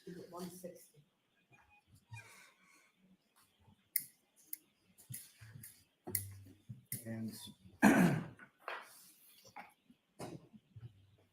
you very much. Doctor, if I could ask for the lights in the little. Ms. Gilman, if I could have what's been previously marked as exhibit number 9.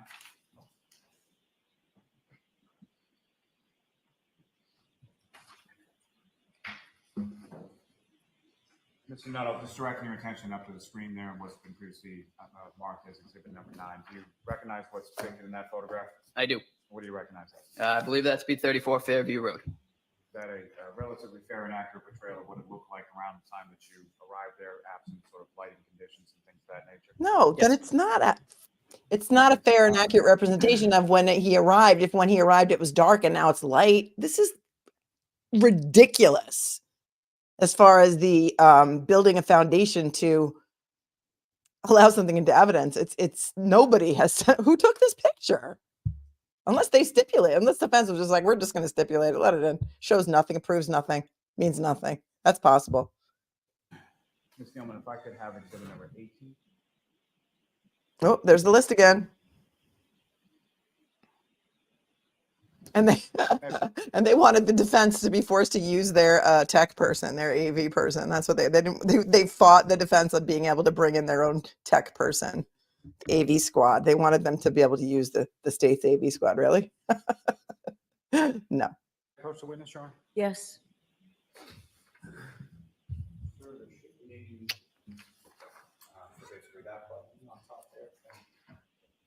All right. And Mr. Nuttall, if I could ask you, using that laser pointer before you, well, first let me ask you, recognize what's up on the screen as Exhibit 18? Yeah. Again, 34 Fairview Road. And the area where you first observed Mr. O'Keefe supine on the lawn and the 3 females around him. You see that area in this photograph? I do. And if you could, using that laser pointer, just direct the jury's attention to where in this photograph you see that. Oh, I'm so sorry. I would say right around this general area, right about here. And lastly, Ms. Gilman, if I could have exhibit number 14. Yep. There's the exhibits again. It says Dighton photos. I saw something that said Dighton photos. And sir, do you recognize what's up on the screen as exhibit number 14? I do.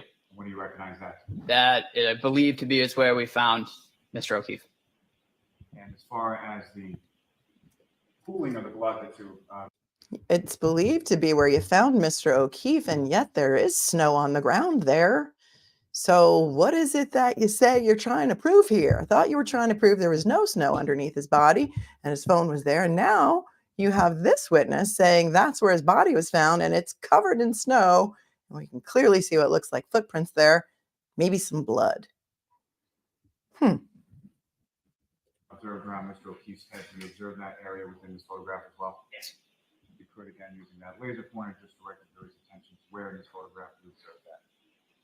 They were right around in this general area. He's saying that's where Officer O'Keefe's head was. Bottom of the photograph. There. Thank you. Mr. Officer, we can have the lights back up. Your Honor, may I approach just to retrieve that? Yes.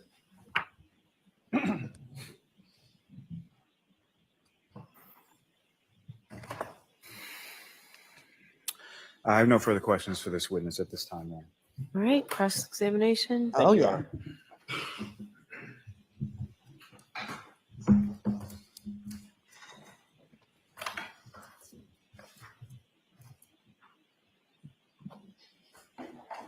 Good afternoon, Firefighter Nuttall. Sir, how are you? You were coming up, I want to make sure I get the timing right. You were coming off of nearly a 24-hour shift when you got the call? No, sir. I was reporting for duty that morning. Just starting the shift when you got the call? Understood. I want to ask one quick question that you mentioned just a couple of seconds ago under questioning by Mr. Lally. With regard to the clothing, the normal protocol for clothing that's removed from a patient. Yes. You said it's oftentimes just sort of discarded onto the floor. In terms of in the ambulance or at the hospital? Either one. Yes. Okay, both? So typically, when we remove clothing in the back of the ambulance, it's generally done with trauma shears. So we will expose and then kind of fold over. That clothing is then usually left in place. We'll do a quick roll just to check the back of the patient, and then he's usually rolled back if there's nothing found, and it's typically left there. In terms of like big puffy jackets, if you cut a puffy jacket, it just makes quite the mess. So yeah, exactly. It's a disaster. So typically those bigger jackets are just removed, and that is when we removed that type of article of clothing, that's when we noticed that his hands were quite rigid. So he was wearing a puffy jacket. Where's the puffy jacket? What? First time we've heard about a puffy jacket. What? So that's what happened in this case. Correct. You removed the big heavy jacket, discarded it, got it away from the body so you could better assess the injuries. Correct. And it was only then, after you removed this big heavy winter coat, that you could assess that his hands were stiff and cold? We noted the hands, but it came more into light, if you will, when we removed that coat. Got it. And you have as good a memory about that as you do the rest of the scene that morning. In terms of removing the article of clothing, Correct. I did not remove any article of clothing. I was ventilating. But you remember him having the big jacket on. Correct. Okay. And you remember that as well as you remember the other specifics of the incident. Yes. Okay. Wow, the puffy jacket. When responding to a scene, I want to dovetail on Can you hear Lally's just head hit the table here? There is no evidence of any puffy jacket anywhere, but this guy is 100% sure that they cut a puffy jacket off him. Wow, now everything he said is in question, Karen. Uh-huh. Or there is a puffy jacket that has mysteriously disappeared. Huh. on the same subject, but just come at it a little bit different way, if you would indulge me. When responding to a scene, one of your jobs has to be to sort of immediately take note of and assess the situation of the patient that you're dealing with, correct? A motorcycle accident is going to be very different than a drowning. Exactly. Someone, in this case, exposed in a snowbank, you're going to deal with or assess and note the weather. Mhm. Is that yes? Yes.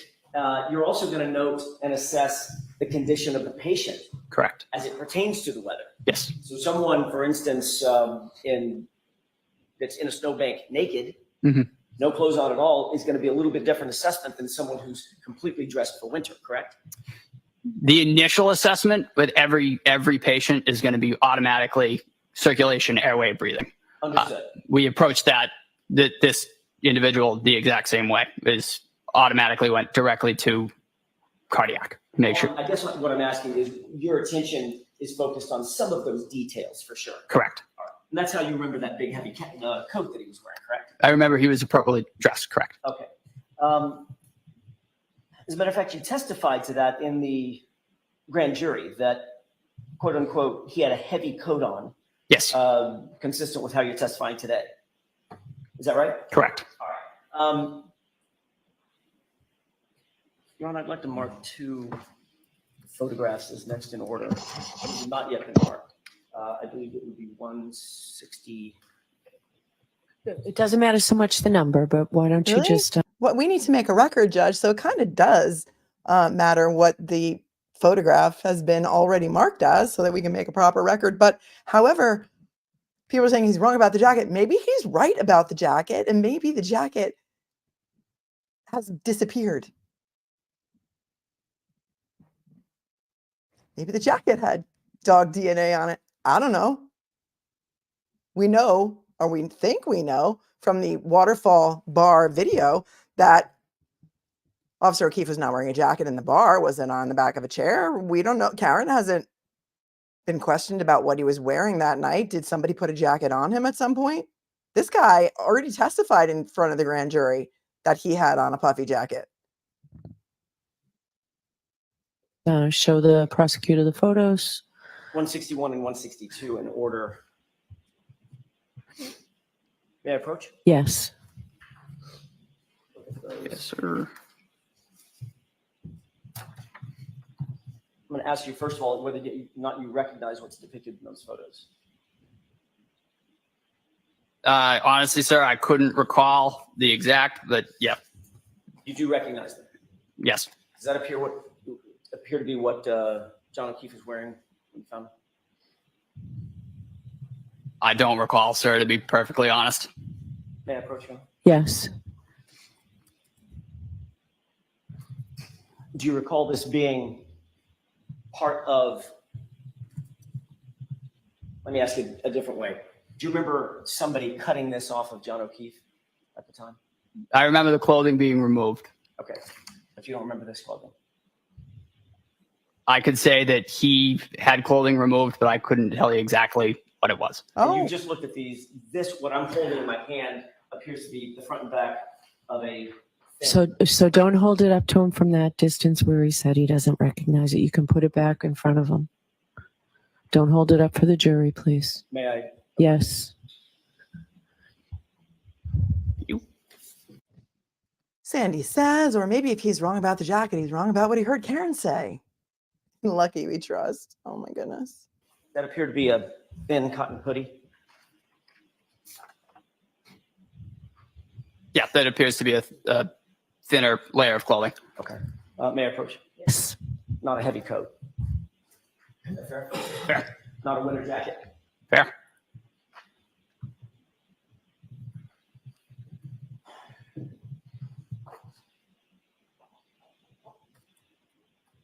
Is it fair to say you had a lot on your mind when you were out at that scene, correct?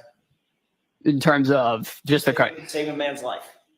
correct. That's your credentials are impressive. You were there focused on one thing, and that is trying to make sure that a man did not die. Correct.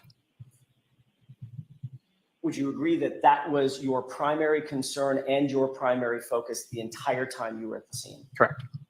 You weren't necessarily worried about what other individuals were doing, correct? No. If I asked you right now off the top of your head, tell me exactly the number of law enforcement officers that were there at the scene, probably couldn't tell me, could you? No.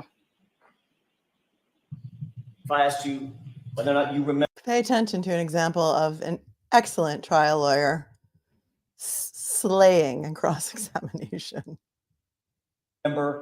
every single civilian that was at the scene, probably couldn't tell me, correct? Outside of the three? Outside of the three, Correct. any other civilians? Not that I noted. Okay.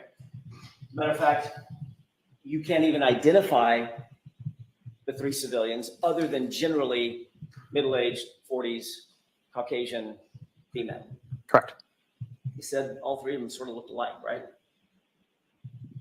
Without the only defining feature on one of the individuals was one of the individuals did have blood on their face. Oh, now So some of the specifics of that scene, you didn't pay special note to, correct? No, we were focused on patient care.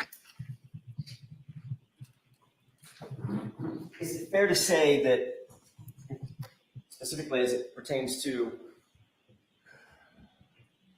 what the victim was wearing, your memory might be a little faulty where that's concerned? Sure. Okay. I mean, nothing wrong with that. You were Yeah. focused on something completely different. Correct. Mhm. You did notice certain injuries on Mr. O'Keefe's person, correct? Correct. And you indicated on direct examination that once you got him into the back of the ambulance, you, as you put it, you had a quote unquote much better picture of what you were dealing with. Is that right? Correct. You Really, testified man? at the grand jury that you noted that once he was in the back of the ambulance under better lighting, you were able to tell that he had trauma to the right side of his head.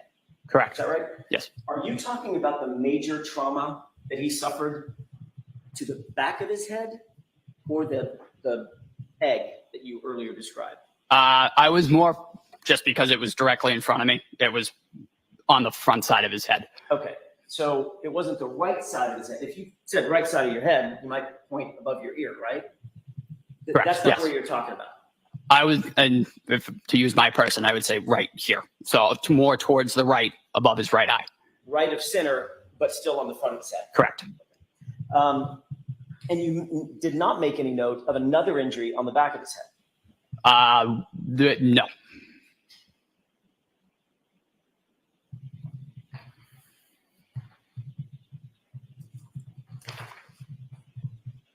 You talked about the injuries to the right side of his arm, correct? Correct. You noted that those injuries appeared to be scratches. Yes. That's your word, not mine, right? Correct. You didn't say that those were blunt force trauma. No. You didn't say that they were abrasions. Scratches and abrasions, in my point of view, seem to go hand in hand. But the word that you used was scratches. Yes, they were like furrows down. Say that again? Furrows, if you will, for lack of a better term. Just I don't understand that word. so if you remove something, Yes. you create a furrow in the skin. a furrow. I think he's just Furrow, but with his Boston accent, he says a furrow. Okay. This is like fishing. Like Lally is also, not only is he a great trial, he's also a great fisherman. He set the hook. He's just waiting, reeling him in. A little bit at a time, reeling them in. Masterful. Masterful. Is that? Furrows. Yes, there you go. Sorry. Excuse my accent. Oh, no. I'm on your turf. Fair enough. It's my accent. I'm so sorry. It's like, I'm from LA. Boy, I that don't one- know about furrows. It's going to be a meme somewhere. Hey, my cousin Vinny. He said it's going to be. All right. Whoa, he just dropped the My Cousin Vinny bomb. And AJ just dropped the meme bomb. He's like, it's going to be a meme someday. It's probably, we're a little bit behind, so it's probably already out there, the meme about this. And now he brings up My Cousin Vinny. What? This is whack. So when you said furrows, you made your hand in almost like a claw and drug it against your right biceps. Objection. Sustained. Can you repeat the movement Did that it. you did for the jurors and you said furrows? Objection. Sustained. BS, Let's move on man. to the next question, please. Yes, no, he did it. He did it. He did it. It needs to be in the record. It needs to be in the record because the court record is not video. It is a transcript. It comes back in book form, question, answer, question, answer. That's what a transcript is. There is no video transcript of this trial other than what we are watching right now on TV. So for future use as such on appeal or something as such like that, it needs to be described in words in the record. But no.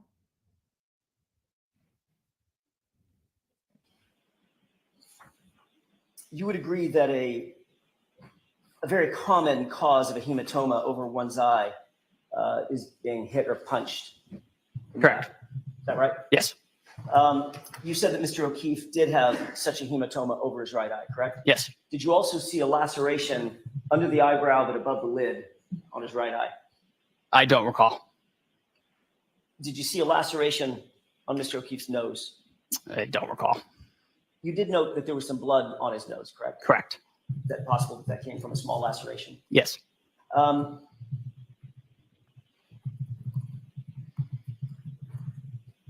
In your experience, well, let me ask another question. Did it look like he had, in addition to the egg on the right side of his head, Mhm. In the front, did it also have a black eye on the left side? If memory serves correct, yes. So both eyes were blackened. Primarily the right side, if memory serves. Okay. And the laceration for the right side Yes. of the right eye. Are those injuries that you just described consistent or inconsistent with some sort of physical altercation? Objection, Your Honor. Sustained. Next Baloney. question, please. How many scenes does he respond to for DV or for people who have been beat up? He said, is it consistent with being punched in the head? Wait a second. I'm just going to take that back for a minute.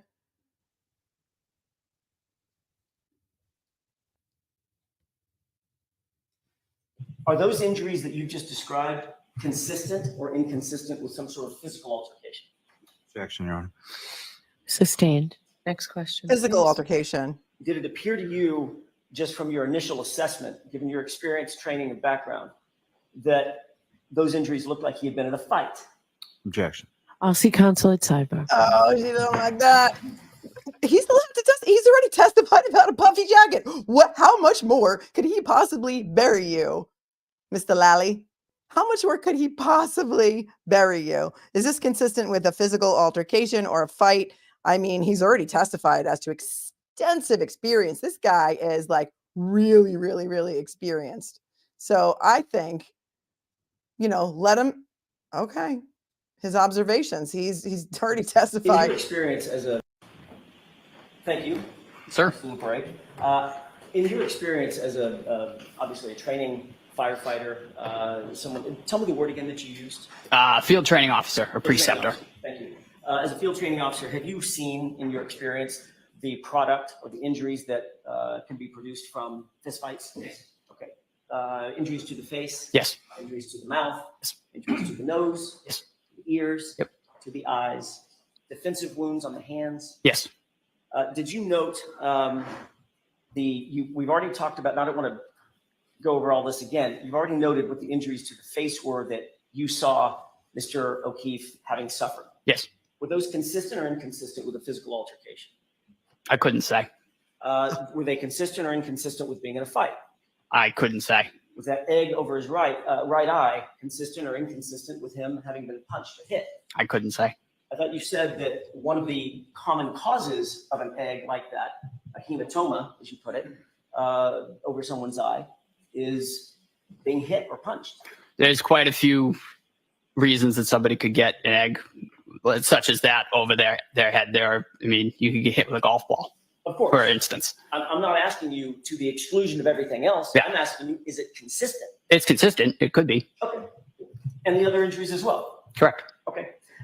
Did you see bruising to the back of one or both of his hands? His hands were, as stated, they were very cold and very white. They were not well perfused. And when you don't have adequate perfusion, swelling and smaller injuries don't typically present themselves, if you will. So you may not have seen that. Correct. The bruising may have been there. It might have been there. It just wasn't observable just due to the condition of his hands. Just may have overlooked it. Yes. Okay.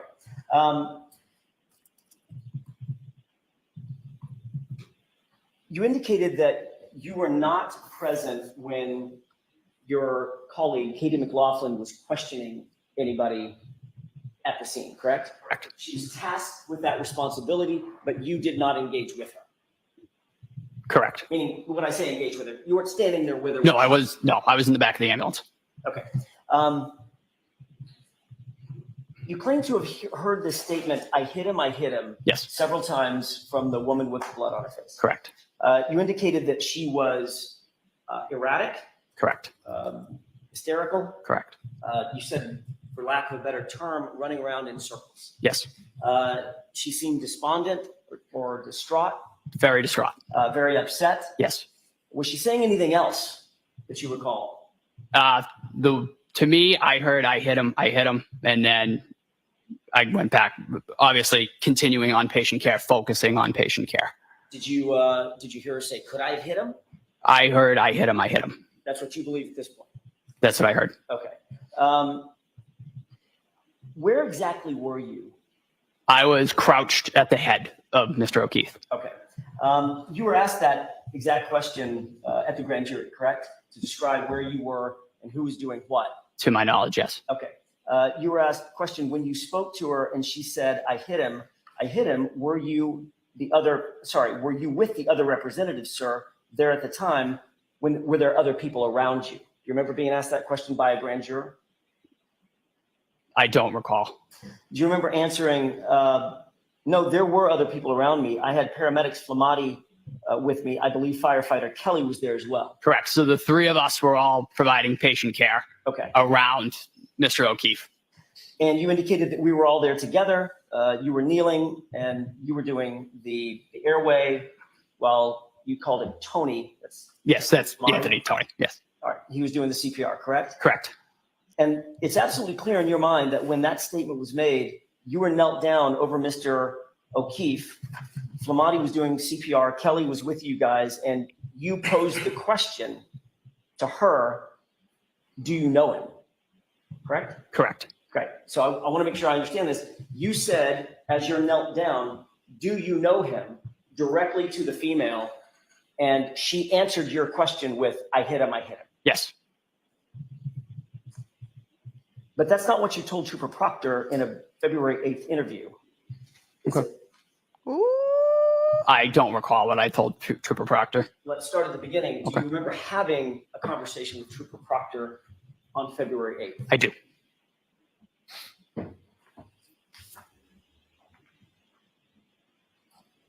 That was obviously much closer in time than your grand jury testimony, correct? Correct. And years closer in time than your testimony now. Correct.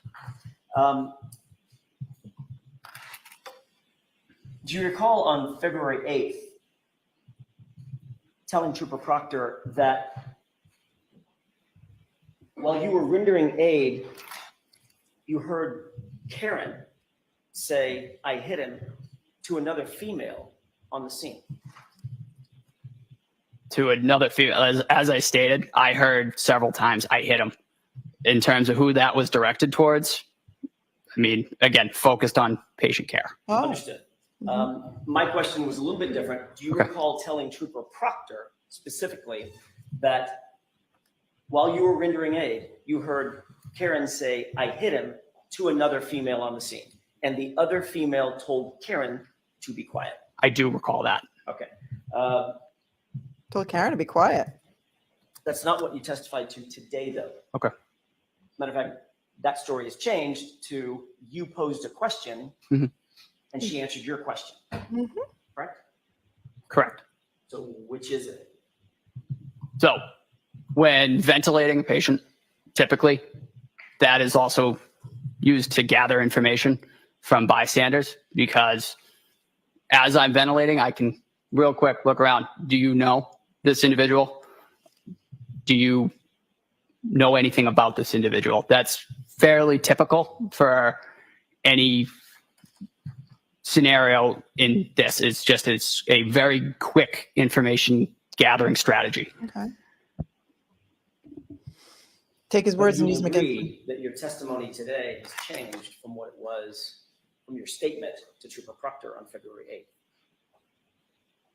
I don't know if it would so much say change, sir. To be honest, I don't fully recall that meeting with Mr. Proctor. Oh. You don't, I'm sorry. I remember meeting with him. However, I don't fully remember what was discussed. So it's fair to say that your memory is a little bit faulty as it pertains to that time frame. Absolutely.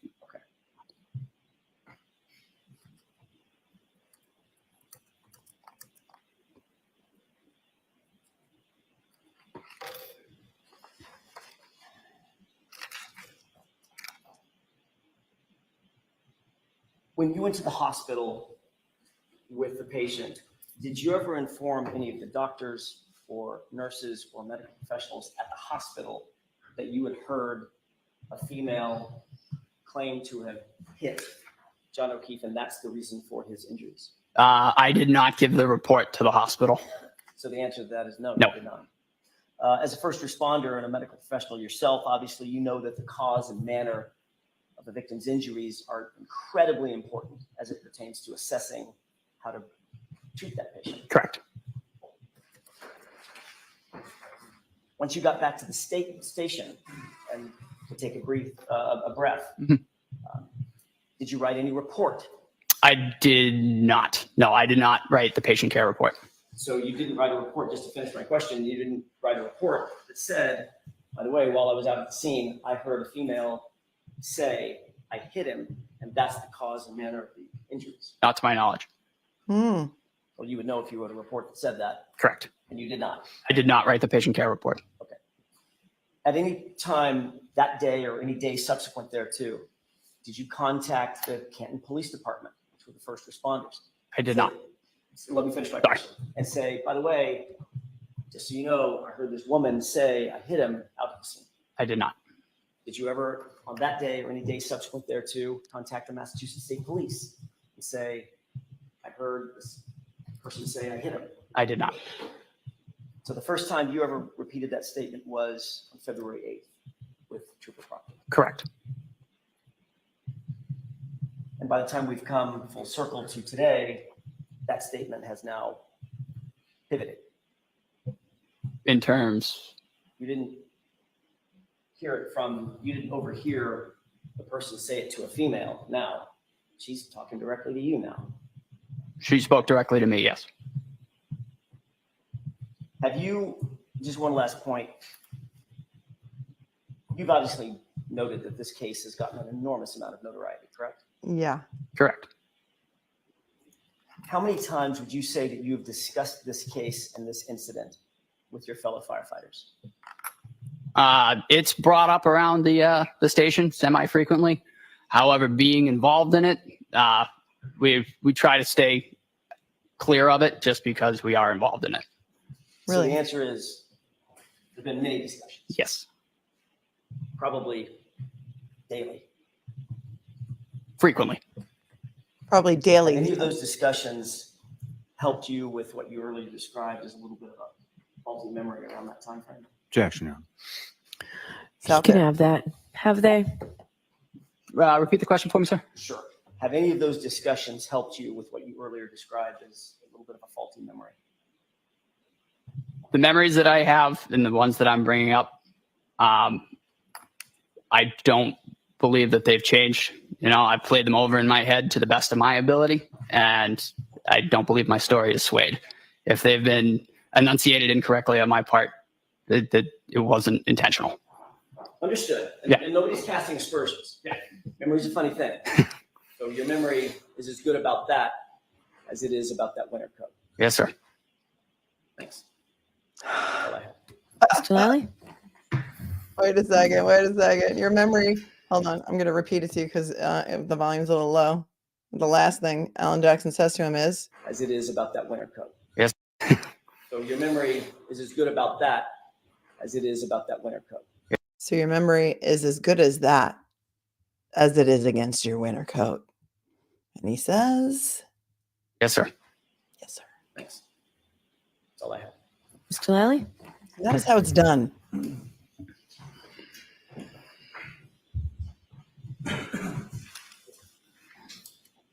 Mr. Nuttall, when it comes to you being asked about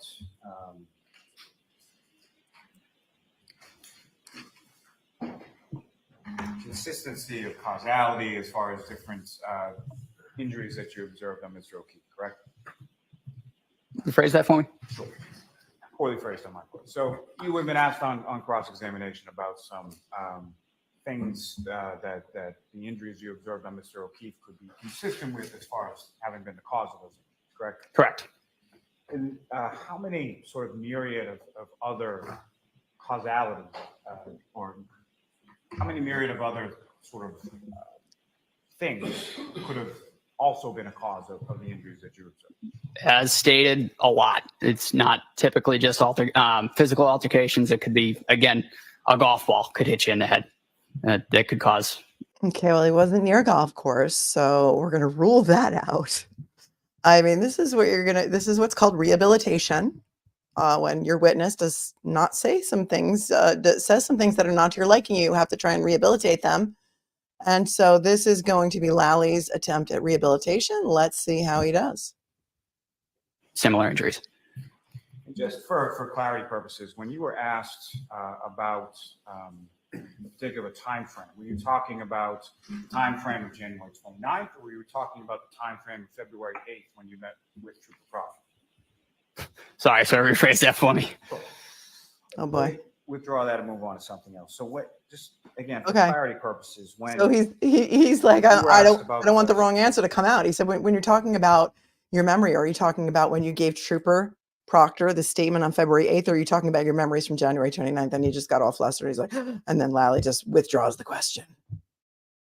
statements that were attributed to you to Trooper Proctor during an interview, correct? Correct. And so with regard to what you recall differently, is it the statement that the person, the female with the blood on her face made to you, or the statement of the other female telling that person to be quiet?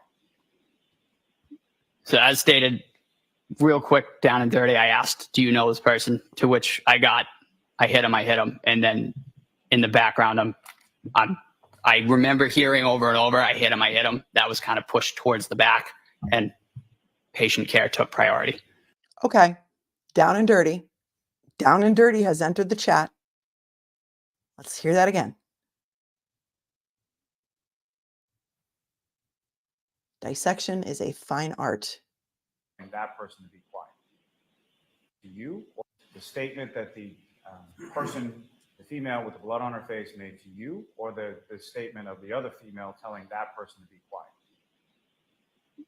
So as stated, real quick, down and dirty, I asked, do you know this person? To which I hit him. And then in the background, I remember hearing over and over, I hit him. That was kind of pushed towards the back, and patient care took priority, if that answers your question. That was pushed towards the back. Do you recall specifically at this time the other statements that you were asked about as far as whether or not the other female told that female to be quiet? I do remember that, correct. And And the other statement, as far as the female with blood on her face, and again, that was the differentiating character between the two females that you observed there, correct? Correct. And your memory of that statement is, I hit him, I hit him, I hit him, correct? Correct. Nothing further. All right, Wait, Mr. another- Nuttall, you are all set, sir. Wait, Thank you, everybody. you're supposed to ask Do you have another witness? Mr. Jackson if he's got any recross, but she didn't. Down and Dirty has entered the chat. Yeah, like a pre-qualifier. Truth be told, usually followed by a lie. Down and Dirty. Mr. Lally to start. Yes, sir. Oh, another witness. Your Honor, the Commonwealth will call Mr. Anthony Flematti to the stand. Yeah. Okay.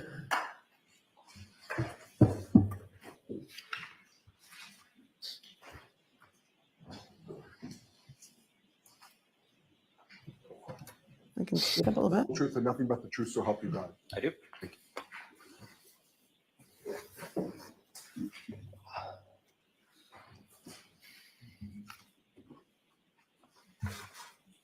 Whenever you're ready, Mr. Lally. Thank you.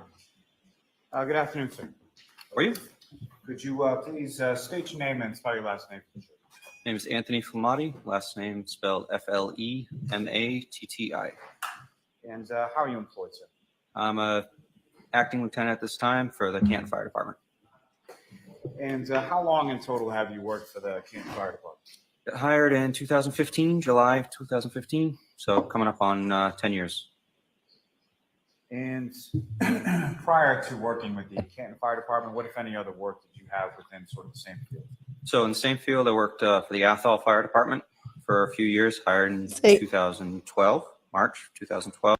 I said I don't curse on this channel. You know it. The a-hole fire department. Hold on a second. Hold on.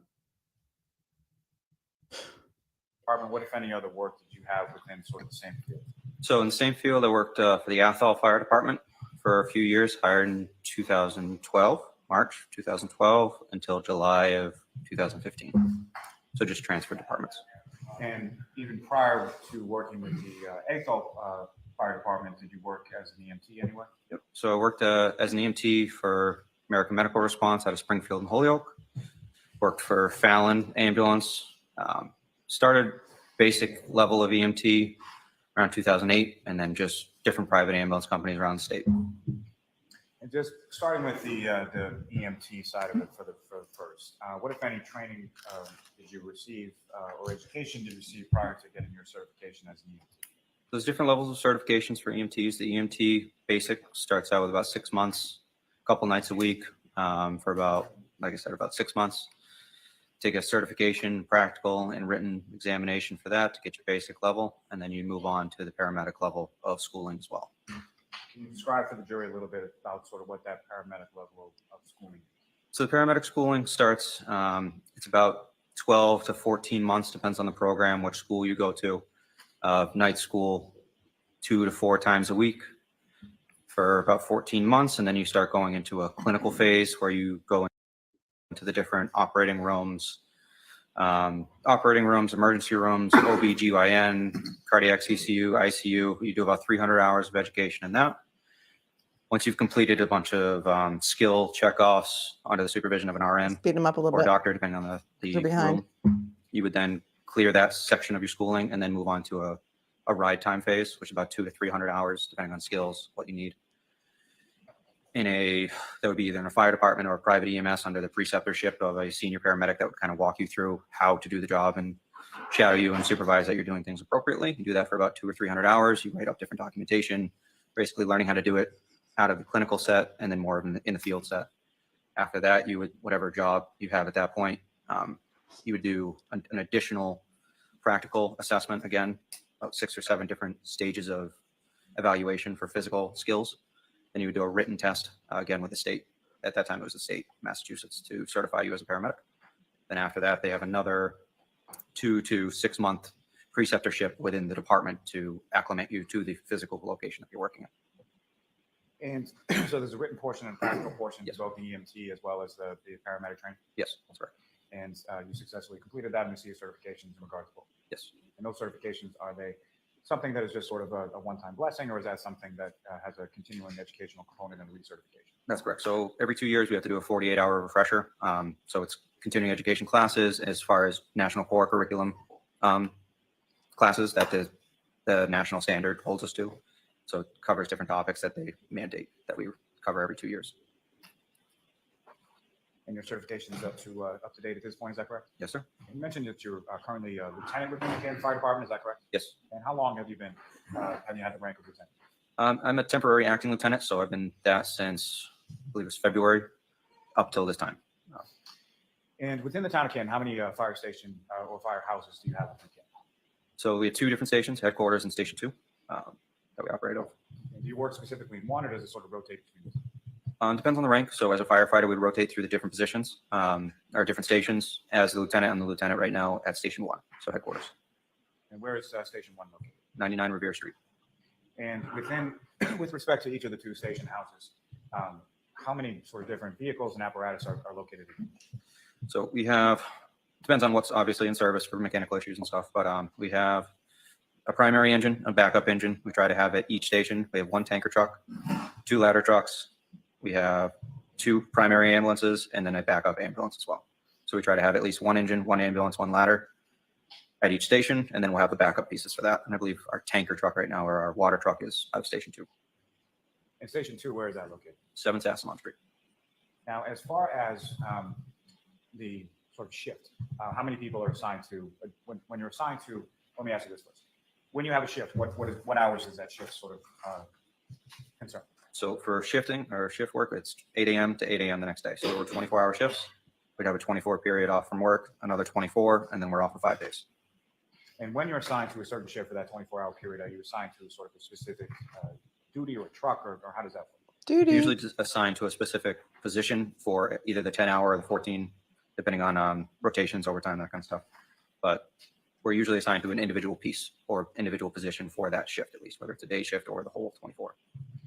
And so starting with just the ambulance, if you're assigned to the ambulance, how many people and what are the different roles in the ambulance? So the ambulance, we would have 2 people assigned to the ambulance. We rotate either through seniority or through care level, whether paramedic, EMT. If you're both paramedics, then it would go by seniority and swap back and forth for call volume and teching, who's in charge of the call. And then we would also cross man with the ladder as well. So depending on the call that comes in for service, we would either, on a fire call, we could take the ladder, medical call, we could take the ambulance. And with respect to the engine, how is that sort of divvied up, or what are the different roles on an engine? So with the engine, if we have a full staff of 13 members, we would have 4 people on the engine. If there's a couple people off vacation, that type of thing, we could do, it's the driver, the step, and then the lieutenant in charge of the engine. Now, if I could turn your attention to January 28th into the evening of January 28th into the morning of January 29th, were you working on that occasion? Yes. You were working 8 a.m. on the 28th until 8 a.m. on the 29th, is that correct? That's correct. And which firehouse were you working out of on that occasion? I believe it was Station 1 at the time. And what was your assignment in relation to that shift, whether it was ambulance, truck, or engine, whatever? That would have been ambulance 1. And who, if anyone else, was assigned to ambulance 1 along with you with that? At the time, I was working with Matthew Leahy, not Leahy, sorry, Matthew Kelly. We have a lot of similar names. And what, if any, disparity was there between sort of the experience that you had versus the experience that Mr. Kelly had at that time? So Mr. Kelly had just started with the department at the BLS level, at the EMTB, probably 2 or 3 months prior. I had just finished up his preceptorship, getting him onboarded as a new hire in EMT, so very minimal experience at that time. So fair to say any sort of medical calls, you would have been sort of what they call the lead paramedic, is that correct? That's correct. Now, with reference to that particular time frame, 28, 29, what, if anything, were you aware of as far as sort of weather, forecast, that kind of thing? So leading into that shift, I knew there was a storm coming, and I'd always lived a good distance away from work. So I would try and tie overtime shifts in so I wouldn't have to commute more than once back and forth. But with the storm coming, wanted to not have to drive into the weather. So I picked up overtime the night before that shift. And about what time did you arrive the night before? The night before, I arrived at 6 p.m. 6 p.m. is the start of the shift. And so you were essentially on shift for a relatively significant period of time leading into the morning of the 29th, correct? That's correct. And you mentioned that there was a storm that was forecasted. What, if anything else, do you recall about sort of what type of storm or what was predicted? Predicted it was going to be a pretty significant storm, heavy winds, heavy snow. Not something I wanted to drive in the morning. So if the opportunity arose, I took the overtime for that night. What did it turn out to be as far as? Exactly as predicted. We hadn't gotten much snow up until about midnight or so, and then snow developed since pretty much then on.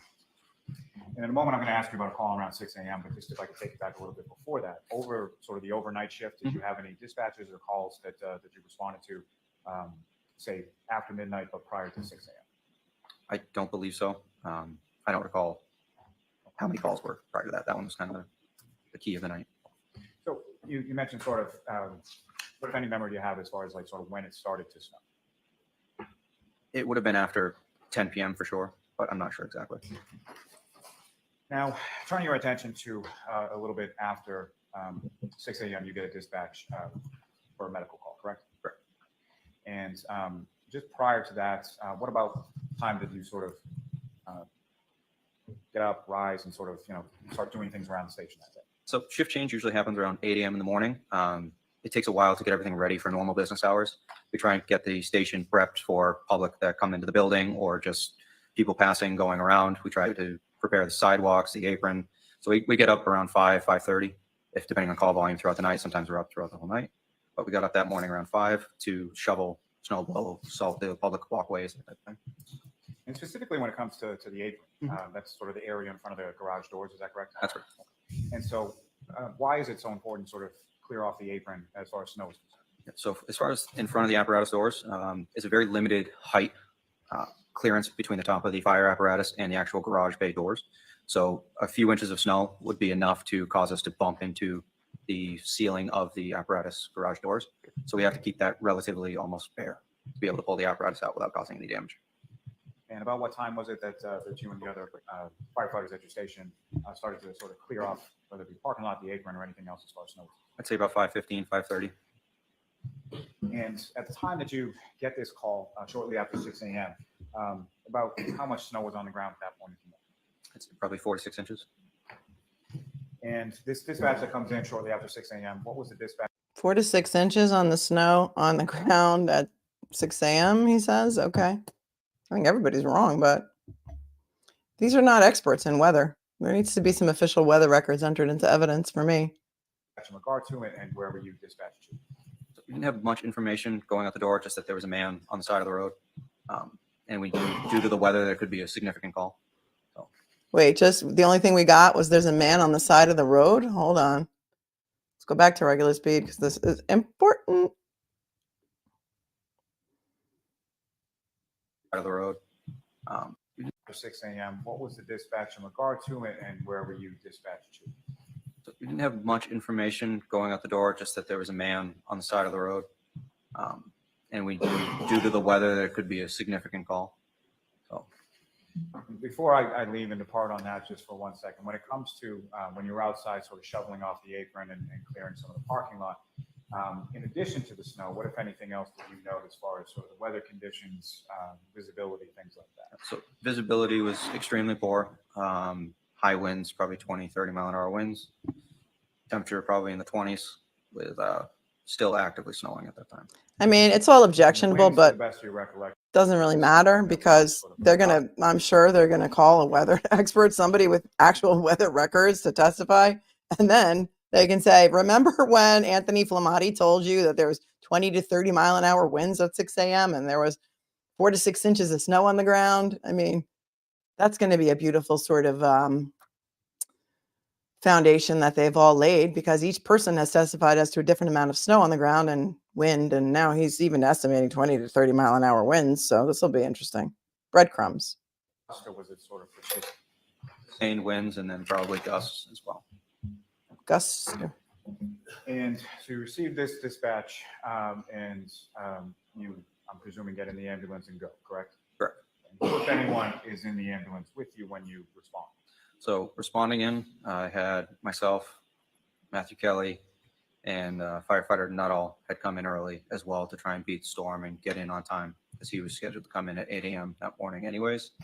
But with the heavy snow, wanted to make sure he could get in and be able to relieve the people coming off. And within the ambulance, where was everybody sort of situated on route to the call?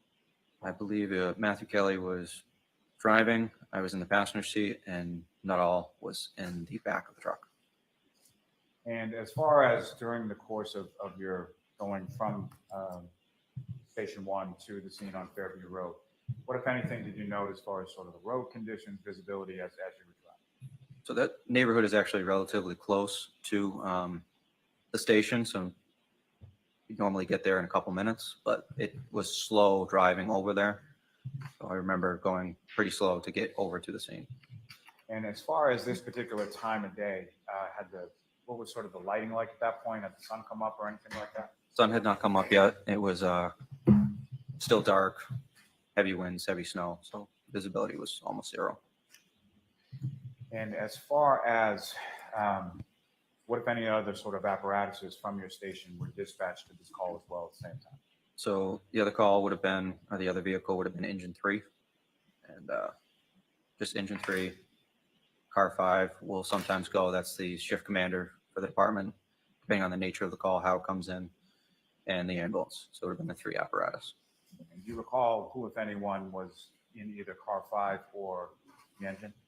So car 5 would have been, at the time, Captain Wendell Robery. And the engine, it would have been Frank Walsh, Katie McLaughlin, and the lieutenant for the engine was Greg Woodbury.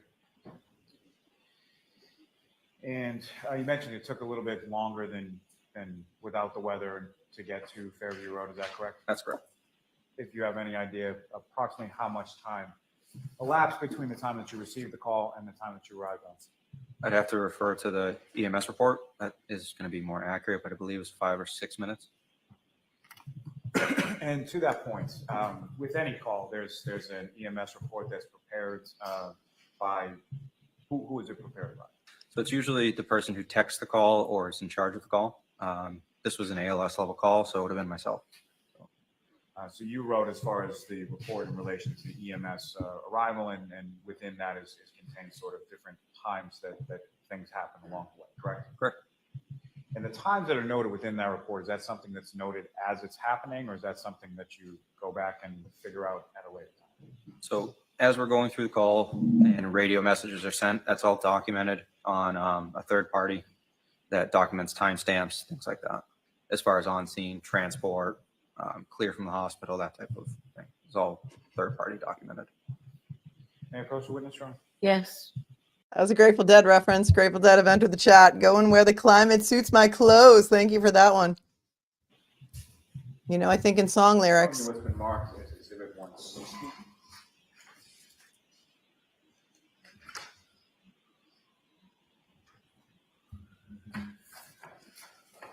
Specifically turning to the 7th page and asking you to direct your attention to the far right column. You see that portion More of the sirens. report, sir? Yes. Okay. First and foremost, what I placed before you as Exhibit. There's a lot of police or fire activity in Dedham today. What's going on over there? Anybody boots on the ground outside the courthouse watching us? Because I'd like to know why all the sirens right outside the courthouse today. 160. That's your report, correct? Correct. Okay. And on that right column of the 7th page in view, what, if anything, do you see with regard to times? So we have our dispatch time 6:06 en route time 6:07, on scene 6:14, at patient 6:15, and we are transported from that scene at 6:27 and arrived at destination at the hospital 6:45. And that destination hospital would have been Good Samaritan Medical Center, is that correct? Correct. Now, if you could, going back to sort of your dispatch from Station House to Fairview Road, can you describe sort of the path as far as what direction, what route you took to go from one to the other? Yep. So from Revere Street, we would have come out, taken a right onto Revere Street, gone to the end of that road, taken a left on Sherman, driven all the way up to Chapman Street, taken a right on Chapman Street, gone up to Fairview Street, and then taken a left on that. And that would have brought us down to the address. And as you're coming down Fairview, are you familiar with that area? Yes. Okay. And so as you're coming down Fairview, is there any kind of grade or elevation to the roadway as you're coming down? Yep. So that is a downhill towards about halfway down the road. So a pretty good grade that's coming downwards. And the address that you responded to with 34 Fairview Road, When you're coming from the direction that you were coming off of Chapman, is that a residence that's on your left or right or something else? That would have been on the left. And when you arrive on scene, what, if any, other sort of vehicles or apparatuses do you observe beyond sort of what you've already described as the So we had the fire apparatus. There was another vehicle, bystander vehicle, that was on scene as well. I don't recall if police were on scene at that time, but And when you first sort of pull up to the scene, what, if anything, is it that you observe even prior to getting out of the truck or the ambulance? so as we're pulling up to the scene, we see two female parties, non-uniform personnel, that were going back and forth between the body and the side of the street and back and forth. Looked like appeared to be a female party that was pushing on his chest and then going back and forth between the other female party and the patient. And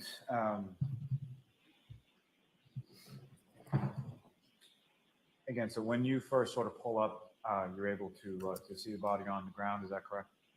It was, yes, you could see a body, but it was very hard to see that distance away.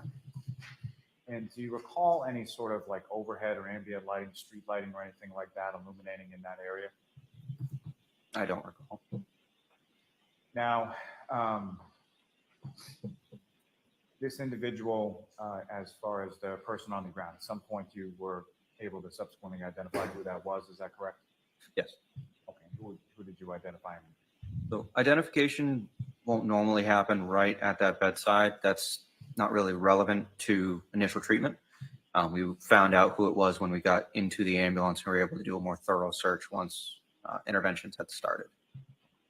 So when you first arrive on scene, fair to say you're primarily or only sort of concerned with patient care, correct? Yeah, correct. To the point you sort of tunnel vision to the patient, correct? Yeah. So you arrive on scene and you get out of the ambulance and where is it that you go? So we then go grab all of the equipment that we're going to need to work on the patient, and then we bring that equipment over to the patient's side to be able to start treatment. All right, Mr. Flematti, I'm going to stop you there. I'm going to stop you, Mr. Lally. Jurors, that's it for today. We are not in session tomorrow. Remind you, please do not discuss this case with anyone. Don't do any independent research or investigation into this case. If you happen to see, hear, or read anything about the case. Okay, she's going to give her usual instructions, and that is the day. Tomorrow is Law Day. So I had to look up Law Day because it's not celebrated everywhere. But Law Day is an annual commemoration held on May 1st to celebrate the rule of law and cultivate a deeper understanding of the legal system. It is not a legal holiday. It's not a government holiday, but it is, sometimes they have luncheons there. Sometimes they have luncheons to commemorate Law Day. So that's what that's all about. There's no court tomorrow. We'll be back for half a day on Thursday and probably 9 to 1 again. Let us jump into thank Justin Green, thanking me for my insight. You're very kind and a very generous contributor to the channel. And Kathy, who says, thank you for sharing your valuable time with us, says I'm awesome. Kathy, you are awesome too. And Angela, yes, we did do this yesterday. She said, if you can watch Mr. Yannetti's opening on Court TV, Ms. O'Keefe rolls her eyes and laughs. Just in the first couple of sentences, she only mouthed nope because it was a repeat. Angela says she's definitely not on Karen's side. Keep up the good fight. We love you. Thank you. Love you too. Melissa, thank you so much. Says thanks for being an amazing role model. You're the best at covering this. Thank you, Melissa. I appreciate you so. Roxanne, thank you so much, Roxanne. And there's another Melissa in here who gives me a mind blown emoji, and a Christina who says, great Karen Reed coverage, love and light. Thank you so much. And a Christine who says, I love you for who you are and what you do. Thank you. So very sweet. Back to the chat. And there's a Heather as well. Heather, thank you so much for your generous donation. You guys are awesome. I am not Anthony Flematti. In case you're wondering, I am not Anthony Flematti. Let's go back to some super chats. Super chats. Mark, thank you so much for your $5 super chat. This paramedic is boring and WTF is this testimony leading to? We're getting to it, I guess, eventually, maybe sometime, some point in the future. Julie, thanks for your super chat from Canada. I think when you're trying to save a life, you cut the clothes off and throw them on the floor. I'm a nurse, and those injuries just aren't from a car. Thank you, Julie, for validating what so many of us have been saying that have been studying this case for oh so long. It feels like. Joanne, thanks for becoming a member. Katie, thanks for a super chat. There's a huge difference in the response to unconscious man in the snow and officer down. Thank you. Thank you. It wasn't called in as officer down, right? There's a man passed out in the snow. You're going to hear it. You're going to hear it. You're going to hear my Boston accent again, whether you like it or not. Katie, thank you for the 20. That was very generous. NDF, thanks for the 10. Best stream to watch for this trial. Thanks, Mel. Awesome. Thank you. Share it out. Share it out. I had to go watch another law tuber last night who she had said she wasn't going to cover this trial. You know, she wasn't really doing a deep dive before the trial. She wanted to cover it fresh like a juror. And so I wanted to go watch a little bit of what she did last night after my stream just to see if I was, you know, not crazy. And I'm not crazy. So there's that. And I know you guys watch a lot of LawTube. So you watch everyone. It's like, it's not a competition. There's room for everybody in this whole YouTube world. So I find that to be very interesting. We're not crazy, you guys. Jane, thank you so much for the 10. The jury doesn't have the need or right to know why an objection was made or sustained. No, they don't have the right. Nope. Every judge handles their courtroom differently. So I don't know. I think, you know, she has the right to do what she wants to do in her courtroom, just like she has the right to let them take notes or not take notes. Emma D and Kim, thank you both for becoming members. Shelby is amazing for gifting 5 memberships. You are so awesome. And Lucky We Trust posted this earlier. She says, was it a ruling, a Bev ruling, not to call him officer? Not to my knowledge. Not to my knowledge at all. And Joanne, thank you so much for becoming a member. And Fairy Raven, who's always in here, always with the funny comments. And the super chat says, I love watching you. Keep pausing to give us your insight. Yeah, there's plenty of places where you can watch trial coverage, and a lot of people just stream it on their channel without any commentary, and they just sort of like rebroadcast, I think, without even anybody on the channel at all. It's just really a rebroadcast of what other people are broadcasting. So I don't know. Everybody has their different tastes and likes and wants and needs of how they want this done and how they like it. So there's that. Big takeaways from the day today, my friends. There are a lot of takeaways. So we started with the cross-examination of Officer Saraf. And he told us that it's not after he was cross-examined with the dispatch report, which had the times wrong and the way the officers, the order in which the officers arrived also wrong. Said it wasn't really important. It wasn't really important that those reports are wrong. What's most important is getting someone dispatched to the scene. So we learned that from him. We've had the leaf blower enter the trial that a lot of you were surprised of. I had you put the number 1 in the chat if you didn't know about the leaf blower, and there were an awful lot of you who did not know about the leaf blower. So I'd love to know what you think about the leaf blower. And we also heard from Officer Saraf through some stellar cross-examination that he changed his testimony. But he did say that Karen was the only one trying to save John O'Keefe. He did say that he was dispatched to 32 Fairview. That was in the dispatch report. And we all know 34 Fairview as the scene, home of Boston police officer Brian Albert, whose brother, Kevin Albert, is or was a Canton police officer at the time. Canton police were the first to respond at the scene, and Officer Saraf was with Canton PD. So that Karen was severely distraught.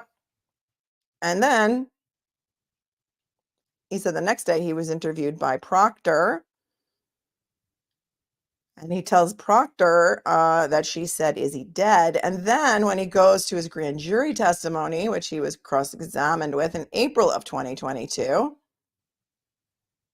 I think that Proctor interview was the day after, right? So January 20th, January 30th, I think they said. He doesn't remember if he had any meetings with Lally before he testified on April 14th of 2022. But for the first time, he says at the grand jury that she said, "This is my fault." He was kind of crucified about that. And I can't believe it happened. And then he said something like, "Oh, I overlooked it. I misspoke." And he was questioned about his memory. Was your memory better then, or is it better now? Or was it better the day after the incident, or the day of the incident, or in April when the grand jury happened, or is it better now? And he got him to say the details matter. Details matter. And then just yesterday he said, "You testified, it's all my fault. I did this." That's the first time you ever said that, isn't it? I did this. That was the first time I did this, entered his testimony. As far as I can recall, my notes are a little fakakta and hard to read, but you can always go back and watch the testimony for absolute accuracy instead of calling me a liar in your cute little YouTube videos or TikTok videos or whatever it is that you do. Not you guys, but that's what people do. Also said they played some dash cam footage where we couldn't really hear what Karen was saying. Some of us did hear it. If you turn it up real loud, you can hear it. He was crossed on this. That Karen said, "My boyfriend, I left him and he never came home." That's what Karen said on the dash cam footage of Officer Saraf. "My boyfriend, I left him and he never came home." We also saw a video of Jen McCabe walking into the house. And he said to Officer Saraf on cross, Alan Jackson, was it Kennedy or Jackson? I don't remember now. Didn't write that part down, but he said, "Why would you let someone go into the house of a potential homicide scene?" And he just said something like, "Oh, well, wasn't a homicide scene yet." So we have video of Jen McCabe going into the house unsupervised. He said, unsupervised. He said, "Well, wouldn't it be proper procedure for you to immediately secure and separate? Secure and separate. Secure the scene and separate the witnesses in order to get proper interviews so that they can't collaborate their stories." In fact, I think the witness said they can't collaborate their stories. He got Officer off to say, "I never heard her say I hit him. I hit him." And he said, "Oh, you were very observant, weren't you?" "Yes, you observed that there was a lack of footprints from the house. But you didn't see any pieces of taillight. You didn't see a shoe. You didn't see any clothing, but you noticed that there were no footprints going from the house to the body." Then got him to admit. Oh no, he asked him, "Do you think it would be proper protocol to look inside the house for the other shoe?" And he said, "No, it would not be the proper protocol to look inside the house for the other shoe." So I don't know. You can tell me what you think about his testimony. I thought he realized he probably has a lot to lose if he lies. And I don't know what happened there. But that was interesting. Officer Mullaney came in next today. He was the second witness. He was very young. He's only been a police officer since, I think, 2021.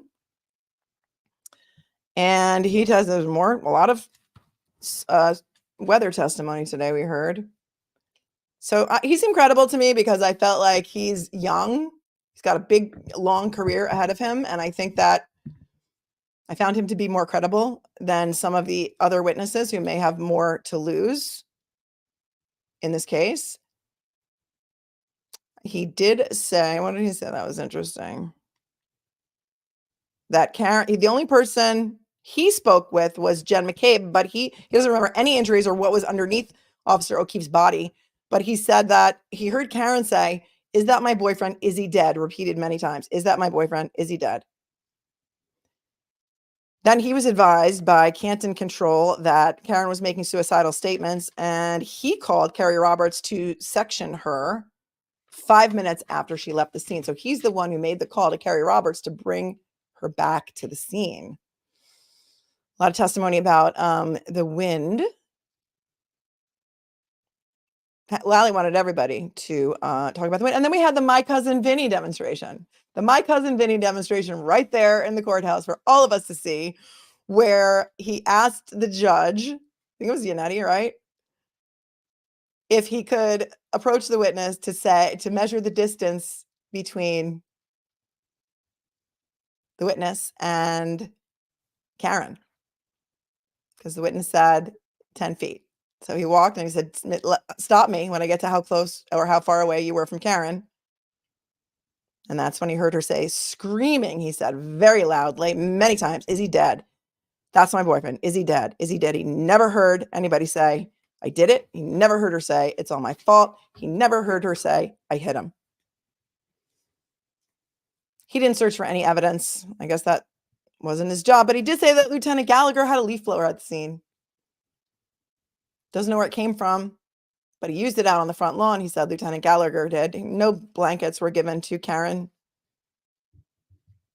for comfort. He didn't know that Jen McCabe, one of the witnesses moseying around outside in the street, was the sister of the homeowner. And he did not hear Karen Reed scream for anybody to Google anything. Then we had Timothy Nuttall, the EMT, who arrived on the scene to a unresponsive male in the snow. Again, windy, windy, windy. He saw John O'Keefe's body in the dark. He had no problem seeing Officer O'Keefe's body at all. He ventilated him. Talked of the scoop stretcher.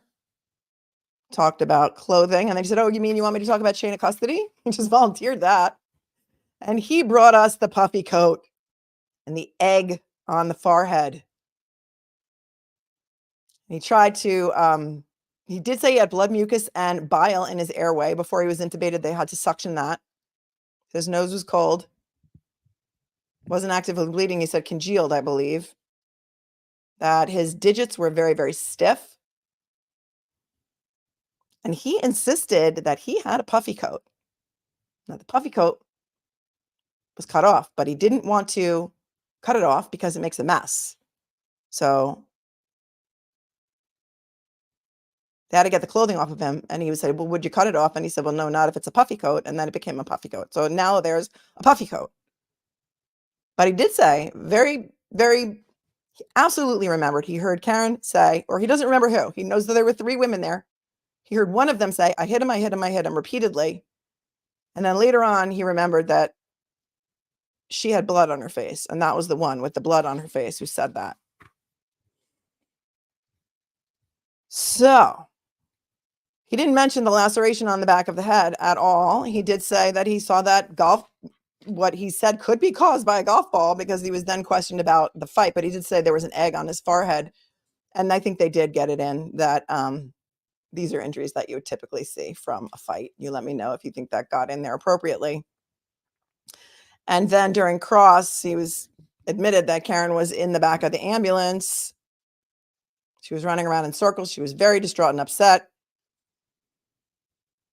And he was crossed to death on that. The fact that he asked, do you know him? And Karen said, I hit him, I hit him, I hit him, in response to that question. So that was kind of interesting. His testimony changed from his statement. They went over that. And then, he said, wasn't this a very, this case has a lot of notoriety. How often do you talk about it around the firehouse or the workplace? And he said, pretty often. And he said, daily? And he said, well, pretty often. And he said, well, don't you think your memories might be clouded by the fact that you talk about this case all the time based on its notoriety? And he kind of said no, but by the end of that, he was very confident in the beginning of his testimony. And then he got very, I thought, less credible by the end of his testimony. You let me know what you think. And then he did say, that egg on his head could have been caused by a golf ball. Or, but it was apparently a blizzard and nobody was playing golf anywhere near there. So I think the damage was done. And now we have Anthony Flematti on the stand from Canton Fire Department, and he will be crossed on Thursday. Half day. No court tomorrow, half day Thursday, full day Friday. I think I'm going to do a dual stream with Brandy Churchwell on Friday. We're talking about doing that and maybe broadcasting it to both of our channels. So look forward to that. I have some catch up to do with you on the Amityville Butcher cases. They have finally been indicted for murder in the Amityville Butcher cases. For those of you who have been following that with me, the Long Island case where 4 people have been out on ankle monitors since the body parts were found strewn about here on Long Island, some of them in Babylon, some of them in Bethpage, severed bodies. And apparently dismembering a corpse is not a violent felony in New York. So all 4 of them were let out on bail with no bail ankle monitors, and only one of them is currently being held. That may have changed yesterday because I think the charges were upgraded yesterday to actual murder charges, and then they have a motive and everything. So we'll catch up on that.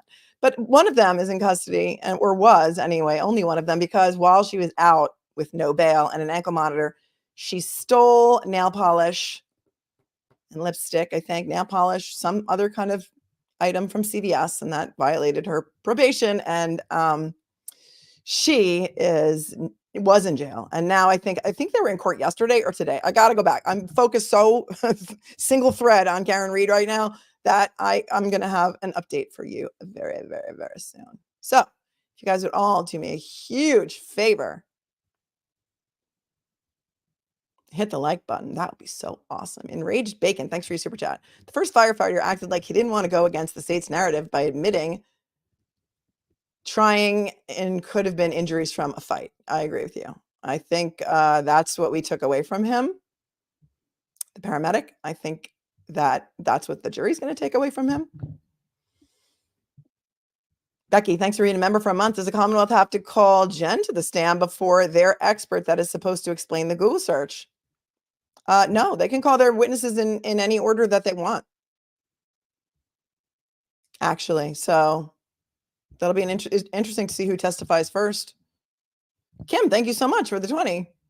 An Eclectic Mind, thanks for the super chat. Must have my Cousin Vinny aha moment sticker. Yeah, who had that on the bingo card? And by the way, if you guys let me know if you want to play bingo. And I'm sorry, Phil. I'm sorry, I've been so wrapped up that I can't even fully read all the emails that I get. But Phil, who is T.O. Toys on, I think, Twitter, sent me an email that he's got a bingo card. So if you guys want to do the bingo and you want to participate in the bingo, I will get the link and we can do the bingo. Proctor is still not called. No, not yet. I don't know what they're saving him for. He may become, unable to testify before this whole thing is over. So we will see. We will see. Matt Robinson, beyond me. Police officers were there. Why weren't they rendering first aid as responders? No, but they testified. Karen was the only one. Karen was the only one trying to save him.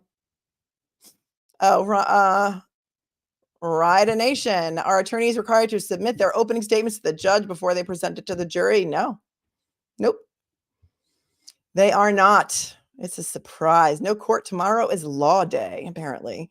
So the court, maybe everyone's going to a luncheon to celebrate Law Day, which we went over a little bit ago.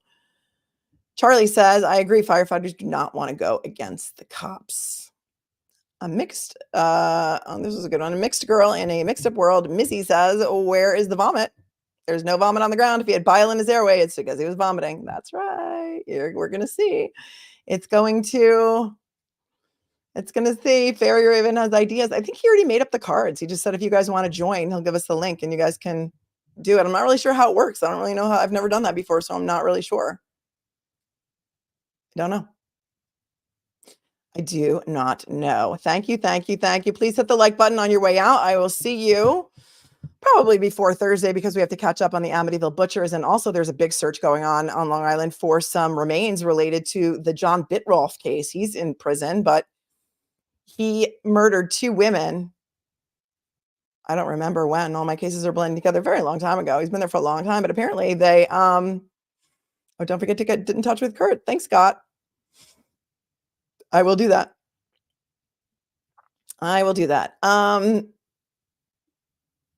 Apparently they've uncovered some information on Bitrolf, or what they think may be connected to Bitrolf. So that'll be interesting. So there's some things that we got to catch up in the local area news and serial killer stuff for Thursday. But in the for the Karen Reed case, we'll be back with live coverage on Thursday from 9 to 1 or 8:30 to 1. Make sure you have the bell set hit for all notifications. My moderators, thank you so much. You guys are amazing. You're amazing. I love you so much. Black Rose, Peter and Michelle Pranzo, Little Cupcake, Patronus Glow, Scott and Scott Messerschmidt, and Team Brittany. You guys are a team like none other, making this a safe place for all chatters to chat. So thank you. My viewers, my replay viewers, you guys are awesome. Remember, everyone, Be cool, be kind, be classy. It's not hard, really. It is so not hard. I promise you. Stay safe out there, my friends, and peace.